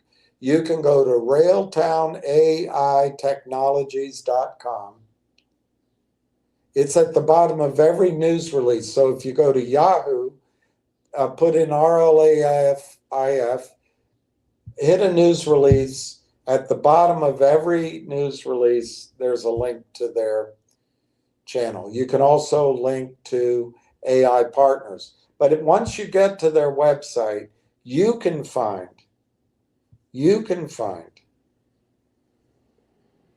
the target market that they're addressing. They believe the target market by 2027, which is when this is contemplating. But the value is now, by the way. Remember, the good news comes forward. They're targeting over 100 billion. Over 100 billion market, according to themselves. Now, that's up there now. This was written a year ago. They now have 5 product categories. And by the way, that doesn't include AI Partners. Let's just see what 3 billion does at 12x. In other words, they have 140 billion market they're targeting. Now let's use 100 billion. Let's use the 3% these research analysts say. Let's say it's 3 billion they get, or reasonably can be expected to get. Let's not use 150 times. Let's not use 100 times. Let's not use 50 as the highest. Let's not use 25. Let's use 12x, which was the lowest, and it's also what this is. So we'll go by 12. 36 billion. Well, instead of increasing the outstanding shares to 170 million, they're at 140 million now. Let's increase them to 250 million. So we'll divide this by 250 million. $144 a share. That's at 3% penetration of their target market, not what the analysts are saying. Their target market of 135 billion over the next few years. You can look it up on their website. 3% penetration. They're the first mover. But let's just assume 3% and using 12 times instead of 100 times. There's $144 a share. Ryan. There's no short squeeze in that. There's no issue with dividend. Let's get all the shareholders to submit how much they own. There's none of that. There's $144 a share. All right, so now you're going to say, well, you shouldn't have used 3 billion out of 130 billion market. How do you know Railtown's any good? Remember, I'm Ryan, and if I invest in it, it's going to be a piece of shit company. All right, maybe we should say it's only gonna do 0.5% instead of 3%. So let's divide this by 6. That's a $24 stock. Yeah, but you know, you use 12 times and I'm Ryan, and by the time I invest, you know, it's just going to be a bad company. You know, I get it that AI 2.2 to 2.0 is a revolution. I get that Wall Street's on the verge of raising billions, hundreds of billions, even trillions to invest in AI. But hey, I'm Ryan Sartell, and when I invest, I only buy 5% of my portfolio because everything I buy is crap.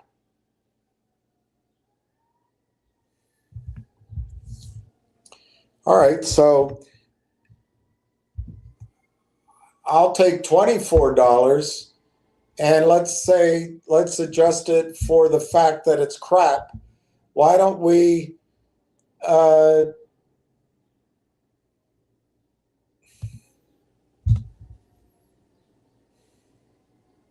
we'll take 3/4 off that target. We'll only take a quarter of that target.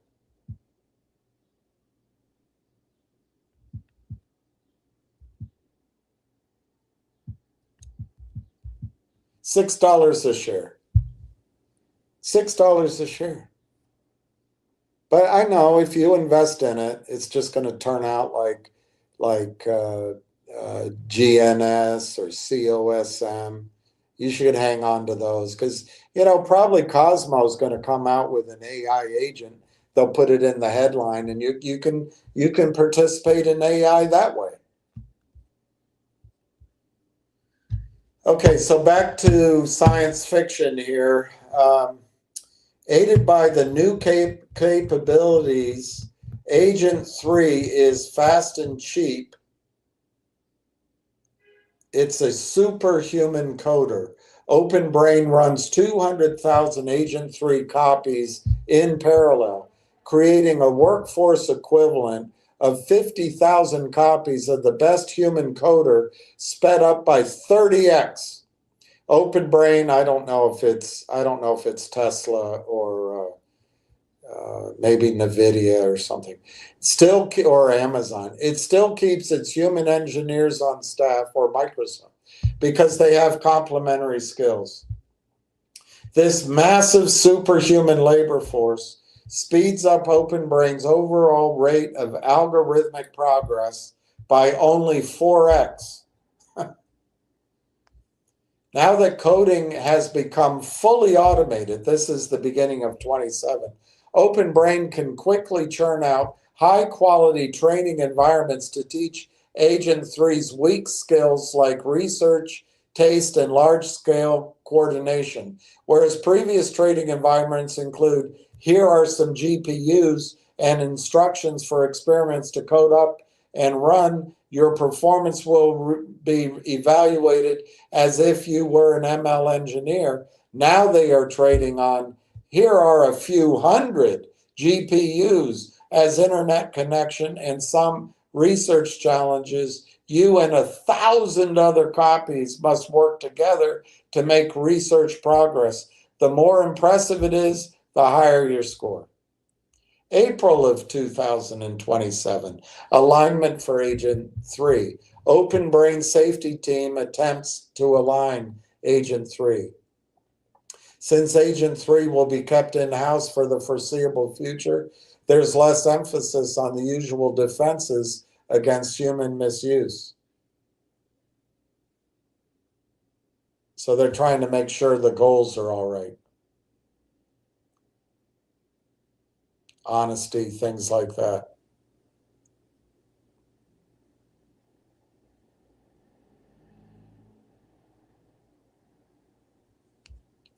And then it goes into national security. And then June of 27, self-improving AI.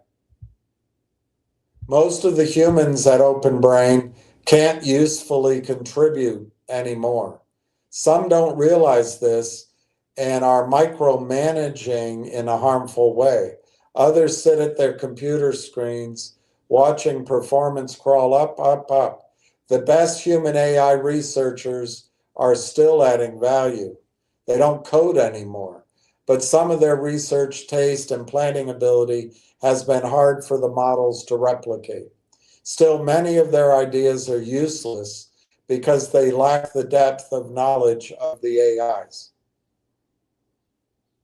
For many of their research ideas, the AIs immediately respond with a report explaining that their idea was tested in depth 3 weeks ago and found unpromising. The researchers go to bed every night and wake up to another week's worth of progress made mostly by the agents.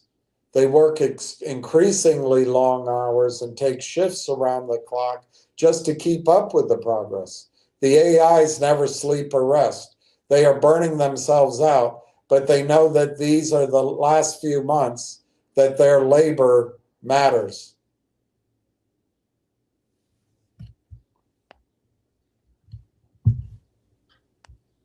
July 2027, the cheap remote worker. Trailing US AI companies release their own AIs, approaching that of OpenBrain's automated coder from January. Recognizing their increasing lack of competitiveness, they push for immediate regulations to slow OpenBrain, but it's too late.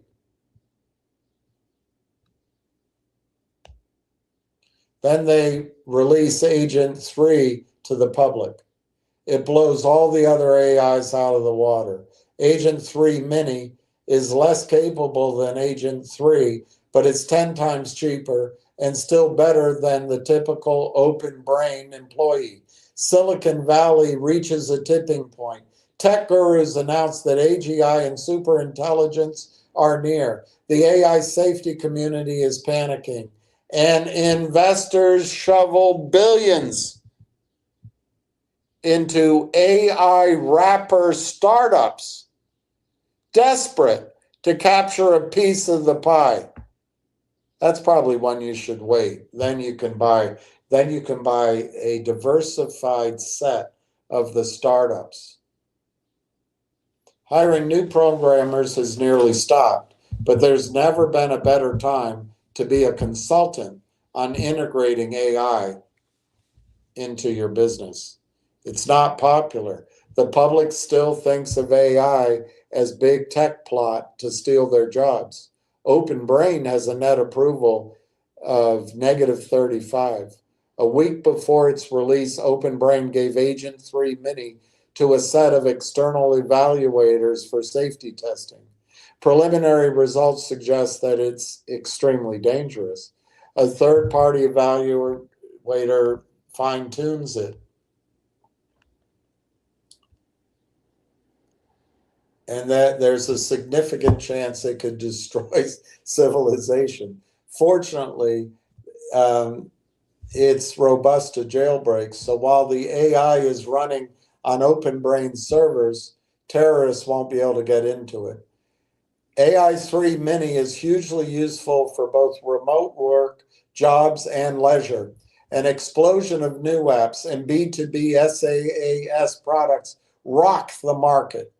Gamers get amazing dialogue with lifelike characters in polished video games that took only a month to make. 10% of Americans, mostly young people, consider AI a close friend. For almost every white-collar profession, there are now multiple credible startups promising to disrupt it with AI. The public conversation is confused and chaotic. Skeptics still pointing out things that the minis can't do. August 27, the geopolitics of superintelligence.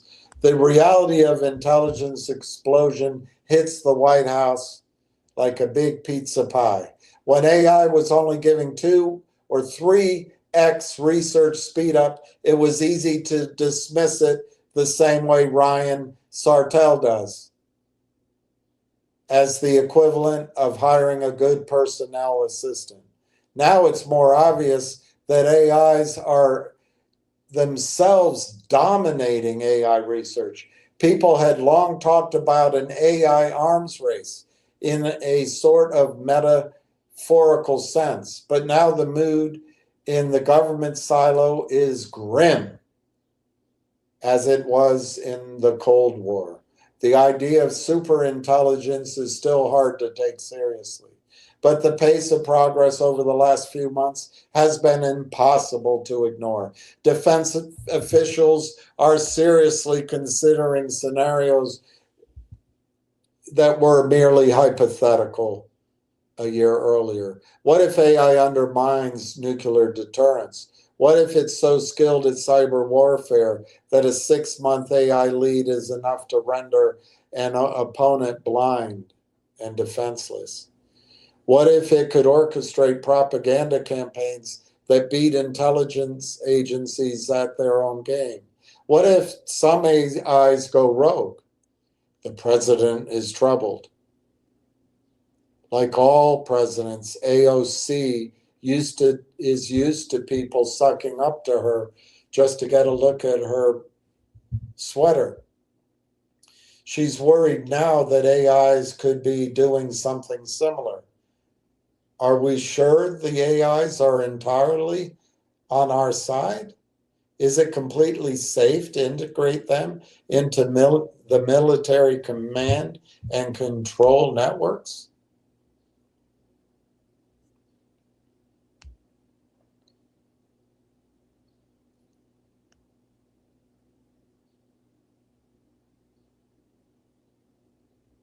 Diplomats consider what an AI arms control treaty might look like. If AI progress threatened to overturn nuclear deterrence, could America and China avoid nuclear war? And so on. China comes to many of the same conclusions.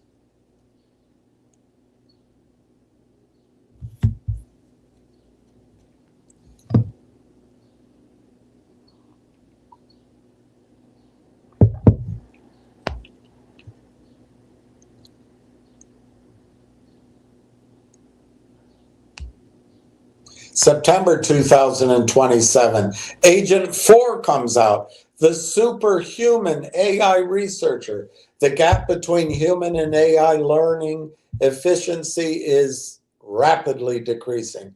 Traditional LLM-based AI seem to require many orders of magnitude more data and compute to get to human-level performance. Agent 3, having excellent knowledge of both the human brain and modern AI algorithms, as well as many thousands of copies doing research, ends up making substantial algorithmic strides, narrowing the gap to an agent that's only around 40,000x less compute efficient than the human brain. This new AI system is dubbed Agent 4.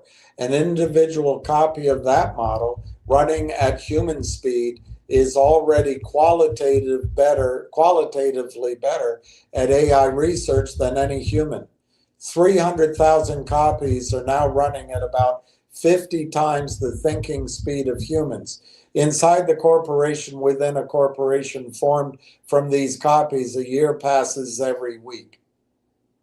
This gigantic amount of labor only manages to speed up the overall rate of algorithmic progress by 50 times.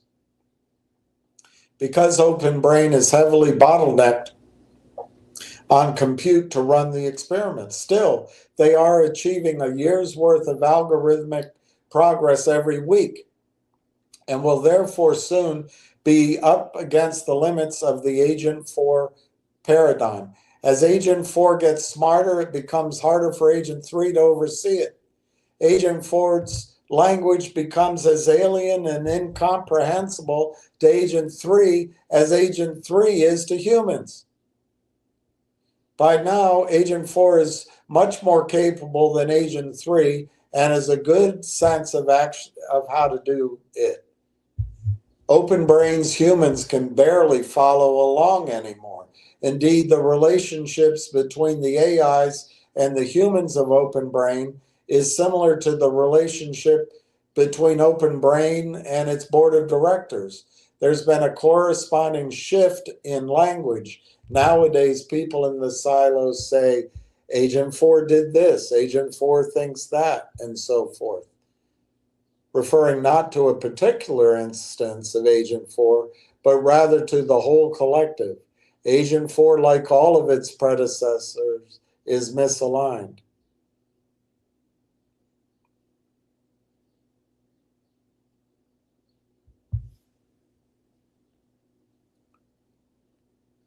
So it doesn't have honesty, and it's starting to like certain tasks, and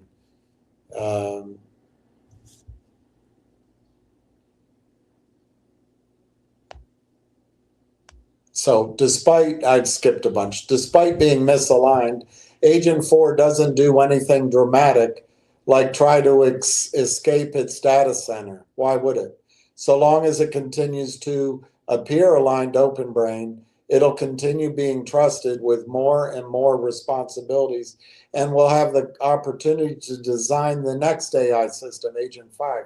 Agent 5 will have significant architectural differences from Agent 4, arguably a completely new paradigm, though neural networks will still be involved. It's supposed to be aligned to spec, but Agent 4 plans to make it aligned to Agent 4 instead. It gets caught. Agent 3, blah, blah, blah, blah, blah, blah, blah, blah,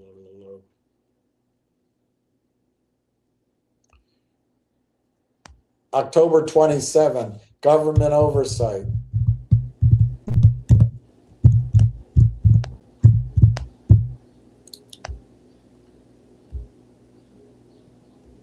And then it gives you a choice of ending. Anyway, it's a thought process there.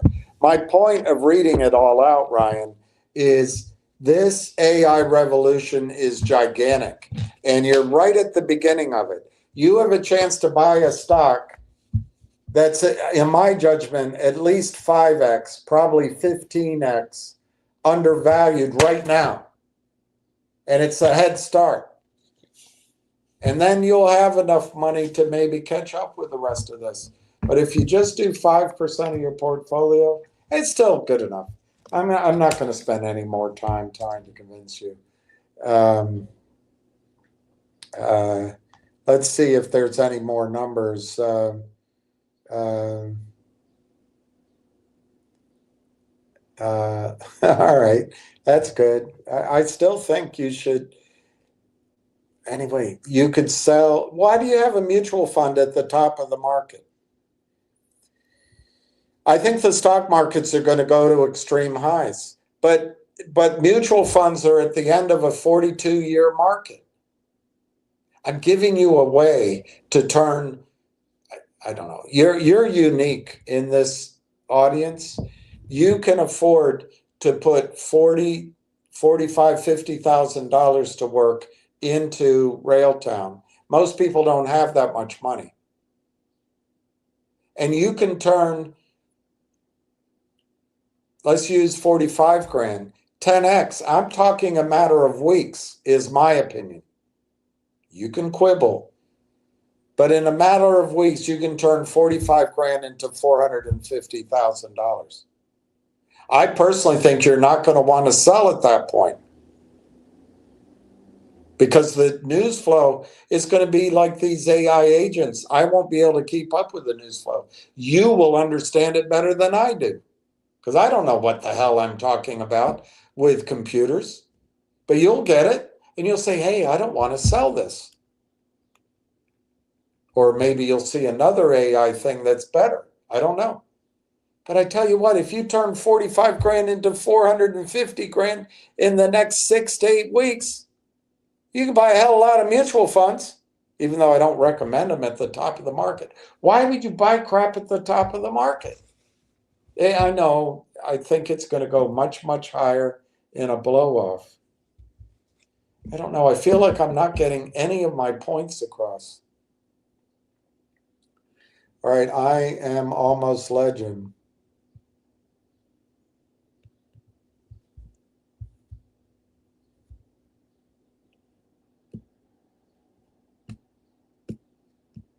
All right, so if they take out a short-term loan,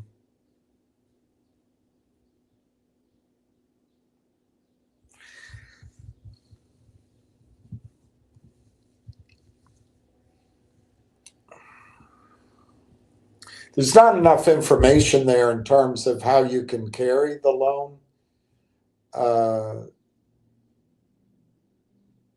If there's a delay, but I would do it. I don't have access. I don't have access to credit because I lost my house through nightmare. Anyway, let's not get in there. But here's what I would do. I would buy Railtown at, let's say, 50 cents by the time you get it done. And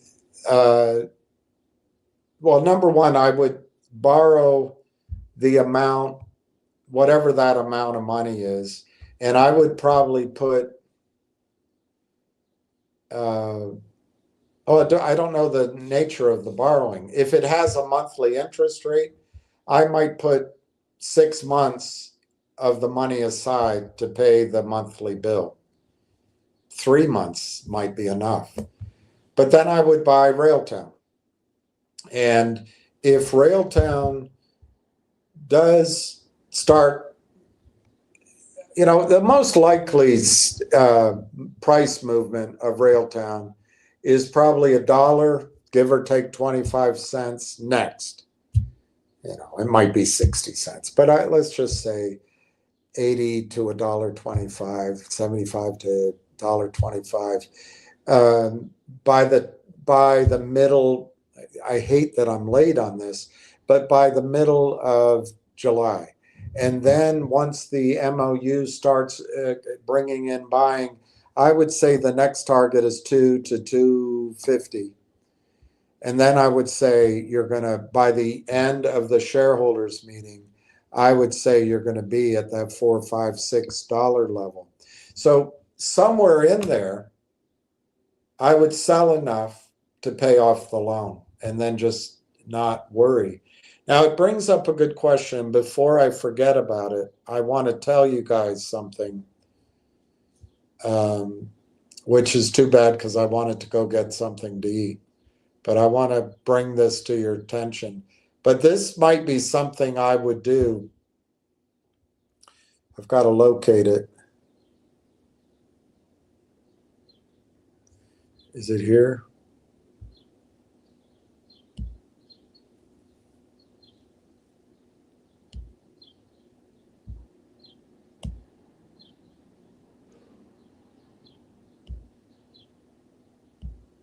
Nope, it's not there. So sorry. I just got to find it. Might be here.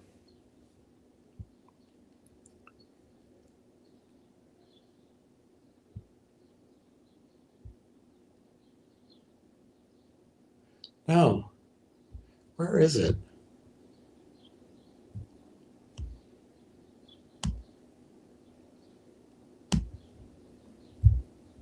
Where is it? Where is it? Where is it?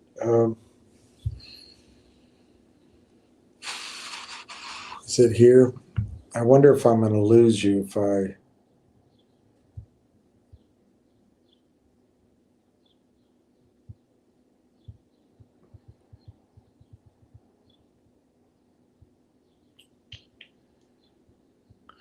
Anyway, darn it, I wish I could find this for you. I'm almost legend.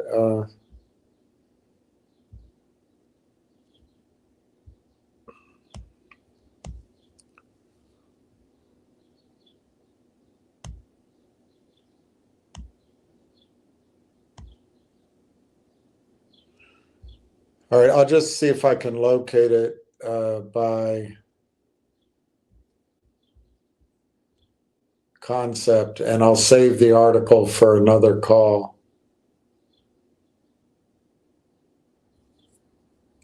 Oh, here it is. Oh, there it is. I found it. I just had to Google. Okay, so here's another idea. I'm almost legend. But how would I do that?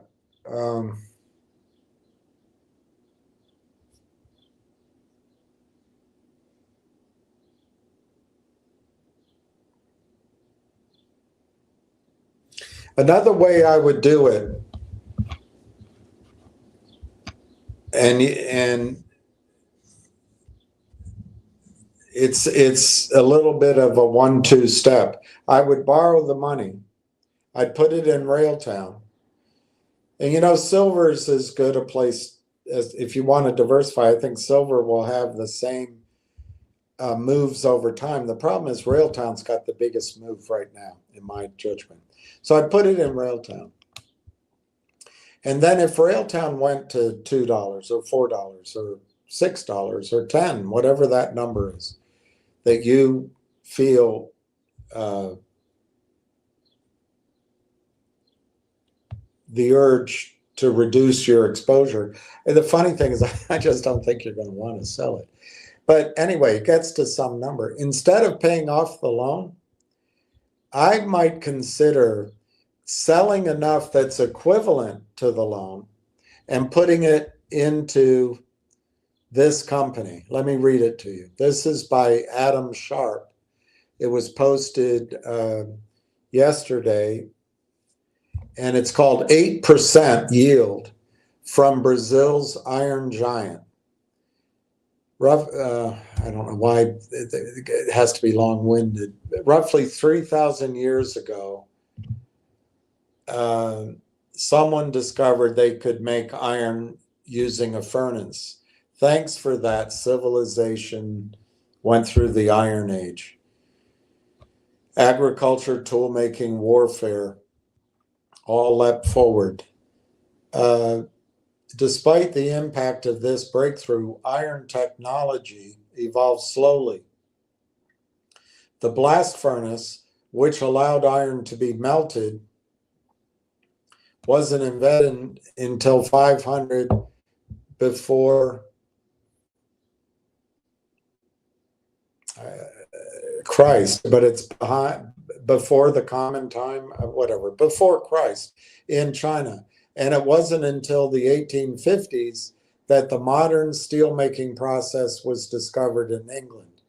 Iron and steel have had an incalculable impact on human civilization. We're still in that age today. It was steel and the iron that it's made of that powered the second industrial revolution. Railroads, combustion engines, bridges, cars, and more were made possible because of iron ore. Steel is uniquely strong and resilient as an alloy, and no other metal can replace it. Breakthroughs in steel continue this day, with SpaceX's massive Starship being made from a new steel alloy, as well as the new missiles.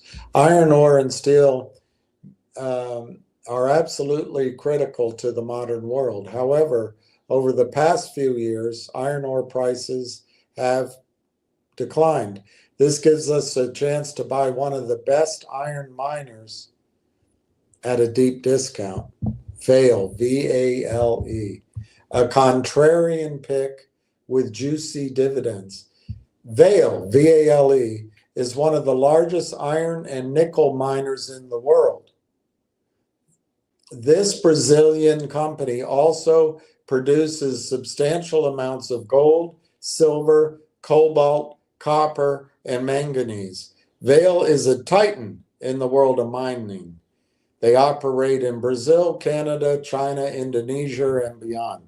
However, the companies are down 79% from the all-time highs. The company's valued at $41 billion, but that's a cheap price to pay for what you're getting.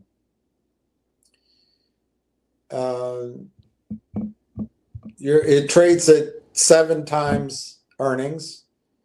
It trades at 1 times sales. It trades at 1 times book value, and you get a 9.5% average dividend yield over the last 2-3 years. And the reason it's cheap is because iron ore prices are down 56%. Depressed iron ore prices mean lower margins and inconsistent dividends for Vale. However, yields have remained respectable, and I believe this is Adam Sharp. The stock offers an extremely attractive risk-reward ratio at these levels. Even at the current $94 a ton, Vail can sell iron ore at a substantial profit. Its costs are around $57 a ton. The company owns arguably the best iron ore mines in the world with the highest grades and the lowest level of impurities. I am comfortable holding the stock for multiple years, and even if prices remain low. The company will still pay out nice dividends, which you can reinvest. But I would suggest, so in other words, if you take out the loan, you buy Railtown goes up, maybe rather than paying off the loan, buy enough Vail so that the dividend can pay the interest on your loan so you never have any stress about it. I think Vail, now I will tell you, because I've been in iron ore and I know it a bit. Iron ore can go lower. So there can be a period of time where the stock stays low. But we are coming, as I started reading to you, and I still owe you guys another chapter, we are coming into a world where infrastructure is going to be built. We're coming into a United States, North American world where we need to rebuild our infrastructure. That's iron and steel, our bridges, our rail, boats. So he says, this is a deep story worth looking. So anyway, I would buy it, and then you've got to, and hold it. You've got a stock, although it could stay down for a while, it'll pay dividends, particularly if you give yourself a buffer. Maybe you calculate it so it gives you a little bit more dividends than the cost of your loan. Maintain your loan. I think Railtown in 18 months could be sold. And I think Railtown could be sold for, well, certainly 100x from here. But what's frightening, and that's what's frightening is how big it could be. It could be 1,000x from here. In other words, Railtown could be sold for $200, $300, $400, $500 a share.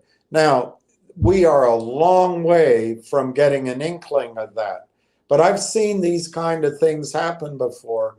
And, you know, the article I read earlier where Apple's not up to speed, maybe they buy Railtown. I doubt it. I think they'll always be slow. But a company like Microsoft and NVIDIA, what was the other one they mentioned? Samsung. Maybe those companies are looking at it to buy. And then you get stock. So your account is suddenly bigger there. You'll have marginability to pay off your loan and keep the stock and get a lower loan rate. Or you sell enough and just get out of all your debt altogether. But this Vail, I think, if iron goes back to $300, $400 a ton, which it could, let's see what he says. Vail isn't just a mining company. It's a vertically integrated logistics, transportation, and energy giant as well. The company owns a vast fleet of ships, which are among the largest and most efficient ore carriers in the world. Vail also owns a huge portfolio of railroads, ports, terminals, and other transportation. The company owns multiple hydroelectric dams and power plants that provide electricity to its mining operations. When you buy shares in Vail, you're buying a vast array of assets spread across the globe. Ryan might like this because it's so diversified. In terms of potential risks, this is a risk. Vail is substantially exposed to China, which buys a large percentage of its ores. This is not really a negative, however, because China is the largest builder of infrastructure in the world. So I would point out that I would see a risk of China buying ore for the China market, although they do build a lot, 50% of the world's automobiles. But I think China would be a buyer to build out the Belt road initiative. So there is a risk if China has another economic crash, it would impact oil prices. But that's true of every resource out there. I think China is in the middle of its recession or depression right now. But the good news is, despite the ongoing trade war between the United States and China, South American companies like Vale are unlikely to be affected. The world loves Vale's pure, high-grade iron ore, and this isn't going to change anytime soon. No matter what happens in the trade war, this Brazilian giant will keep selling to the world. At current levels, Vale shares offer an excellent risk-reward ratio. It's not a quick trade, and that's true. It's a long-term investment, and he wants to let the dividends compound. I'm suggesting you could let the dividends compound by paying off the interest on your loan. Hold on to Railtown. I think Railtown gets sold within 18 to 24 months, and then when it's sold, you have your way to pay everything off. It's a contrarian bet. I love it. I love that idea. There's also some other, there's three, I have them here somewhere, but there's three oil and gas royalty stocks. One is called Dorchester. I just forget the other two right now that a good friend of mine gave me. They all pay an average of 10%. That might be a strategy I would do. But I'll try, I'm almost legend. I'll try to maybe somehow create a 2 or 3 step example that I can show you. That would be how I would do it. If you're a guy that doesn't like loans and you're conservative, it might feel a little uncomfortable right at the beginning, but you can build in the payouts. But it's how you can change your portfolio and change your future too.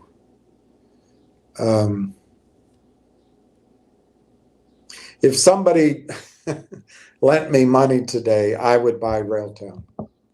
And it would annoy me, but because if somebody said, you know, you need a car or you need to go, you know, take a cruise around the world for your mental health, and I'll give you, you know, 40 grand. What annoys me about myself is I'd go buy 100,000 shares of Railtown. It doesn't annoy me. I think it's a great investment, but it just annoys me that I wouldn't go on the cruise. But that's what I would do. Anyway, I'll try to come up. I'll try to come up. Jack, I don't know why I do this quote from you. The answer is to help people like me take the information you give, review the resource, and make, yeah, maybe you're right. That's a nice thing to say. I just get frustrated. It shows up in frustration. I'm not frustrated with Ryan. I'm frustrated at myself because I'm not getting my message across. That's what's frustrating. It's not that I'm frustrated with Ryan. I don't blame Ryan for feeling like, you know, I don't know. We could make a list of 16 stocks that all I mean, many of them gave us 10x, and we should have taken it, right? But we thought, or at least I did, the squeeze is happening, more is coming. The unique thing about Railtown, and I'll pay attention all along, and I'm going to be sharing with you the information I get that's public. It'll be my interpretation of public information, but Railtown can go 10x and not come back. That's the difference. That's the difference. You know, I would argue GTII did a 10x, but then it just gave it all back. I think Finger Motion has given 10x at least once, It's given 5 and 7 and more. Maybe it's given 10x twice. If we had always sold, we'd be happy. And I know some people did do that. But we believed that this was the prelude to the squeeze. But then always the selling, the criminals, they always get it back down. They take our money and they take our dreams. They take our hopes. They take our pride. And then they take our legs.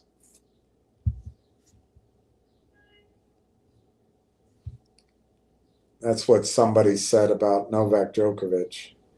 First he takes your, this. I'll look it up, but something like that. First he takes this, and then he takes your legs. But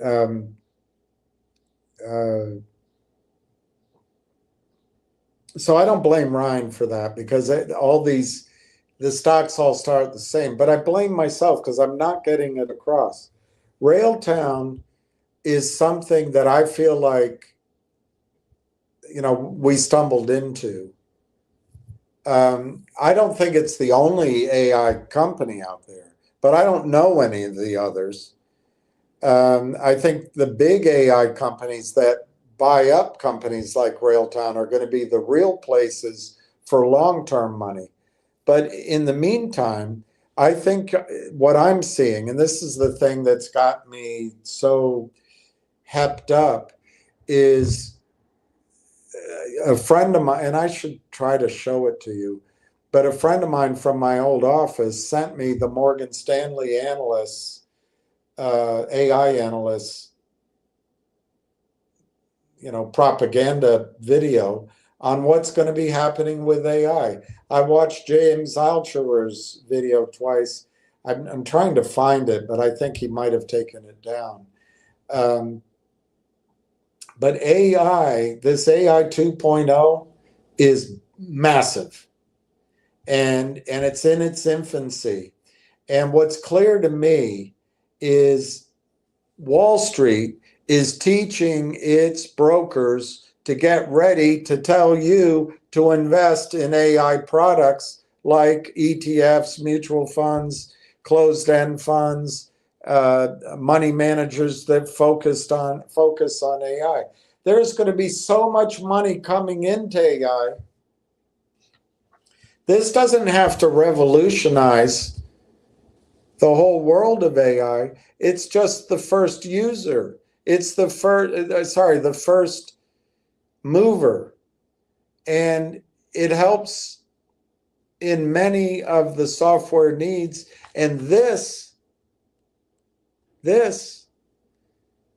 will be bought out, in my judgment, because you've got an 18-month, 2-year, 3-year, 5-year just flood. I think the money's going to flood in this year and next year.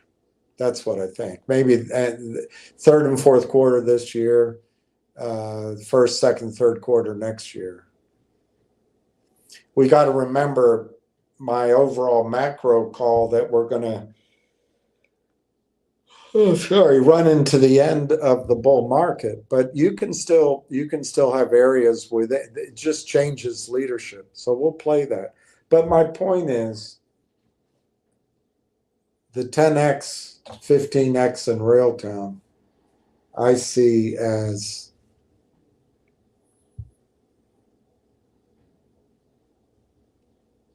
I really see as a 8-week thing at the latest, and it could happen a lot sooner.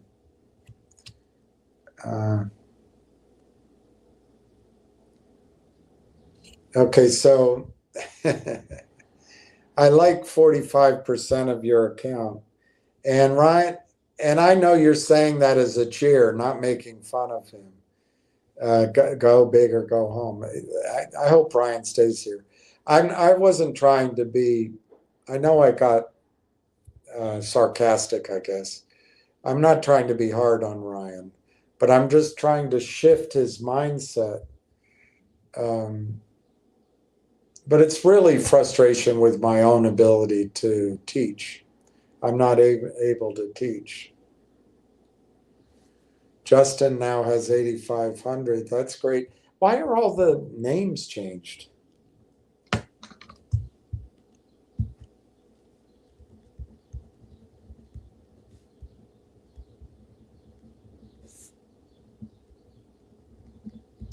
don't know why all the names are changed.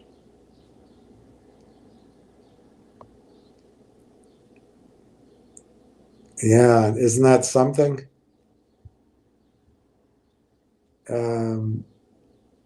Hey, Jack. Isn't that amazing what he has? All right, Jack, let me change that.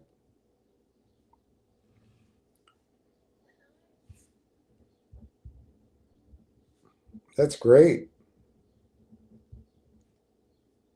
Look, I think if Ryan stays with 15,000, it's still an excellent position. So,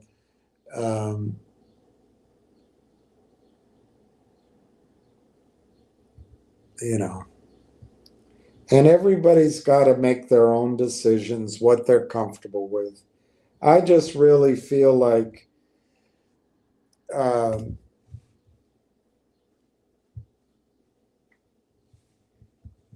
I feel this way about silver too, but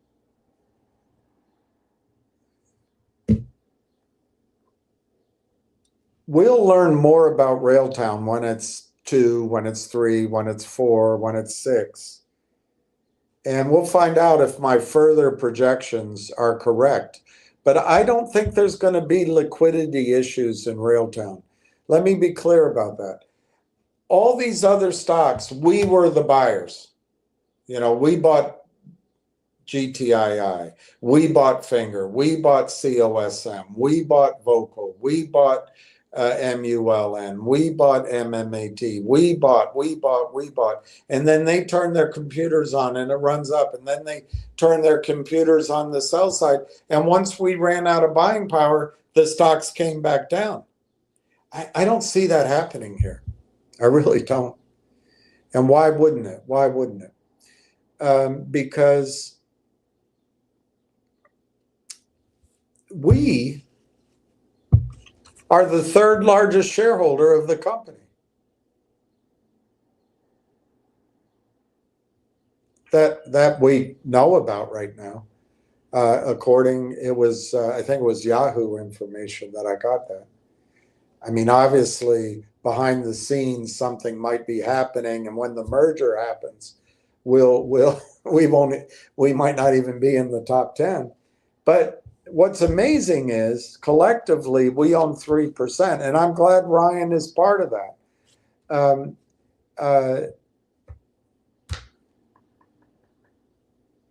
The insiders apparently own 53%. So there's got to be somebody that owns more than the top 2 guys or us. But for now, that's based on the information that's public. We're the third largest. But there's not many people. There's one institution. So I believe I'm correct that Wall Street's about to deploy hundreds of billions of dollars of your money, retirement money, 401k money, into AI. And they got to buy companies. So I bet, let's say 6 months from now, I don't know who, I'll make it up, but maybe Fidelity, two of their funds each own 2%, and maybe Malam owns in 3 of their funds, they each own 3%, and maybe Morgan Stanley comes in their AI fund, their biggest AI fund, and they actually buy 4%, and maybe I don't know, maybe Apple Computer comes in for 10%. I'm making all of that up, but my point is, these people, these players aren't even in here. And I think they're going to come in and stay. And it's going to be very hard It's going to be very hard for the shorts to destroy this stock. That's why I think it's a unique situation. And that's probably why I'm being such an asshole in presenting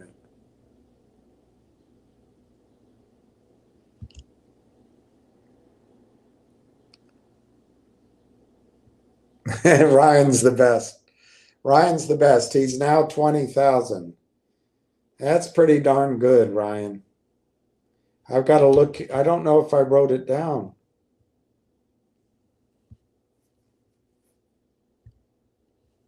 That's pretty darn good.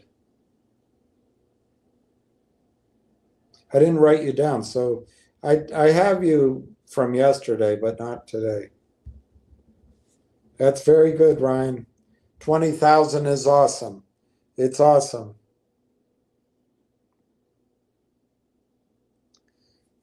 Here, I don't know about that. I wouldn't believe in it. Let's go. Well, you know what's funny, Giuseppe? I was thinking about that myself. I don't have much to sell, but I was thinking,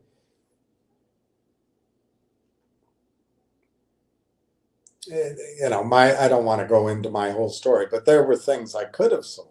So I was thinking about that too. So it's interesting you say that.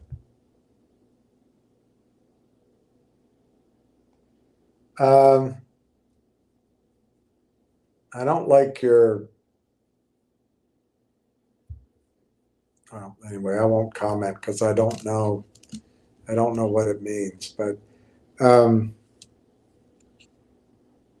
yeah, for each of us, tomorrow, you know, tomorrow is promised for no one, but I certainly hope that this Zionist Christian idea of creating hell on earth in the Middle East, so in order that it brings back Jesus for the second coming, so there can be a rapture. I hope that whole thing is done at God's time rather than a bunch of war hungry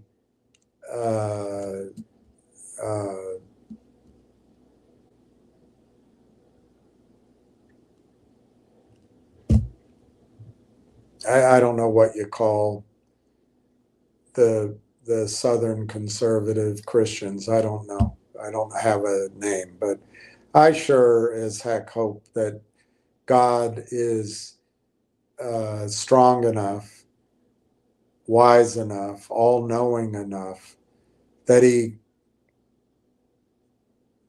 comes to us at his own time, and that it's not something that can be concocted in the war rooms and the Bible classes of the South and in the secular Zionist rooms in Israel. Anyway, but let's move on.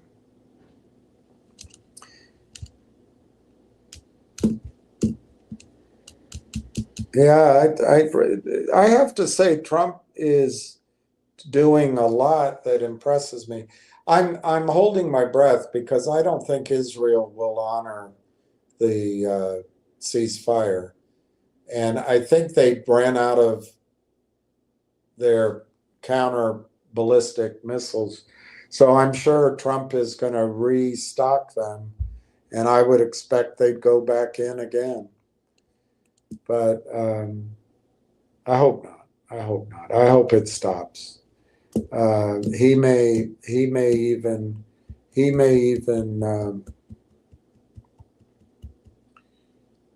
get some sort of deal done in Gaza Strip. I would love if Donald Trump pulled all of our troops out of Germany, or a great majority of it, and just landed them in Gaza Strip. And then the Seabees started rebuilding air conditioning in hospitals, grocery stores, beds, places to sleep, uh, and Trump lets go of his son-in-law's fantasy of building the Riviera on the Mediterranean. And I wish Trump would then say in the UN that the United States is going to knock down the wall that turns Gaza into an outdoor concentration camp and go further. The United States is going to man and woman, I guess, the UN borders of Israel, the 1967 borders, and we're going to give instead of spending our money relocating the Palestinians around the globe, we're going to give Israel 90 days, 6 months for the settlers who stole the land to move back into the Israeli aligned space, and then the Palestinians can come back to the 1967 UN sanctioned two-state solution. But I don't think it's going to work. I don't think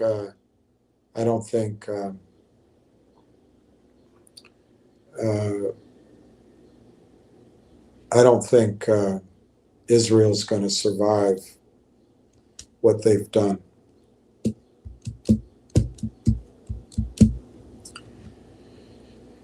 The shareholders meeting will be, it's yet to be determined, but let me just show you again the calendar. Obviously, I'm going to be wrong about June. I mean, there's Monday, but so here's July. Here's July. And this first week up here, Canada Day is here, and then July 4th is here. So my guess is nothing is going to happen Monday or Tuesday next week in terms of announcements. So that might give time for people to add to their position or establish them. And then we've got Wednesday and Thursday. I think by Thursday, most of Wall Street will be summering in the Hamptons. So I think Wall Street will start leaving town as early as Wednesday night, and definitely Thursday morning. So I think Canada will be gone here, and then Wall Street will be gone there. So I think next week is a goner in terms of announcements. I hope I'm wrong. But then the following week, the 7th through the 11th, I think Canada will get back to work on the 7th. But I doubt Wall Street will get back to work until the 9th, because they'll be, out at the Hamptons trying to spend a night with the neighbor's wife, and they won't get back till Monday night, Tuesday morning, or Tuesday afternoon. So they won't. I don't think Wall Street comes back to work until July 9th. That's my opinion. And then the problem is it's going to be hot. They're going to want to get back to the neighbor's wife in the Hamptons that coming weekend. So there's a little window there, the 9th and the 10th, that they'll get to work. So, Matthew, it's entirely possible that it won't be until Tuesday the 15th, Wednesday the 16th, Thursday the 17th range that they actually announce the completion of the MOU, the completion of the merger. subject to shareholder meeting. So let me just pick the 15th, if I could. Let's say they announce it on the 15th that it's been agreed. I would expect immediately the stock price starts rallying significantly. But to the extent that anyone has to wait for the shareholder approval, there's 5 days notice. So I'll add 1 day. Let's say they make the notice on the 16th. So you add 5 days to that. So that's 1, 2, 3, 4, 5. That's Monday the 21st. I assume it's 5 regular days, not 5 trading days. So that's Monday the 21st. And then it's 35 days after that, which I think is regular days. So that would take us to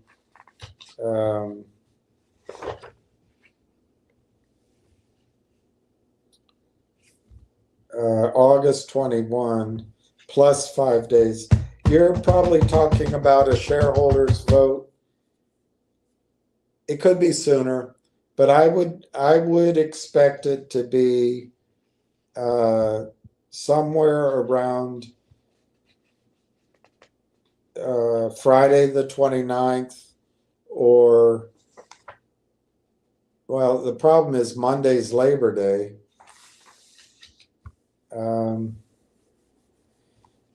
I would say it would be Wednesday the 27th of August is when the shareholder vote would occur. But you see all the assumptions I'm making as I get there. It's a wealth of information. Yeah, I'll try to think through what I would do. But yeah, I definitely think that if you have access to capital, now's the time to strategically place it. They are called dispensationalists. See, you know more than I do. My ankle is killing me. I'm getting gout. I want to go take a pill. It's really hurting just sitting.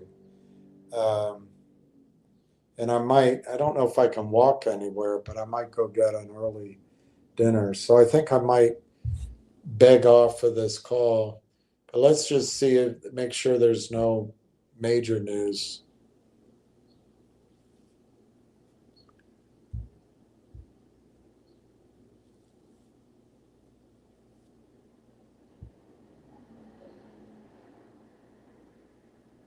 I like that. The Pentagon creates a 250-mile military buffer at Texas-Mexico border. Bravo. Yeah, here we go. Israel pummels South Lebanon. How would you like Israel to move into your neighborhood, be your next door neighbor? They'd start digging up your backyard and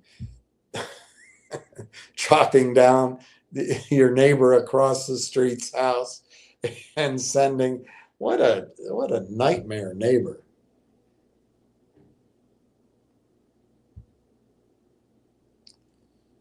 All right, what else can I look up? Let's just check him.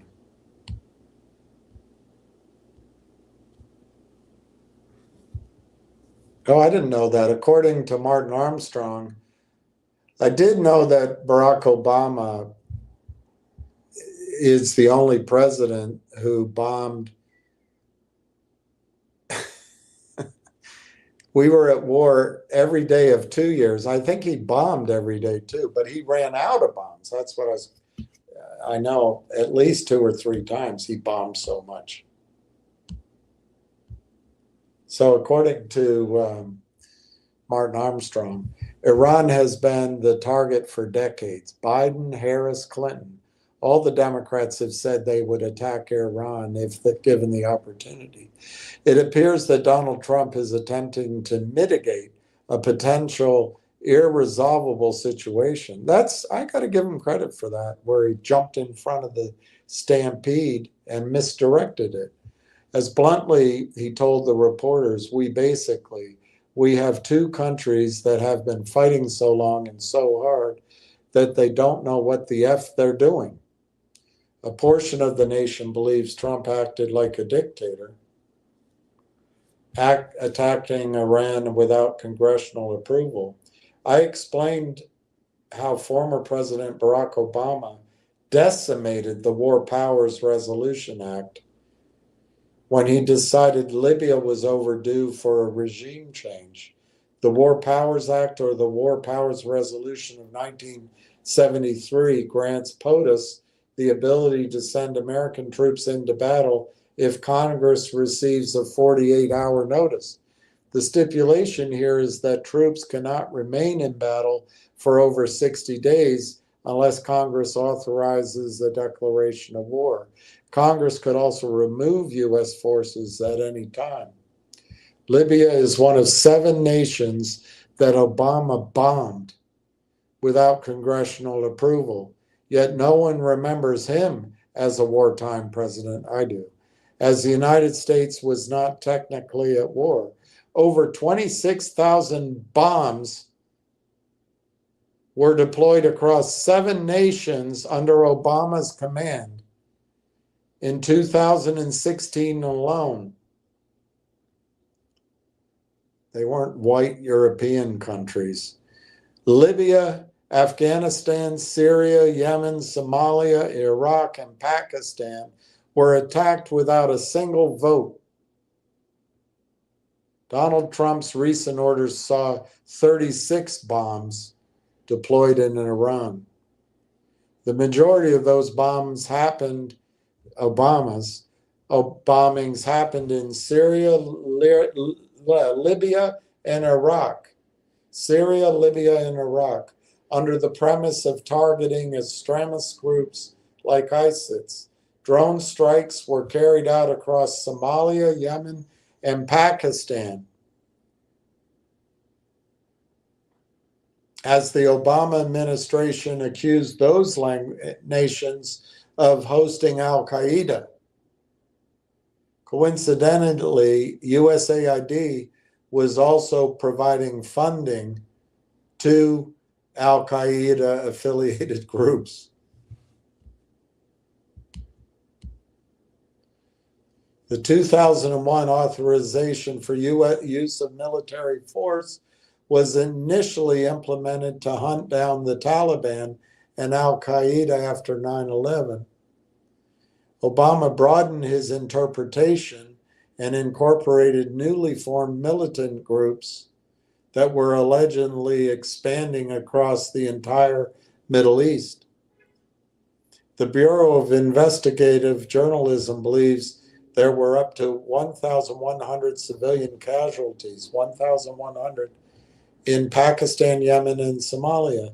Thousands of civilians died in Syria and Iraq, but the death toll was never calculated. At least 100 innocent people died in the 2016 attacks in Afghanistan alone. The government will always augment the law for their personal agenda. The War Powers Resolution was ignored, and the AUMF, the one at the beginning of this century, was altered. Congress was, however, successful in preventing Obama from putting U.S. troops on the ground and fighting a full-scale war. In 2013, Obama sought congressional approval for military action in Syria, but was denied. Obama again attempted to deploy troops in 2015, but was denied. Congress has to redraft the AUMF to specifically prevent Obama from deploying troops in the Middle East. I think it should say had to redraft. quote, the authorization does not authorize the use of the United States Armed Forces on the ground in Syria for the purpose of combat operations, unquote.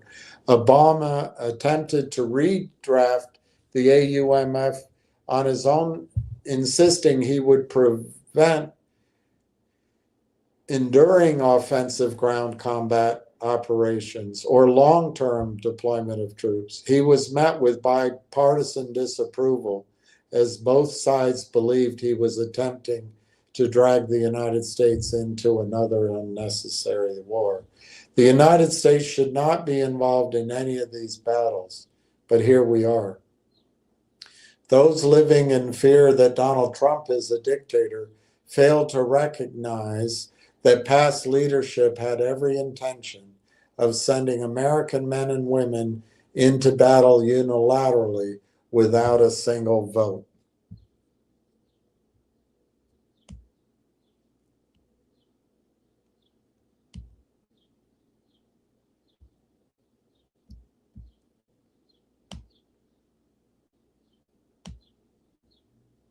All right, I'm not going to read any more.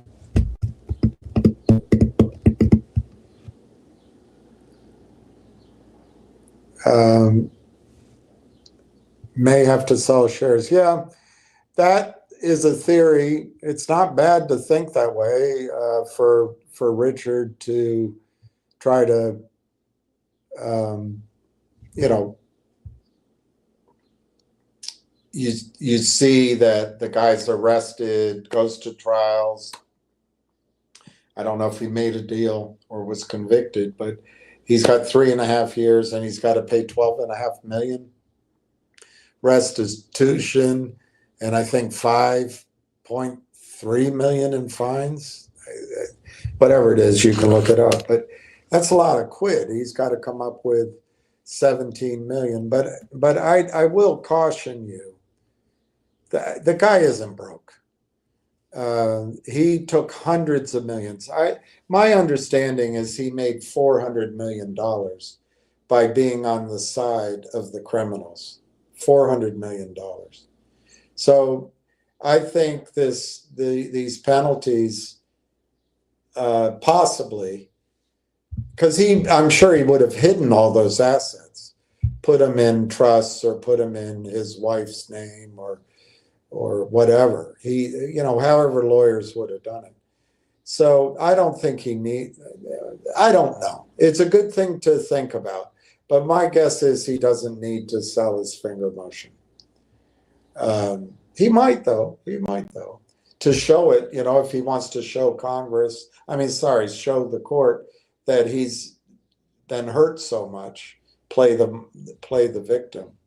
Because if he's hidden other assets and he raises the money there, it's going to open up where did this come from? On the other hand, if he hid the assets in his wife's name, he could tell the court, I borrowed this money from my wife, or my wife is paying it. I think whatever that total adds up to, $20 million and maybe $5 million for lawyers, $25 million, it's a fraction of the money he stole by breaking the law on the side of the criminals. But it shows you in bold face, in bold type, that the SEC is trained to go after the long side, to go after the CEO, to go after people who own stock and maybe do something wrong. The SEC is never trained, never, to go after the Kramers or the Eastons or the Rothsteins or the Rubensteins. Never. Not trained to go after people selling stock that does not exist, colluding and manipulating prices. They're never trading for that. So I think it's a bias that might be innocent, but I don't think so. I don't think it's an innocent.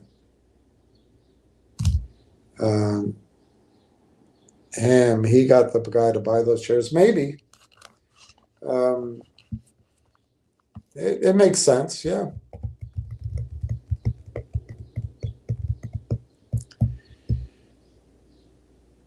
Well, if you hang around long enough at the barber shop, you're likely to get a cut. And if you hang around long enough at the train station, you're likely to see another train. And if you hang around long enough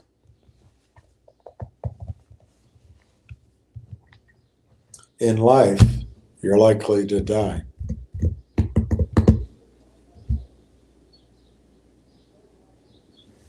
That information was right out of Ham's mouth, and he's now angry at not legal advice for mentioning the guy.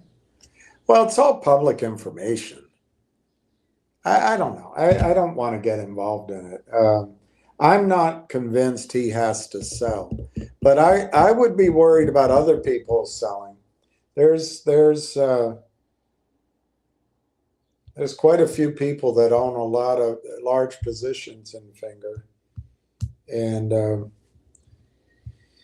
look, it's like anything. When you have confidence, people stay in it. But if it starts breaking apart and there's,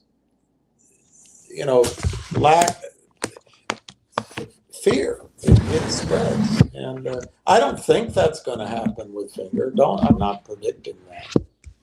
But excuse me, if I were worried about selling in Finger, I don't know that it would be Kaiser Solse. But maybe. I don't know his asset position. I have no idea.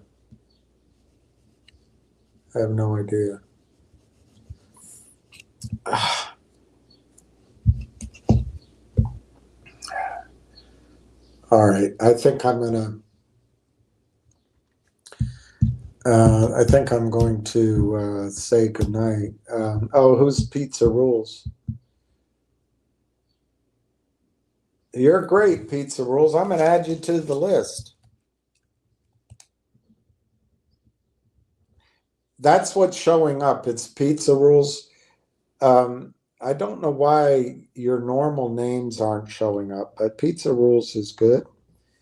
And I think that's a great position. As I've calmed down, I was a little hard on Ryan. I'm glad he's up to 20,000. Everybody's got to do what they're comfortable with. I guess it's clear to you. I've only experienced in my, if you can call it a career, I don't know, 2 or 3 times where something is so clear.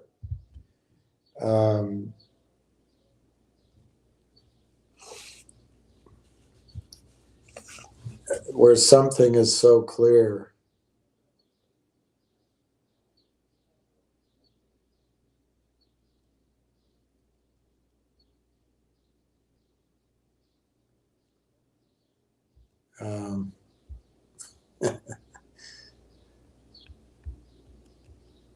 I wish Amy Winehouse had never met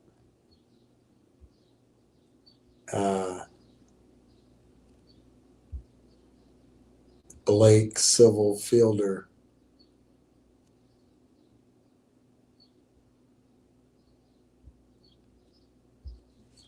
I wish she were still here. That's the wording. One thing isn't very clear, my love. I thought when she sang it, though, she said, one thing is very clear. I'll have to check her video. But anyway, one thing isn't very clear, my love. Should the teacher stand so near, my love? Graduation's almost here, my love. Teach me tonight. Amy. Diana Washington is great too. Diana Washington is really good.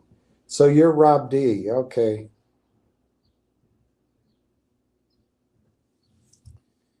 Okay.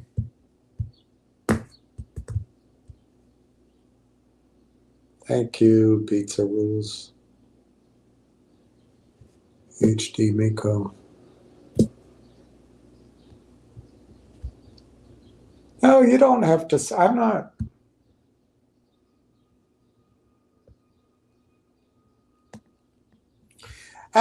I guess I feel Railtown. It's an R&D company who's now in its commercial phase. They have 4 or 5 products that kick ass, and they're closed AI. They're not out in the open. They're first movers, obviously. They address a huge market compared to the size of the company, and they're right on the lightning edge of this AI 2.0 revolution.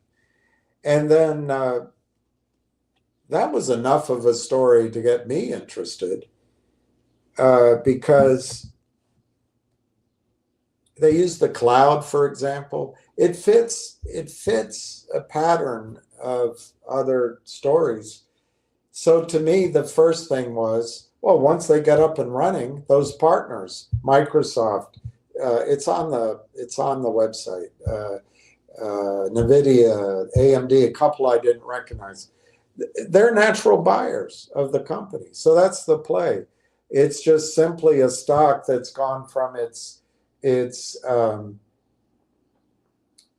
angel round R&D phase, which is nearly flat for 4, 5, 6 years, to turning up the valuation curve rapidly because they're going to start bringing in revenues. And then, as chance has it, the revenue multiples are expanding explosively. Why?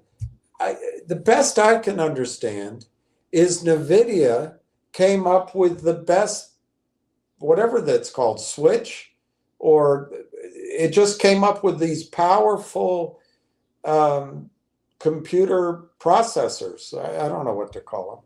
So it's allowing for these gigantic data centers, gigantic processing power that has, guess what?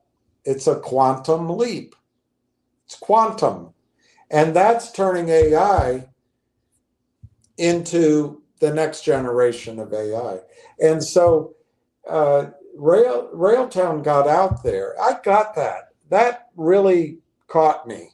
What the basic concept that got me was they're able to take software development from a multi-month, couple of year process into minutes, or into weeks anyway, and reduce the costs from massive to manageable, and reduce the number of human beings. Too much information about how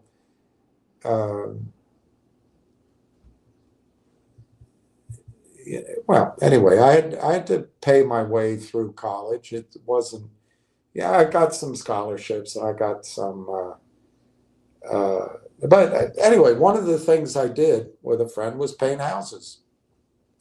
And the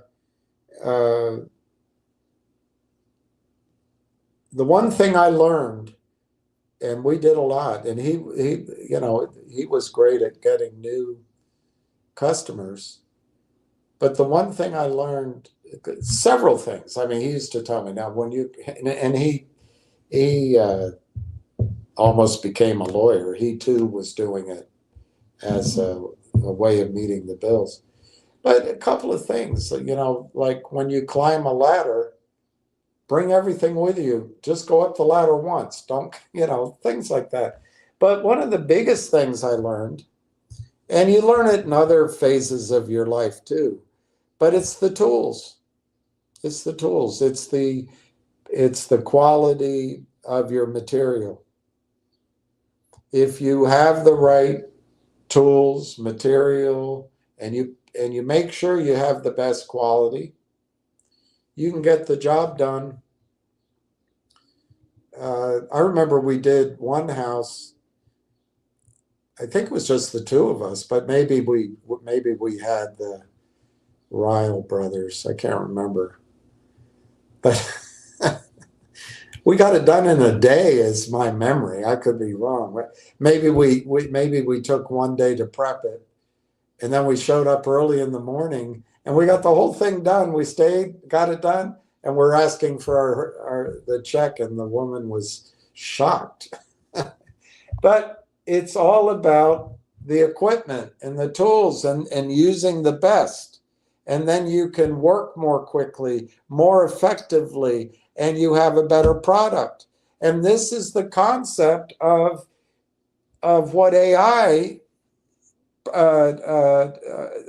technology, I guess, that Railtown's come up with. They spent 6 years developing it. They're the first out of the gate, and it's closed, it's proprietary, and it's kicking butt. But then, if you don't believe this,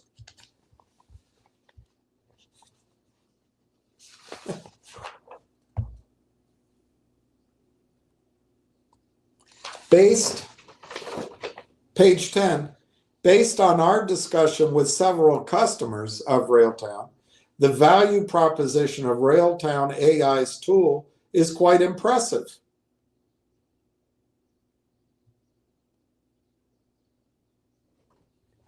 That's the secret, one of the secrets, one of the times in my life I learned painting houses, that if you get the right tools, you can make more money, but you can also be more efficient. And that's how I saw Railtown. And so it was obvious to me that and I had to futz it around for a while. I'm like Ryan. I say, oh, that sounds good. And I'd go back to listening to something else.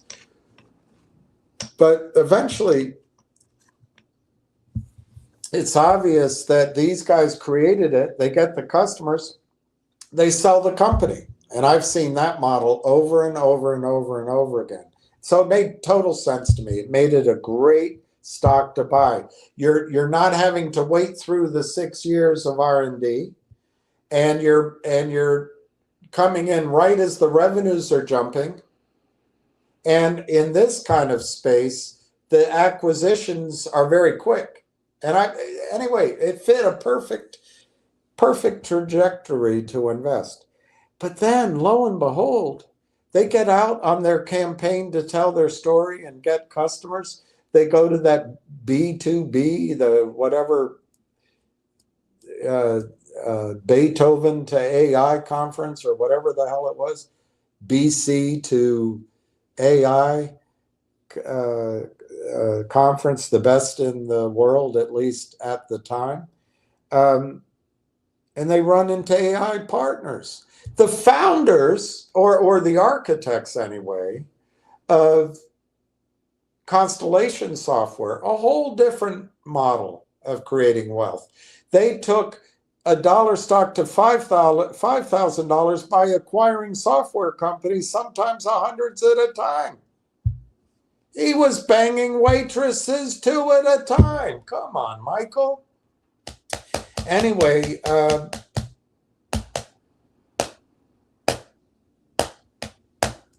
they run into AI Partners, which was founded by guys that were president and CEO of OMERS, the Ontario Municipal Employees Services, OMERS system.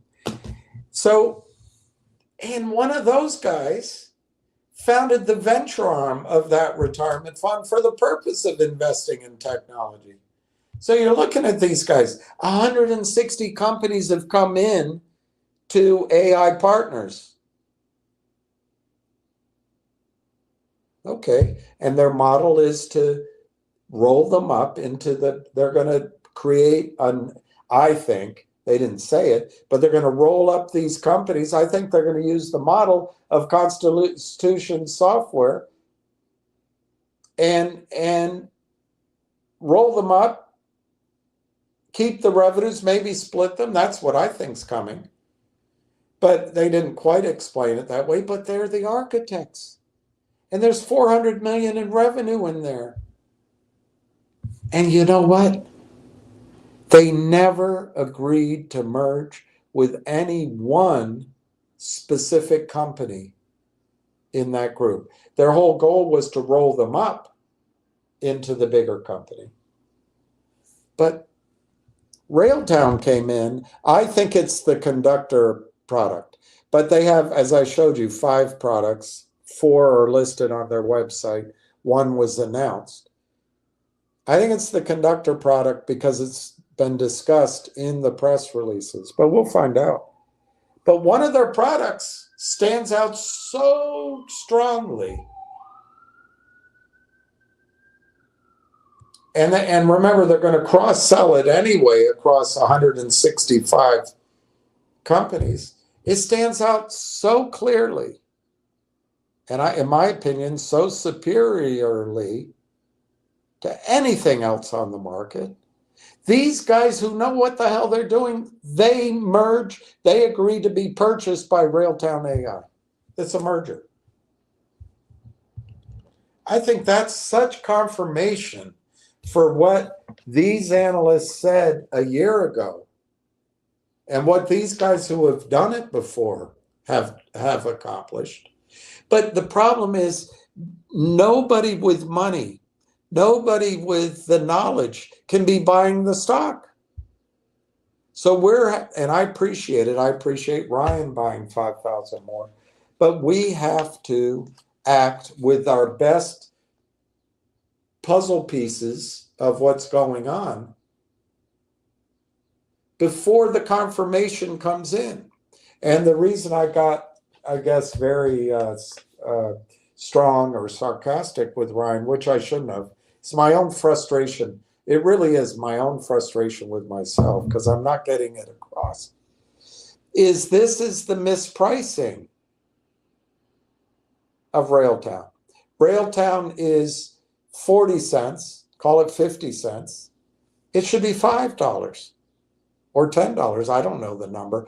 I don't think it's going to, it could, but I don't think it's going to be, wake up one morning and you open your computer, it goes from 50 cents to $5. I think it'll be more stair-stepped. And I've told you why. I think they have to announce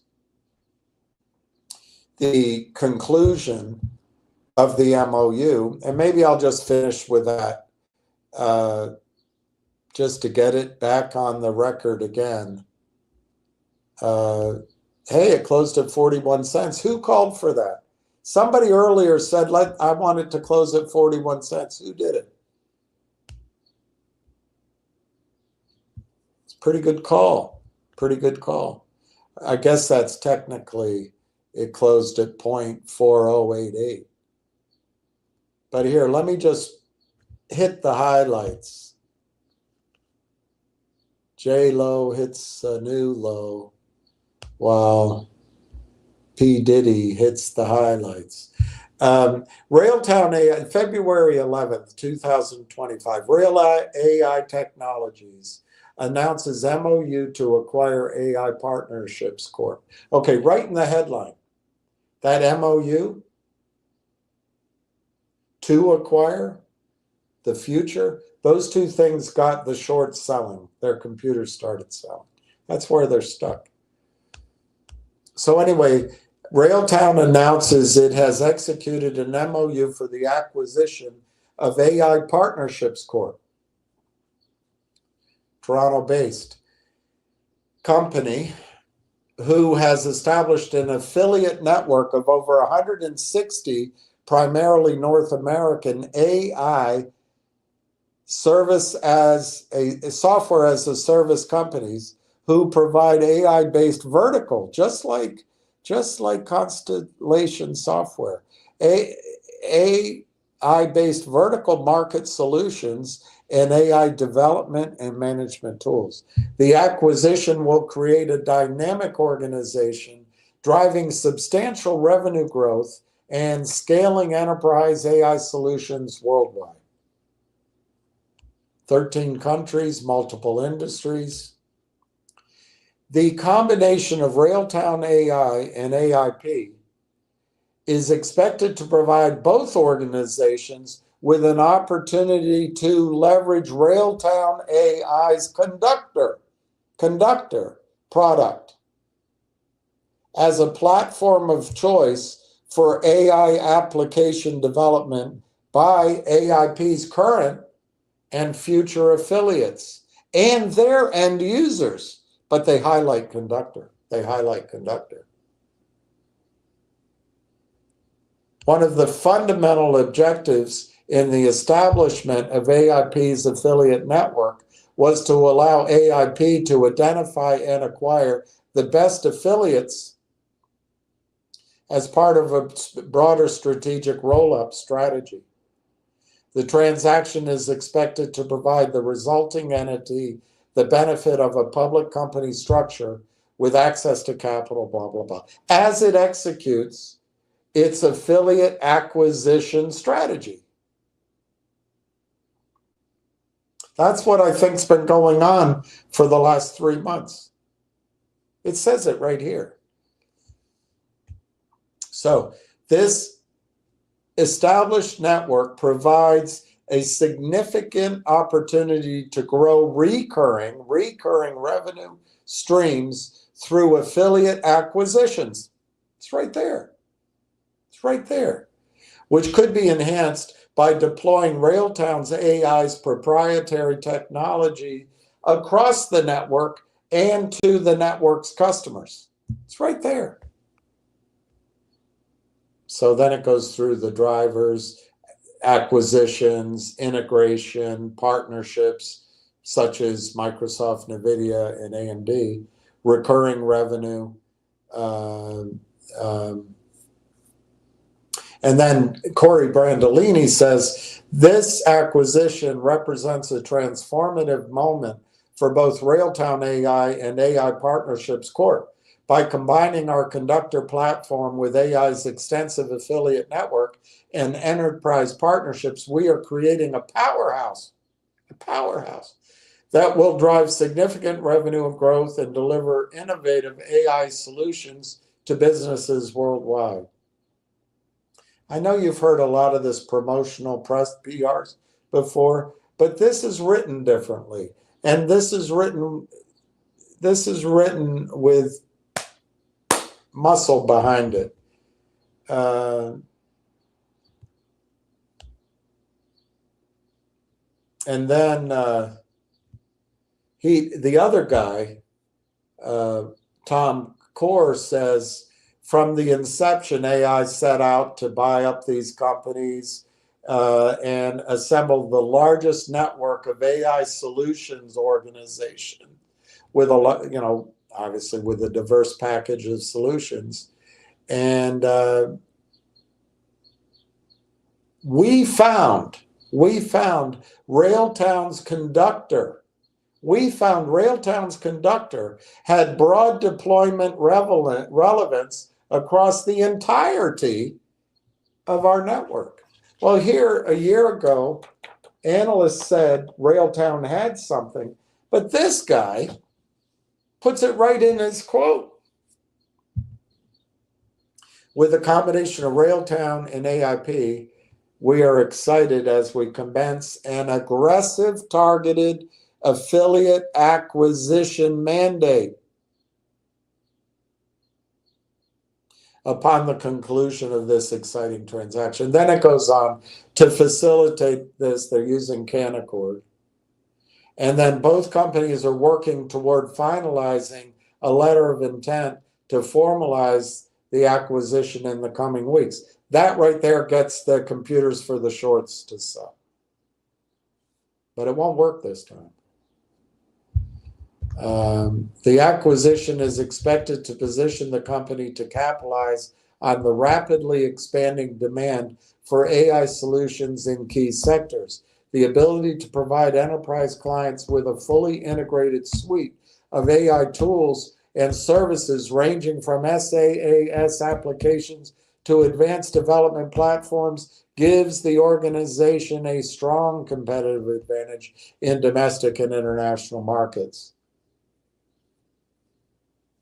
Anyway, that's that. So what I see now with Railtown is confirmation that they've got a good tool, several tools that people want to buy and gets the job done. But also, by combining with AIP, they are leapfrogging the revenue. And I assume, I don't know how Constellation Software does it, but I assume they'll use the same system. So maybe they don't get, on Twitter, it talked about 400 million in revenue at AIP. Maybe they only get 100 million of it. But if you apply a multiple of 25, the mid-range, that's 2.5 billion, I think. Yeah, 2.5 billion. And if you want to be, right now, Railtown only has 140 million shares outstanding. I'm not sure they're going to issue that many more. But if you want to just be totally brutal in your estimate of how many shares they issue, let's say they go to 250 million shares.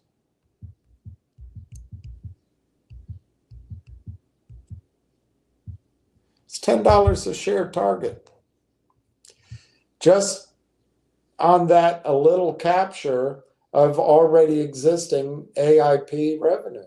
It's $10 a share. I think that's completely reasonable as a target, by the way, soon. And that's why I was so hard on Ryan. But, you know, if you get up to, if you own 25,000 shares, you got 250 grand. That's less than Babe Ruth makes a year.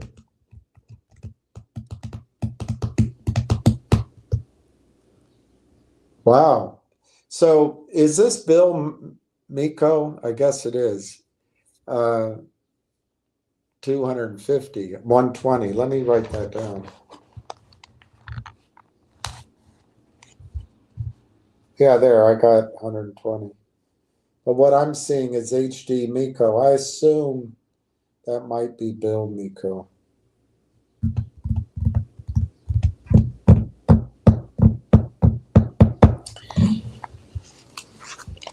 All right.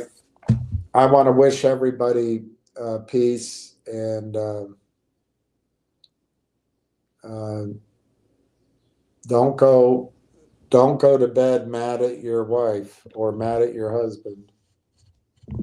And certainly don't go to bed without telling your dog or your cat or your horse that you love them. And if you think of it, at least say a prayer for the children in Israel, in Gaza, Lebanon, Iran, Syria, any neighboring country of Israel. It's the only country in the world that can't live in peace with its neighbors. But and pray for our country, for Trump, and for Putin, and for Xi, and the Ayatollah. Let's pray for peace. Let's pray for peace. And until then, you know, maybe, I don't know if I'll come on this weekend, but maybe. Otherwise, I'll see you Monday. And thank you for listening. Thanks for, as ever, for putting up when I get worked up. Thanks for putting up with that. I hope everybody here can make a commitment to Railtown. It's obviously not financial advice, but it is a strong educational strategic statement. And I think as you learn about it, as I learn about it, the stock will be going up. And you can always bail if for some reason you don't want to be in it. But I don't see that happening. You can always get out at a higher price. I think the cavalry is coming to buy. And if you don't like that analysis, Geronimo is coming to buy. Where I think there's going to be no problem with demand and liquidity and real demand, not computerized crap, real demand. So anyway.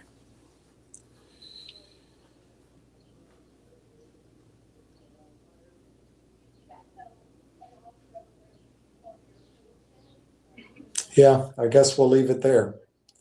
So